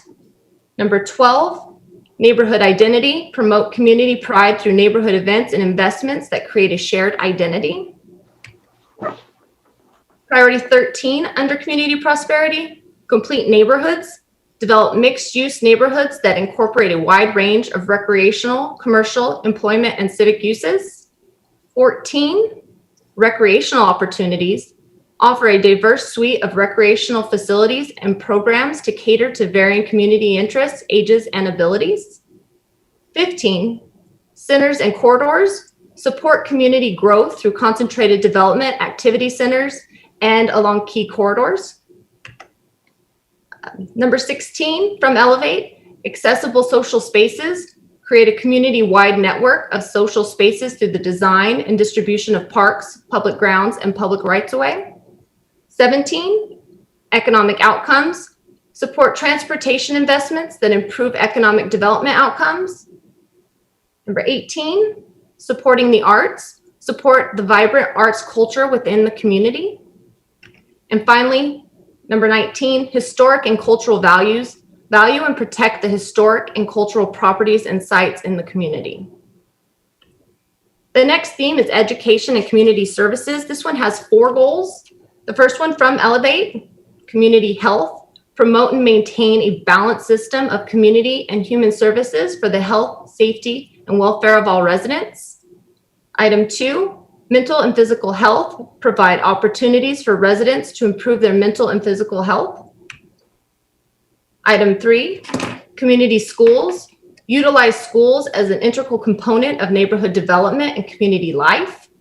Item 4, food security, transform Las Cruces into a food secure community with improved access to healthy food options. The third theme was environmental sustainability, and this one has 8 goals. First one from Elevate, balanced growth, encourage efficient land use development patterns that accommodate projected growth in a sustainable manner. Priority 2, environmental justice, make public health improvements in an equitable manner that align with the tenets of environmental justice. Number 3, sustainable infrastructure systems enhance infrastructure to meet the demands of residents and businesses in a sustainable manner. Item 4, energy efficiency, increase the share of renewable energy alternatives to reduce the community's overall carbon footprint. Item 5, open space lands, embrace open space for passive uses that protect the natural, cultural, or agricultural character. Priority 6, reliable water supply, preserve the region's natural resources by implementing quality control and conservation techniques. And the last 2 under environmental sustainability is stewardship, deliver parks and recreation services in a collaborative manner that generates community enthusiasm and pride. And finally, this was a council goal added, provide direct support from Sustainability Office for all departments to help them meet goals in the Climate Action Plan and other adopted resiliency measures. The next theme is capital improvements and infrastructure. This one has 6 goals. And this one from Elevate, context sensitive street design, design streets to support varying levels of pedestrian activity based on the intended built context of surrounding development. Priority 2, system efficiency, build and maintain coordinated transportation system that operates in an efficient and co-effective manner. Item 3, transportational land use connection, develop an accessible and efficient transportation system that provides seamless connectivity to surrounding land uses and complements various development patterns. Priority 4, multimodal system, develop an equitable multimodal transportation system that presents feasible travel options for residents. Priority 5, transportation safety, incorporate public health and safety enhancements into the transportation system investments and policies. And item 6 is a council added goal of develop a plan to increase the pavement condition index. The next one, this is theme 5, communication, involvement, and follow-up. This has 4 goals. The first one, community engagement, involve the community in historical preservation efforts. Priority 2, a coordinated service delivery, improve coordination and communication amongst utility providers and agencies. And the final 2 under this are both council goals. The first one was identify appropriate communication methods to reach underrepresented groups. And the last one, complete implementation of the transparency and communication tools. The final theme is public safety. This one had 4 goals. This one from Elevate, police and criminal justice, provide for a humane and responsible police and criminal justice system. Number 2, emergency services, ensure a safe and secure community through the provision of high quality fire and emergency medical services. And the last 2 for public safety were council goals, identify strategic areas for lighting improvements to improve safety. And the final one is to continue to support the Fire Mobile Integrated Health Program, the Multidisciplinary Mental Health Response Team, and the Police Critical Incident Crisis Intervention Team. All of those, there was 45 goals. So the next steps will be, once this is approved, the departments will begin working on their strategic business plans and developing performance measures to show progress towards these goals. We will present those performance measures to council, so you'll have an opportunity to see those. We will give progress status reports. I'm happy to report that we are almost completed with the OpenGov implementation, which will provide a transparency portal on our website to report on the goals and the progress, as well as reports, paper reports to council and other members of the community. After the work session, it was discussed that council would like the opportunity to review the city plan. And so the first time that would be in 2 years would be 2023 for the review. And here are your council options, and I will sit for any questions. Thanks, Amber. Before I get to council, let me just run this for them to think about. Were you going to, did you want council to prioritize their city council goals since, you know, before or after you bring the document? So just something to think about. Oh, Mayor? Yes. This is Amber for the record. These were in the priority order based on the survey that you took and prioritized based on the system, the point system that was given in there. So these are in priority order. Okay, so the council goals, like let's say there was one that was in 8th order. You're saying that is the order that, okay. Yeah. Well, of course, the council can change it, but I just want them to think about that. Okay. So Councilor Vasquez, or Gandara, and Flores. Thank you, Mayor. Thank you so much, Amber. This is super exciting. I love seeing all these priorities put together. I really think it encompasses both the spirit of Elevate Las Cruces, our comprehensive plan, but also I think a little bit of what all of us as councilors and mayor really represent. And I think part of the discussions and conversations we all have with our constituents really lead to this critical work that is reflected in the strategic plan. And so I love to see almost in every category, there's something in here that has to do with improving the quality of life or in the environment for Las Cruces residents. And I'm super excited. I don't have any particular questions at this point. I just want to share just how excited I am to have departments then turn these priorities into actual goals and us being able to track them in the near future, because these are just amazing. I mean, I think this is exactly the direction I'd love for our city to go in. And so I see most of our goals reflected here. And I think the process that was used was a good one in terms of, I think that survey that was sent out, that was really comprehensive. It was some hard choices to make and narrowing down what's really the most important out of like 15 really desirable things that we want for our community, and having to narrow it down to just a few choices. But that is the reality, right? We have certain resources, certain staff, and a certain focus that we really should be prioritizing. And so I know there's perhaps some things that didn't make it into this strategic plan that some councilors wanted, myself included, but I think overall I'm super happy to see this and look forward to voting in support of it. So thank you, Mayor. Thanks, Councilor. Councilor Sword. Hey, thank you, Mayor. And thank you, Amber, for bringing that presentation to us. As you can see, these goals that we have in the list are goals that are pretty general. They're lacking of specifics, actions that would take to do these things. My question is, where and when do we start talking about specific actions for each one of these goals?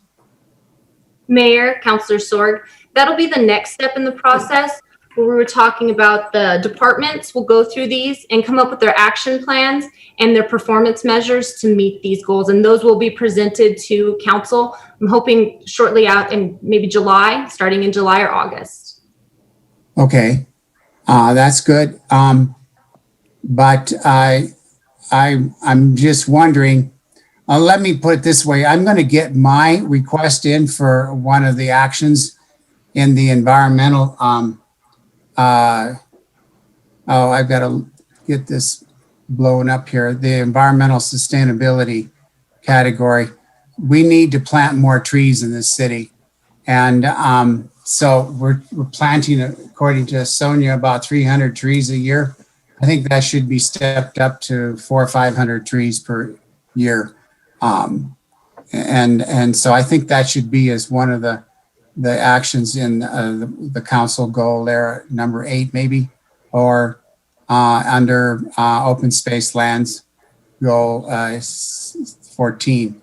But anyway, wherever can put it. So that's my little pitch for the day. Thank you, Mayor. That's all I have. Okay, thank you. Councilor, Mayor Pro Tem. Thanks, Mayor. Thank you, Amber. When I saw this as part of our packet, I was really excited, read it, easy to read, to follow. I was a bit overwhelmed, right? Like, I don't know, how many goals did you say we had? 40 something? 45. Yeah, 45? 45. 45. So I was like, whoa, right? So one of the things that would be my recommendation, and I think Councilor Sorg alluded to some of it, is I see these, these goals, but no strategies. And then we've identified some of council's priorities, right? And so my question is, when will the departments have the assistance of the consultants to with those goals to sort of help strategize what those strategies are going to be and performance measures moving forward? And at the same time, will council have that opportunity? Because although you said that we prioritize those, there were a lengthy list of many priorities. So my recommendation would be that from those 1 to 8 priorities, that council have an opportunity to prioritize those would be my suggestion. But I really want for us to use our consultants, to be able to navigate and this. So my question is, will the consultants help each of the departments move through the performance measures? And then what happens to the performance measures that were developed in the last 5 years? Mayor Pro Tem Gondara, yes, the consultant can help. Actually, Jacqueline from Management Partners is on the line if she wanted to contribute anything. But yeah, the purpose of presenting all that to council would be to get the input on the different actions that they were taking. That would be good. And there was a second part to your question. And how the council, so I see, that we have priorities as council, and I saw them identified and separated out. And I thought that was interesting, but we can't do that work without staff. So how does that work? The staff will go through each one of those and come up with what they can do in the next 5 years to achieve these goals, to get closer to that, the big goal. So they'll have little goals underneath that. And so you were asking, could the council prioritize the items underneath that? Well, I see that there's some disconnect, right? When you say that staff is going to determine what the strategies are for each of council's goals, I wonder why couldn't we do that together with the help of the consultant, right? And before that, you've identified and separated out council goals. You put them very, very clearly. These are council goals. What I'm saying is, before staff gets into that, I think council needs to prioritize what they are and have some input into what strategies, right? So my thought is, infrastructure wise, we have all these policy review committees, right? These policy review committees should reflect all those goals and lots of strategies already that we are working on, or policies, right, that we're working on that should come back to council. So I just want to be very mindful that for me, it's like a system thing, and I don't want any disconnect or us working in our silos, because I think we need to do this together. And very rarely do we have that opportunity work with staff to do that, with the exception of the policy review committees that each of us sit and facilitate. Does that make sense, Amber? Mayor, Councilor Pro Tem Gondra, yes, that makes sense. I understand what you're saying there, yes. So will we have that opportunity to do that? Yes, I think that is doable. Mm-hmm. Okay, cool. And yeah, thank you. I one of the things I really liked about the brochure that was put together for council's priorities is, we had those overarching themes, and then all these strategies identified for each time frame, right? Every year we're going to be doing this, right? So that it doesn't seem so overwhelming. And I hope that we get to that point, that there will be strategies and timeframes. So each year we know we're going to be working very specifically on these things. And maybe that feels a little more doable, but Amber and our consultant who's on board, please remind me her name. I know she's here. I saw her earlier. What's her name? Jacqueline. Yes. So thank you, Councilor Flores. will we be able to have that in a very nifty little brochure that we can take around to people to say, look, these are what we're doing and this is the goals and this is how each year we're going to work on these priority strategies. So, Hi, Jacqueline. hi, how are you? Amber, did you want me to speak right now? Amber, are you ready for my comments? Okay. Hi, good evening. Excuse me, Jacqueline, I know we called you. Can you state your name, please? Oh, yes. I apologize. I always forget that. I'm Jacqueline McCrae, and with Management Partners, we're your consultant in the development and update of your strategic plan. And so once the strategic plan is finalized, our last deliverable to the city under this current contract is to provide to you a framework for doing just what you all are talking about, and that is really getting to the implementation steps, so taking all of the goals, and that the framework then will allow the departments to identify actions and priorities and resources needed and who the lead staff person is, and then the years for completion that then I believe that Amber will bring back to you for your review. Thank you, Jacqueline. I'm hoping that there will be some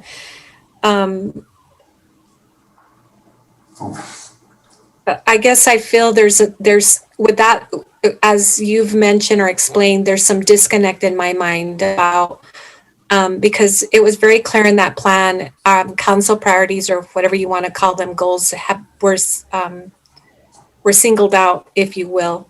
So I understand about departments coming together and really identifying what those priorities are. I hope that they're going to be the same as what council would like to see. And unfortunately, you know, some of what staff thought were priorities were different than council's, as you know. So I don't want that to happen. And it's because we don't have sort of that opportunity. Now we have infrastructure in place, like those policy review committees where we can have those discussions. And I want us to be very mindful of that. And I don't want there to be a disconnect because I thought there was. We saw things very differently at our work session, what interstaff, right? Staff was thinking and what council was thinking. Well, that very robust conversation about poverty, right, was one. I just want to make sure that there's some connection and that there's a process in place so that there isn't a disconnect. Now, what Mayor Pro Tem, looks like Barbara has a comment she'd like to share. Thank you, Mayor. Yes, Barbara DeLeon for the record. And Mayor Pro Tem, I just wanted to add a point of clarification, and that is the items that were highlighted as council priorities in the list of goals under the themes were called out just because they were not in the Elevate Las Cruces document. We wanted to be very careful to tie everything back to Elevate or to note if it was added by council. But effectively, they are all your priorities because you, of course, approved Elevate Las Cruces. Just some of those goals will fall under the Elevate or come from the Elevate umbrella, and some came from the work session and the input that you provided to council. And we can very definitely utilize the policy review committees as vehicles for discussion with respect to the implementation plans to get us to your goals in the strategic plan. But I think once the plan is adopted, it will be very clear. Those are your priorities, and then our marching orders are basically to determine how we can achieve those priorities and in what time frame. And you're adopting the 5-year time frame. We've already had staff review all of the items that you saw today in Amber's presentation, and essentially say, yes, they're achievable within a 5-year time frame, but then we'll get to more detail on how that will happen in the implementation framework. Thank you so much, Barbara. Mayor Pro Tem, can I ask Amber to go back and show us some examples because, you know, we're going back to this 5 years, and I think when we had this work session, we talked about 2 years. You know, that that 5 years is okay from a 30,000 foot level, but we want something that we're working on all the time. So can you go, Amber? There was one where council goals was like 6 or 7. There was some. Okay, let's take that one for example. So I think what Mayor, I don't know, Mayor Pro Tem, are you saying we're like this one here? You don't want to have this document printed with this number 6 here if this is something that we want to move up quicker. Is that what you're trying to say, Mayor Pro Tem? Well, I'm saying 2 things, Mayor. We have like 7 or 8 council goals, right? That now that Barbara explained that they're not a part of Elevate. And so I just want us to have an opportunity, and then Amber explained she used the same rating we used, right, to identify which are the priorities, but they were also amongst lots of other stuff, right? So I feel like we have to go back and say, okay, here's the 8. What is the top 1, 2, 5 through whatever, 1 through 8? And then how does staff implement that? And I like to use the vehicle as noted through our policy review committees, I think are important, and also use our consultant as well. And then finally, I just want to make sure that I'm glad to know that we'll have this dashboard to look at. But I also want to encourage and recommend that EFO really look at hiring an evaluator to help sort of put all this together with the assistance of Amber and I don't know, maybe Jacqueline and others have that ability to do so. But I think it's so important that basically the idea of bringing the performance measures, right, peak performance was to be able to identify what those strategies are, the resources that it's going to take, and you know where each of the departments are in terms of fulfilling those goals moving forward. So, yes, Mayor, I was saying a couple of things. Is I noticed very clearly council goals were identified, and now Barbara explained why. But I also think that I'd love to prioritize those and make sure that we have. There's a thought and a process by which these goals are completed, or strategies under those goals, that there's strategies, right? And so anyway, I don't want to belabor this. I feel there's some disconnect, and I just want to make sure that we all know, right, what our role and responsibility is. And Mayor, I think that 2-year mark is an excellent one. I think Amber did talk about that. In 2 years we will get to review it, right? Okay. So yes, Mayor Pro Tem, but let me just circle back to Amber. So Amber, our previous strategic plan, did we not have it broken down what we were going to accomplish every year for, you know, and I think that is something there that we don't want to lose. I think that's something there that the public keeps us accountable, management keeps his team, you know, everyone stays accountable. Yes. You know, we have a plan. This is what we want to do. This is what we want to accomplish in 2021, 2022. You know, for 5 years, that's fine, but we revisit it every 2 years. I agree, Mayor. I hope that we would see that. Yeah, right? And that's what I think what some of the questions is whether or not are we going to identify when are we going to identify what we're going to get done this year and next year and the year after that? Mm-hmm. Is that what, yeah. Yes, sir. Thank you, Mayor. I didn't see that. I think that part is missing, and I think it's very important. That's what I really liked about the previous strategic plan. Yeah. So that's that now. So I guess, Amber, the question would be, you said the next step. I mean, I don't think we should go and pay for a publication of this until if this is what council wants, you know, if we're going to keep it the way that we've had it in the past, and that is, this is what we're going to do this year, this is what we're going to do next year, the year after that, and so on and so forth. I would think that we would want that in there before we go to publish it. Mayor, Amber Vaughn for the record. Yes, we would want to have timelines in there so that it would show what we were achieving. That is correct. Okay, so when would we gonna do that? That would be in our next steps in the implementation phase. All right. So it's not gonna be, so you're not gonna come out with this new glossy booklet already with all this here and not have the timelines in there? That's Mayor, that's what Okay. Mayor and Council like. Yes, we will do that. perfect. Okay, good. Mayor Pro Tem, anything else? That's it, Mary. Thank you. Thank you, Amber, and thank you, Jacqueline. Great work. I'm really excited to see this. Councilor Flores? Oh, thank you, Mayor. Thank you, Ms. Vaughn, for your thorough presentation. Can you go to slide 18, please? Okay. Can you explain to me what number in the second item there? The second sentence, make public health improvements in an equitable manner that align with the tenets of environmental justice. Who are the tenets of environmental justice?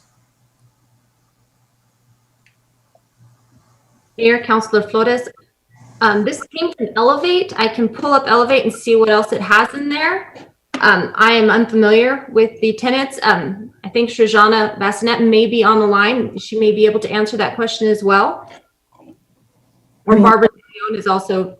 I've never. Mr. Mayor. If I may, I think that's supposed to say. Okay, let's hold on here for a second. I think it Too many means- people running here. So Councilor Flores asked a question and I see Shoshana jumped on. So Okay. let's turn to her, see if she knows who can answer that question. Thank you, Mr. Mayor. Srijana Bosnes, Senior Planner. Councilor Flores, you correctly spotted a typo. It's a spelling error. It should be tenants, not tenants. That's what I thought. Well, that's what I thought, but I didn't want to assume. And I thought, well, maybe there's a league out there that I'm not even aware they're floating out, flying to Mars or something. So, but thank you, Srijana, and good to see you as always. And thank you, Ms. Vaughn. And so, okay, so now to the substantive. So that was just a typo. So there aren't any tenets of the environmental justice out there with Superman and the rest of the superheroes. I have. That's a good idea, Councilor Flores. Actually, yeah, well, I'm full of, good ideas. That's what I'm full of. Okay. So I have the same concerns that Mayor Pro Tem Gandara has about the next step and how we go and everything.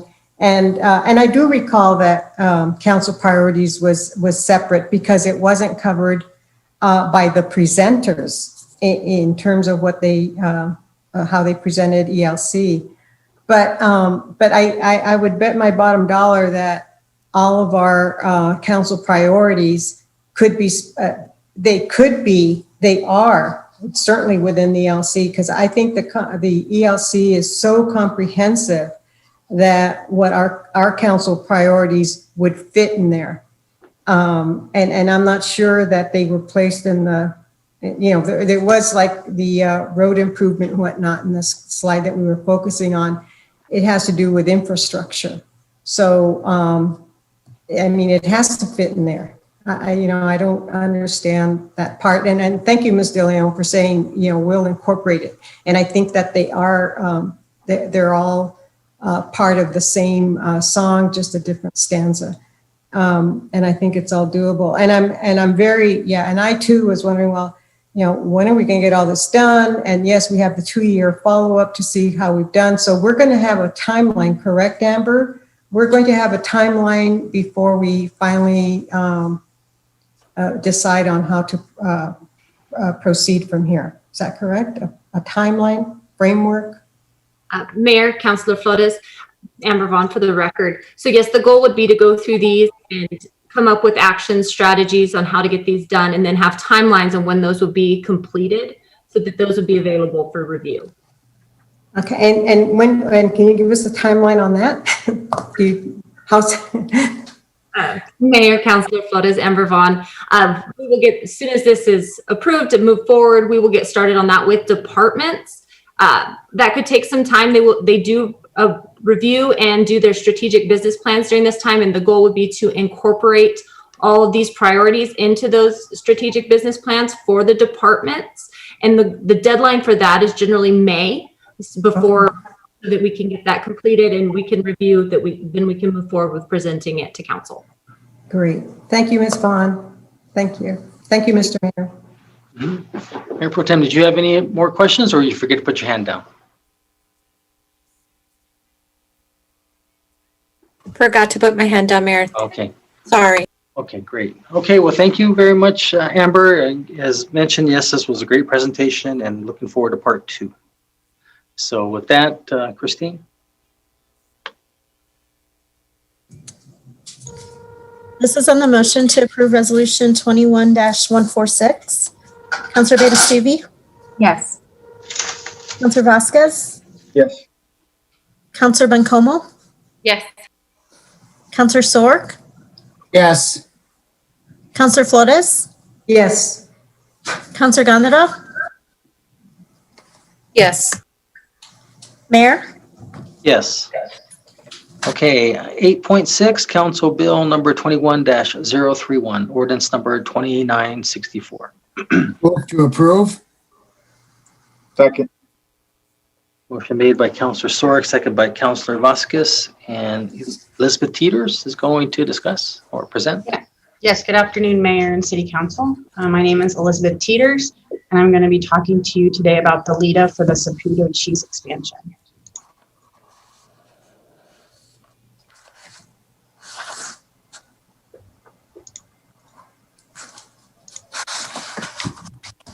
Okay. Please let me know when you can see my screen. Yes, it's on. Yes.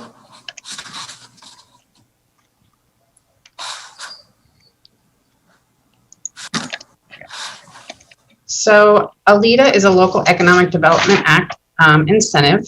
The objectives of ALIDA is it assists expanding or relocating businesses that stimulate economic growth, have significant community impact and support, increase wages and provide job creation, and promote significant new private capital investment.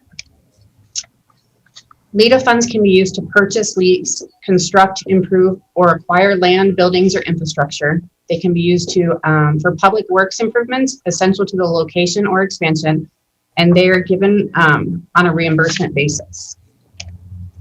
A little bit of background on Saputo. They purchased F&A dairy products, including the facility in Las Cruces in 2018. They are located at the Las Cruces Innovation and Industrial Park. They employ 147 employees, and they produce about 4 million pounds of cheese monthly.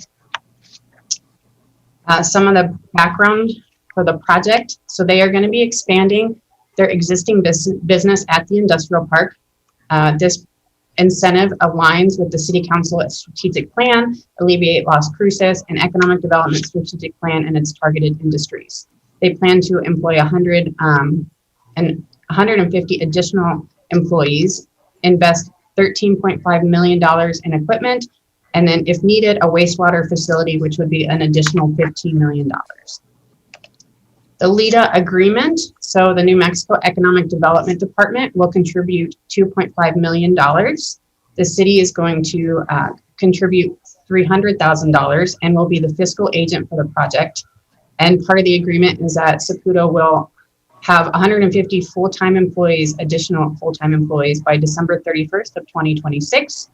There are also other incentives on the table for Saputo. They will be receiving JTIP from the state and up to $54,000 in Wage Plus and possibly an IRB, Industrial Revenue Bond, sorry.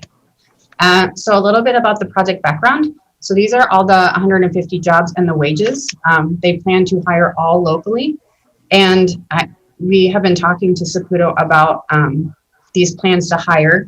And so when somebody gets hired with Saputo in the first 90 days and then again at 6 months, they will have the opportunity for a raise. And then a majority of these employees will also have an opportunity for a raise at 1 year and 18 months. And plus they have already planned for merit-based increases for fiscal year 22 and 23. And here's the jobs broken down just by hourly wages. So the Saputo's benefits, they offer major medical, dental, and vision, life insurance, AD&D, short-term and long-term disability, a 401k, paid time off 30 days a year, flexible spending account, work-life resources, including free confidential consultations, tuition reimbursement of up to $5,250 a year, scholarship program for their children, adoption benefits of up to $5,000 per child, a commuter account, and employee share ownership plan. We do have some representatives at the meeting today. So we have representatives from Saputo and the consultants, as well as Movida and the New Mexico Economic Development Department. And with that, in front of you are your regular council options. Okay, thank you, Elizabeth. Councilor Flores, did you forget to put your hand down, or did you put it up? I forgot to put it down. I'll put it up later. Thank you. So do you have a question? Oh, I'm sorry. No, not at this time, Your Honor. Okay, all right. I reserve. Doesn't look like there's any questions. Looks like the presentation from, well, there, Councilor Vasquez.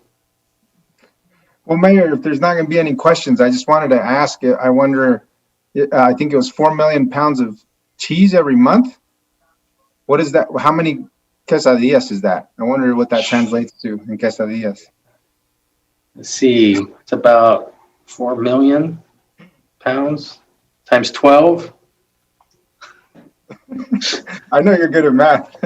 48 million quesadillas. Yeah, there you go. Depends on how big a quesadilla is, of course.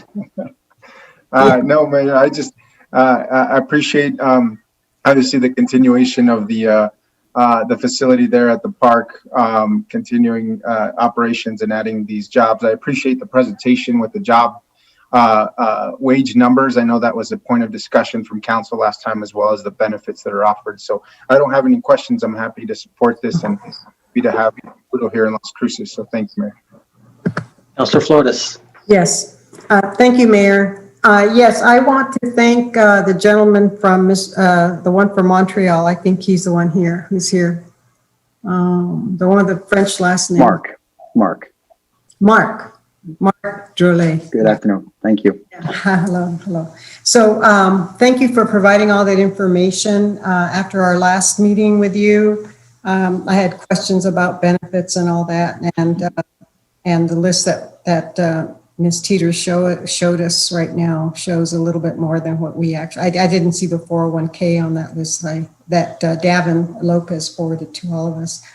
But I want to thank you for all of that. And I hope that, I hope the employees are encouraged to really take advantage of the on-the-job training, to go up the ladder and get the benefits of a 401k, because it's really better when you're a long-term employee. It really pays off in the end.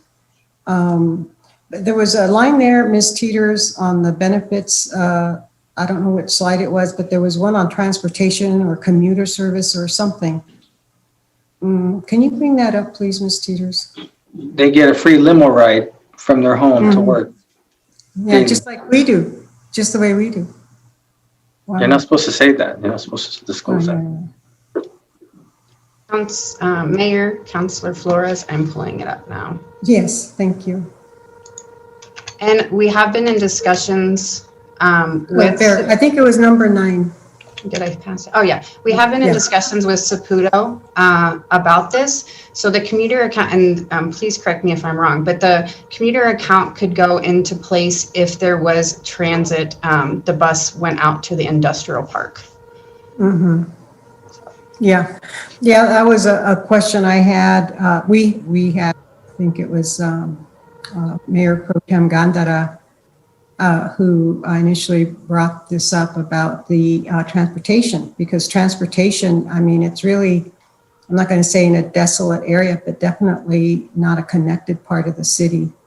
And I know that with everything that's going to go on with innovation and industrial park and is really rolling out there, will have it eventually, but we don't have it now.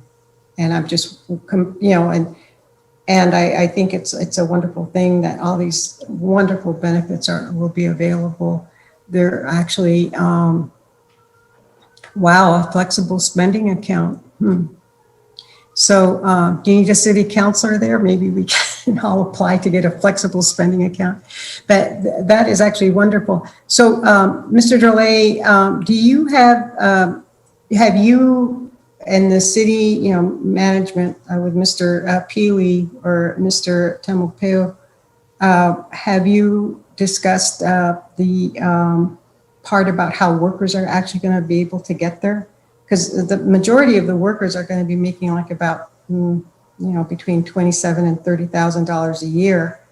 And, it's okay if you're a college student making that kind of money, but I mean, that barely, that you can maybe buy a used car, that amount. How are they going to get to your facility?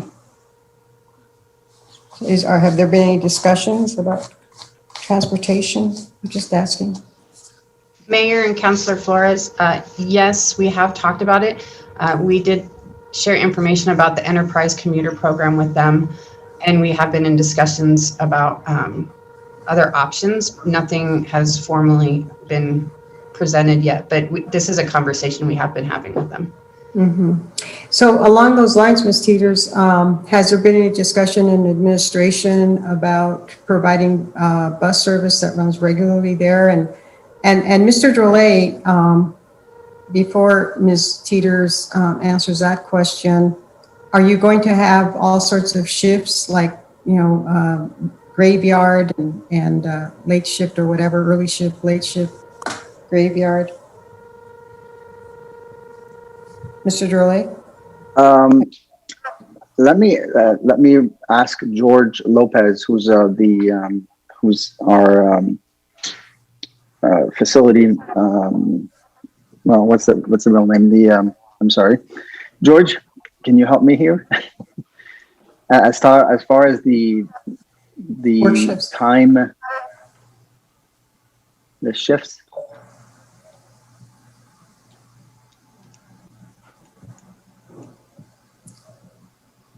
Not George Lopez, the actor, right? Just no, it just yeah. I see Jorge. I see Jorge Lopez.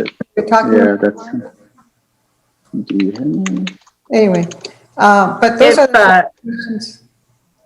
I was just going to mention George. Hi, everyone. My name is Lisa Christ. I'm the Vice President of Human Resources for Saputo, and I can speak to that. George Lopez is our plant manager for this facility.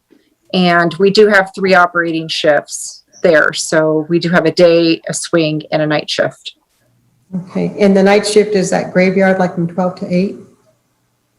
It's from 10 to 6:30 in the morning. Yeah. So it's yes. Yeah. So it's generally in the world of workers. It's yeah.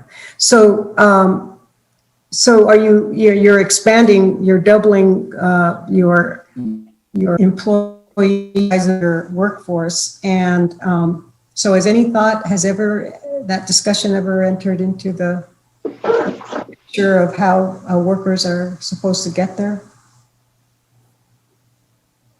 No? Is that question to the business? Yeah. So many of our facilities are able to definitely take advantage of public transportation where and when it's available. And that's why we do offer this pre-tax benefit to allow our employees to put away pre-tax dollars to pay for public transportation, which is actually a really nice benefit. And so, that is the goal in terms of additional cooperation with the city and hoping that we can expand that route to the industrial complex. And we do and feel that our expansion plan is nicely anchored in the strategic plan that you just described earlier. And I can tell you that we are very excited about our continued and future state plans in Las Cruces. So we are hoping that future state, we can extend public transportation and make it available to our employees. So that's something that you are probably discussing with our economic development department, and in turn, they're talking to hopefully quality of life, where our transportation people are in And then with that innovation and industrial park growing, we would necessarily have to have more transportation, but it'd be great if you were a big player in that. It would be helpful. Thank you, Ms. Chris. Thank you. And thank you, Ms. Teeters, very much. And thank you, Mr. Mayor. Mhm. Okay, anybody else? Doesn't look like. Okay, well, again, to the Saputo, thank you very much for what you're doing. Very impressive package for the employees, and really glad to see you all expanding and using Las Cruces as your home. So with that, Christine, if you call the vote, please. This is on the motion to approve ordinance 2964. Councilor Abeyta-Stuve? Yes. Councilor Vasquez? Yes. Councilor Bencomo? Yes. Councilor Sorg? Yes. Councilor Flores? Yes. Councilor Gandara? Yes. Mayor? Yes. Okay, so now we're going to go to board appointments. And Councilor Vasquez, I sent you an email if you have a chance to check it out. So the first one, excuse me, is on the Transit Advisory Board. Ryan Easterlin is a reappointment, and need a motion and a second, please. So moved by Flores. Motion made by Councilor Flores. Is there a second? Second, Bencomo. Okay, second by Councilor Bencomo. Christine?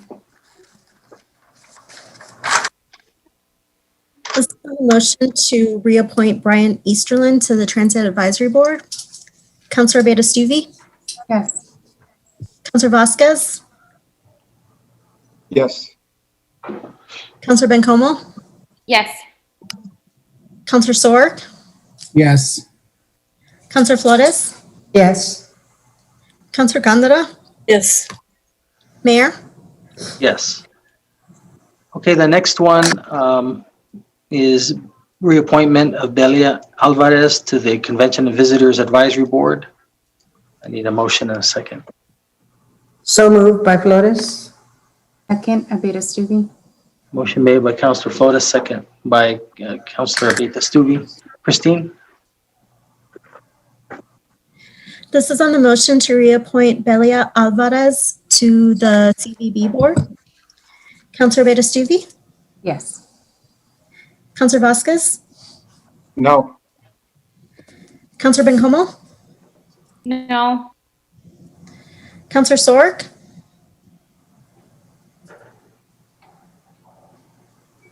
You're muted. Councilor Sorg, you're muted. Oh, I know I'm muted. It just wouldn't unmute. Oh, okay. I'll vote yes. Councilor Flores? Yes. Councilor Gandara? Yes. Mayor? Yes. Okay, so now we go to notice of proposed ordinances. There'll be notice public discussion. The council may ask staff for clarification on the proposed ordinance. 10.1 Council Bill 21-032, ordinance number 2965.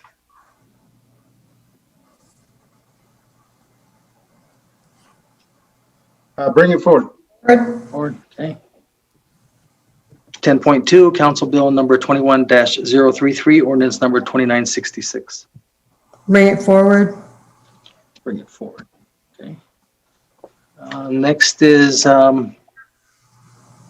our city council member board reports and comment.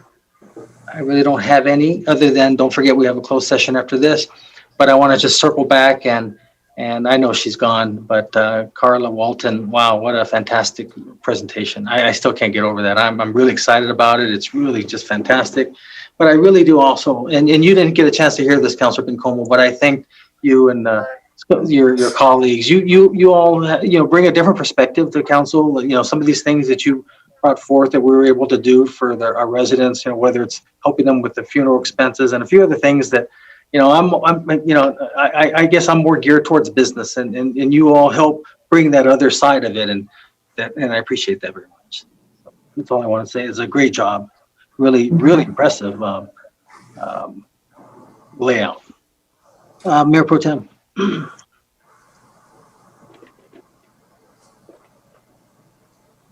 Thank you, Mayor.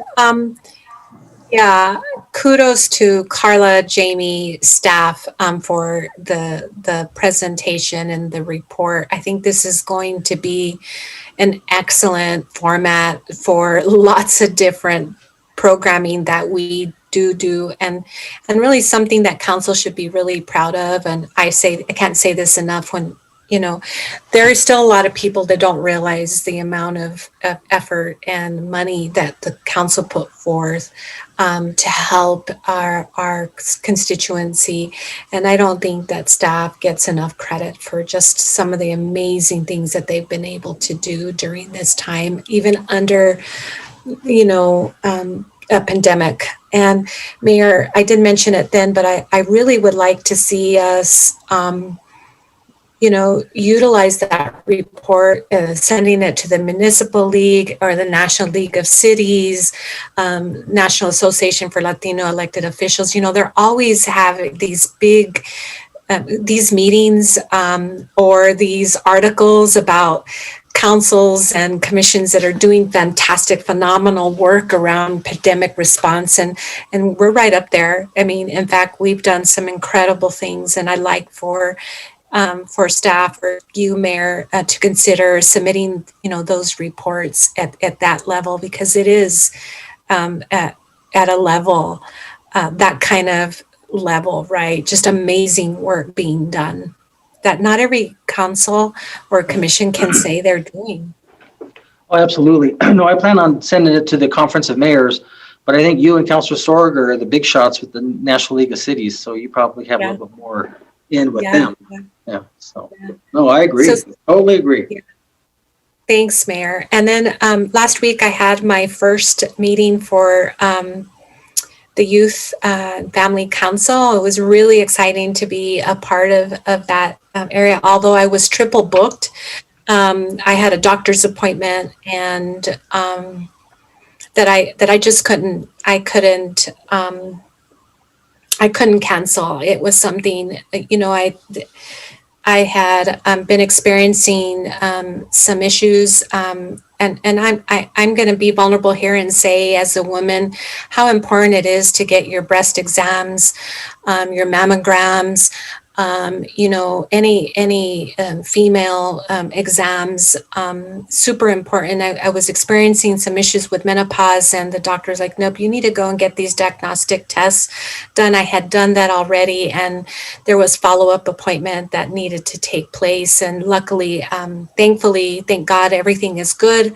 I'm happy to report everything is good. They will need me to go back in 6 months. But I, you know, just the importance of access to good quality medical care, and the ability, you know, to have good insurance to be able to do that. And so all those things have been always very important to me, Mayor, is access to good health care. So many folks don't have that, especially as we are seeing during the pandemic. And Councilor Bencomo, you made mention about just the disparity and how much our Latino brothers and sisters are, and our Black, our African-American brothers and sisters are affected about COVID. And I'm especially concerned because 88001 continues to be the zip code that has the most diagnoses.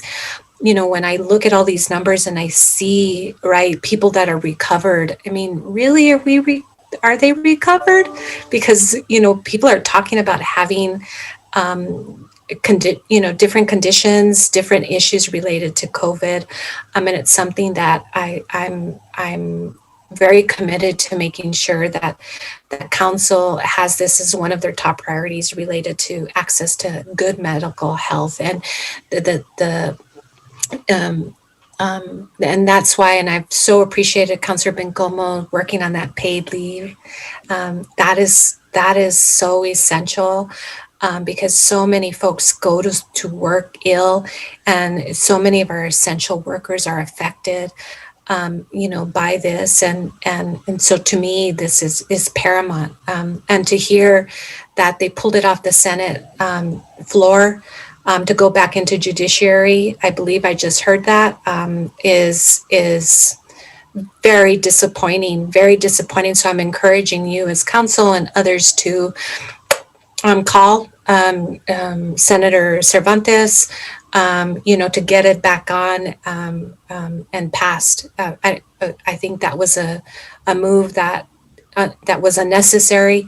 Let it be voted in, at the Senate floor. And so, again, Mayor, I wanted to share that personal testimony of mine, just to please just be sure you take care of yourselves, you as men, making sure you get your exams when you need to, and don't let other things stand in the way. I think that's really important. And with that, I'll pass it on. Thanks, Mayor. Thank you, Mayor Pro Tem. Thank you for your courage, and for all you know, you could have saved a life by you disclosing your personal. Thank you for that. Councilor Flores. Thank you, Mayor. There's one thing that really highlighted, has highlighted this month so far, and that was the City Art Board meeting we had on, was it just Tuesday? It seems like a long time ago. Yes, it was Tuesday, and March 9. And it's a dynamic, it's really, the Art Board is really great. And now we have Ceci Vasconcelos is now with Quality of Life, and she's the city liaison. And she brings a lot of energy, a lot of skills, and everything's moving along beautifully. A presentation was made by one of the members, Saul Ramirez, and he's a young man, I believe, an artist. The board is comprised of artists and very dedicated to the arts, and very committed to the board. And he did a presentation that I would, with your acquiescence or whatever permission, Mr. Mayor, I would like to have him do that presentation, maybe cut it down a little bit. It's about a 30-minute presentation. And he looks at the arts, and he looks at history and economics, and it's amazing. I mean, just an amazing presentation. And I had my meeting with EFO on Wednesday, the day after the meeting, and I was still really I was so exhilarated, so excited, so it was so wonderful to see such a brilliant mind and dedication. And so it would be great. So I'll talk to you about that later. Yeah, just drop me an email. I'm sure we can do that. Yeah. Thank you. And, but he was just amazing. And it's just amazing how he drew everything. It was amazing. So that, and then on Saturday, I want to thank the New Mexicans for Gun Safety.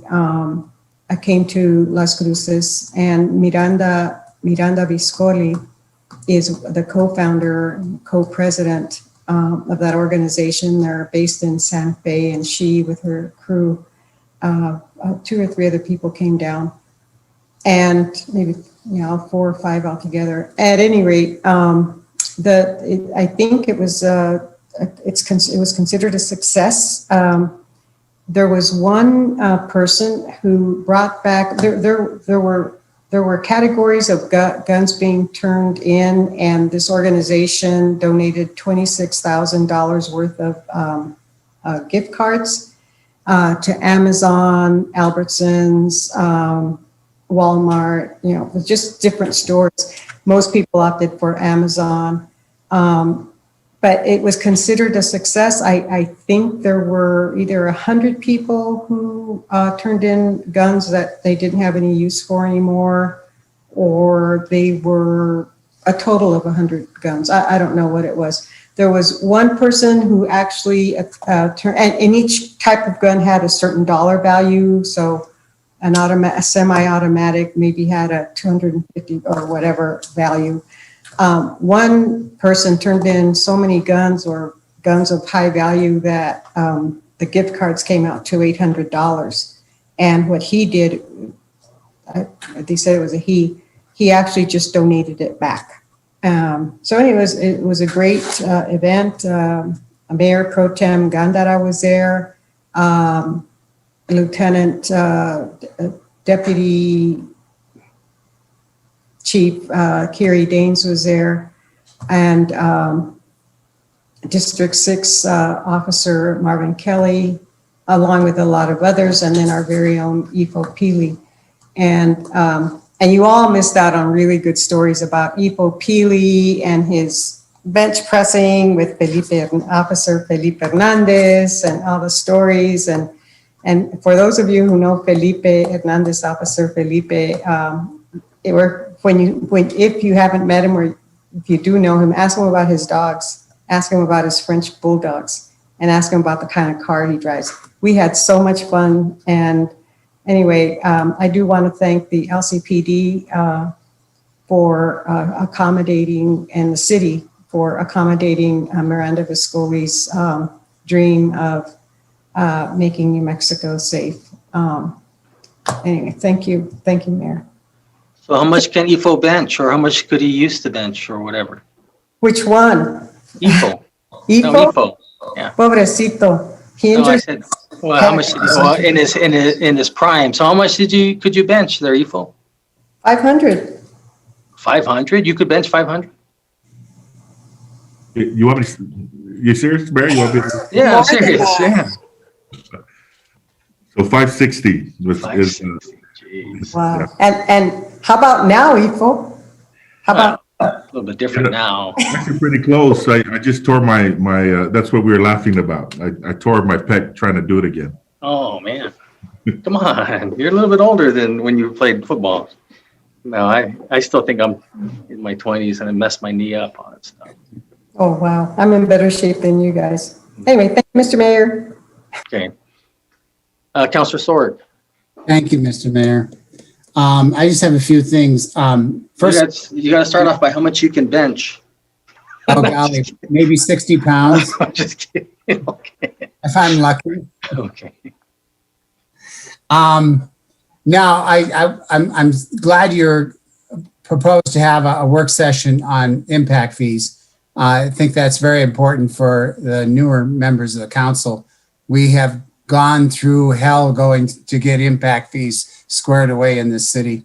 And so we need to know all about it. I will point out one thing, the park impact fees. I figured it out one time a few years ago that the new impact fee of $2,600 per house, it actually pays for more than just a neighborhood park. It does pay for other amenities or other improvements to other parks. Not a lot. It's not a whole lot of money, but it is some. But as the mayor pointed out, there's a problem when you have a development, it's only got 20, 50 houses in it, or just a few more than that. It's not enough impact fees to build a park. And so that's where we run into a problem in the city, is how these little developments all figured out to get parks. That's why I look at neighborhoods or subdivisions that I try to combine together and find a park for 2 or 3 of them. But anyway, I hope we get into that more details in a work session. I attended a couple of meetings. The Mesilla Valley Economic Development Alliance had a dashboard here. I'm just going to comment on the jobs created so far this fiscal year. So far, they've actually gotten 578 new jobs in the area, which is 121% above their goal of this fiscal year. So anything from here on is gravy. But the prospects are still quite impressive. I'm just going to rattle off these prospects. There's a well drilling business that wants to move here that's for the ag industry. There is a solar product distribution and software department that wants to move here too, to Las Cruces. And of course, we already have the one that the cheese factory expansion that's already done, I guess. Well, as of today anyway. And then there's a digital media business that wants to move here, another 35 jobs there. Another one, an Australian firm wants to produce personal protection equipment, PPEs here. And then there's another one from Asia that wants to manufacture sanitizing products. There's a value-added agriculture that wants to move here to, or wants to expand here. And then there's another unmanned UAVs, assembly and UAV survey company that's really serious about here. And the last but not least, there's another one that's been talked about for a long time. I guess it's still in the work. That's for food production and cold storage warehouse. That's a huge place, 160,000 square feet and 100 new jobs. The other one was the film Las Cruces board meeting. Let me get to the report that I have here. The liaison report at the meeting compared this year with last year. Last January in 2020, there was a total of 7 inquiries amounting to budgets that would be $18.6 million. This January of 2021, that increased to 18 different inquiries with a total budget of $53 million, $53.5 million. And now in February, it even gets a little better. Last year in February, there were 6 inquiries totaling $11 million. And this February, extra 8, but a total of $127 million and change. Now that doesn't mean those productions would be 100% here in Las Cruces, but they are thinking about doing some of their production work here in Las Cruces. Then this morning, Mayor Pro Tem Gondra and I met with Brooke Montgomery. She works at the Arrowhead University, NMSU, and she organized a meeting with Tony Garcia, a chemical engineer at NMSU, the dean of the engineering, I believe the whole department, I didn't quite catch it, Gabe Garcia, and then a bachelor student, Meg Donat, I'm not sure how you pronounce it. And they have a product they want to try to manufacture. It's a new face covering, which uses negative ions to prevent particles coming out into the air from your speech and talking and breathing. And so they're just, Cassandra and I steered him in the right direction to go forward, but we would say we'd mention it. So that's something new here too. And last but not least, it was just confirmed today that Deb Haaland will be the Secretary of Interior. Yes. So we're looking forward to what'll happen in the Department of Interior with her at the helm. Thank you, Mayor. I'm done. Okay, thank you, Councilor. Councilor Bencomo? Thanks, Mayor. Well, I'm pretty sure I can bench 50 pounds, but I've never maxed out, and it's pretty easy to bench 50. So I would just say that. Probably go more than that, and I can squat 90 pounds. But again, I've never maxed out, so I'll report back in 2 weeks. I was only going to say a couple things, and one of them was how deeply proud I am today about Madam Secretary Deb Haaland. That's honestly really incredible for New Mexico and for Indigenous folks and for people of color and women, and it's just such a monumental thing. So it's very exciting. The only other thing, honestly, I want to say is that I apologize for being late. I'm excited to look at the report. This legislative session has been exhausting, to say the least. So I'm honestly, frankly, very thankful it's almost over. And just the last thing, honestly, is that I really want to thank Parks and Rec, particularly the rec portion of staff, for their tour last Friday. Just continue to be really impressed by everything Parks and Rec does. And so thankful that they give us, Councilor Abeyta-Stuve and I, and me specifically last week, so much of their time to all the rec staff and everything they do for our community. I was especially taken aback by everything that the juvenile citation program does. And honestly, I didn't even want to leave their office. So thanks to Parks and Rec for taking us around. I really appreciate it. And that's it, Mayor. Thank you. Yeah, thanks. Councilor Vasquez. Thank you, Mayor. Thank you, Council. I'll make this quick. I know we have another meeting as well after this. First, I just want to start with the South Central Solid Waste Authority Board. There was some thoughts from city management and Director Peck early this year about merging the City Solid Waste Department and the South Central Solid Waste Authority. But I think it's been determined that that's no longer really a viable opportunity for us this year. We just have a lot of things happening at the South Central Solid Waste Authority that really are going to demand the attention of staff and administration there, including, I think, curbside recycling. That's finally going to come in-house. I know I've talked about this for a few years, but Director Peck has indicated that by the fall of 2021, we should be able to bring our recycling program to the city or to South Central Solid Waste Authority Board. So I think they're in the purchase of trying to lease some trucks and buying the containers.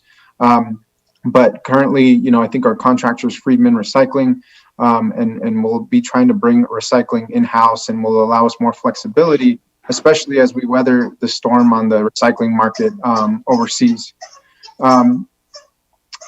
Also, give me 1 second. I'm sorry, my dog is.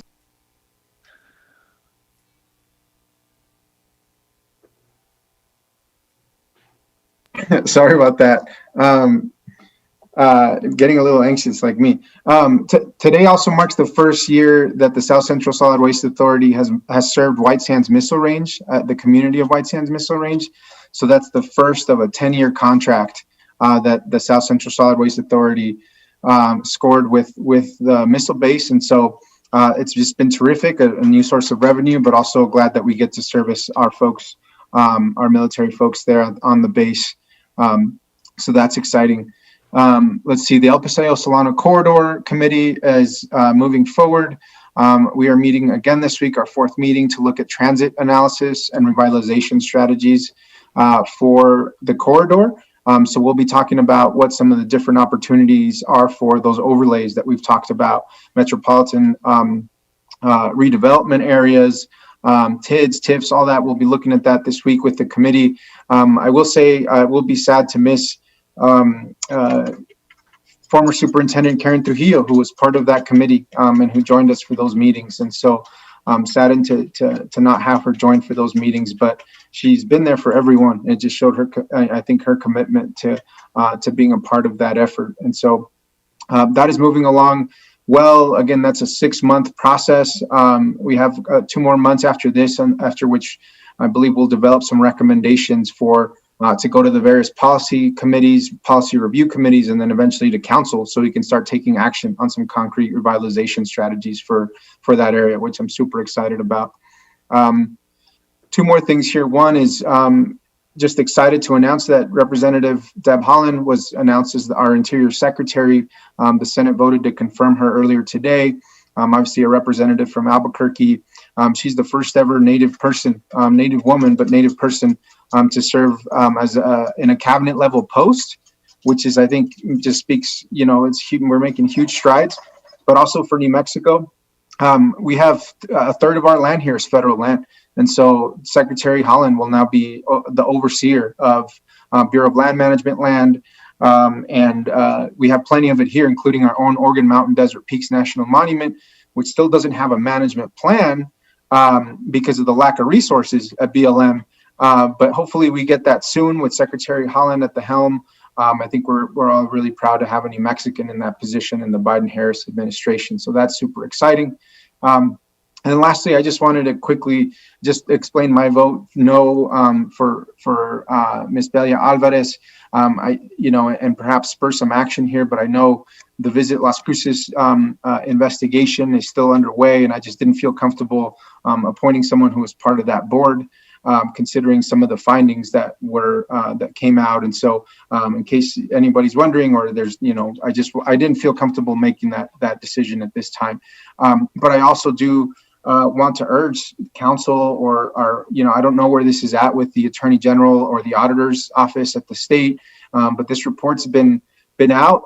This issue's been out here in the public long enough, and I'd like to see finally some conclusion to this. And so perhaps now that the legislative session is wrapping up, we can renew our conversations or communication with the Attorney General's office or the state auditor, whoever it needs to be, so that we can get a definitive answer from the state about what they're going to do about the findings in this report. I think our community, I think our city, I think we all could benefit from some type of forward movement on this. And so just want to make sure we're not forgetting about that in the midst of all the other things going on. With that, that's all I have. Thank you, Mayor.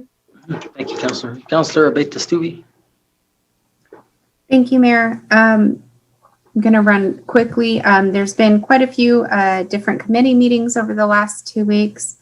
We did meet with our oversight committee last week and talked about creating a dashboard and different types of reporting that we would see.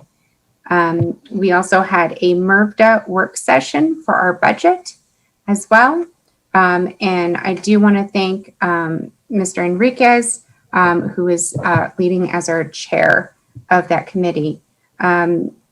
We also had a community schools board meeting. We did change the leadership. So I will now be serving as our new chair of the board, and our vice chair will be Teresa Tenorio. Congratulations. Thank you. I think that's all the chairs and vice chairs I need now. And we will be having a vaccine task force meeting this Wednesday as well. And that will be, we'll be discussing different items, and we'll be having an update from the Department of Health, our local office, our OEM, the city, and working on communications. Okay, and I'm going to make it real fast. So there we go. Thank you. Thank you. Okay, Ifo, you're up. City Manager's report. Thank you, Mayor and Council, for this opportunity. First, I just want to say thank you to Councilor Flores and Mayor Pro Tem Gondara for convincing me to give up my midlife crisis bench press goal and focus on yoga. And so more details to come as I look for some plus size yoga studio that I can join. But I'll bring more details on that. Okay, that sounds exciting.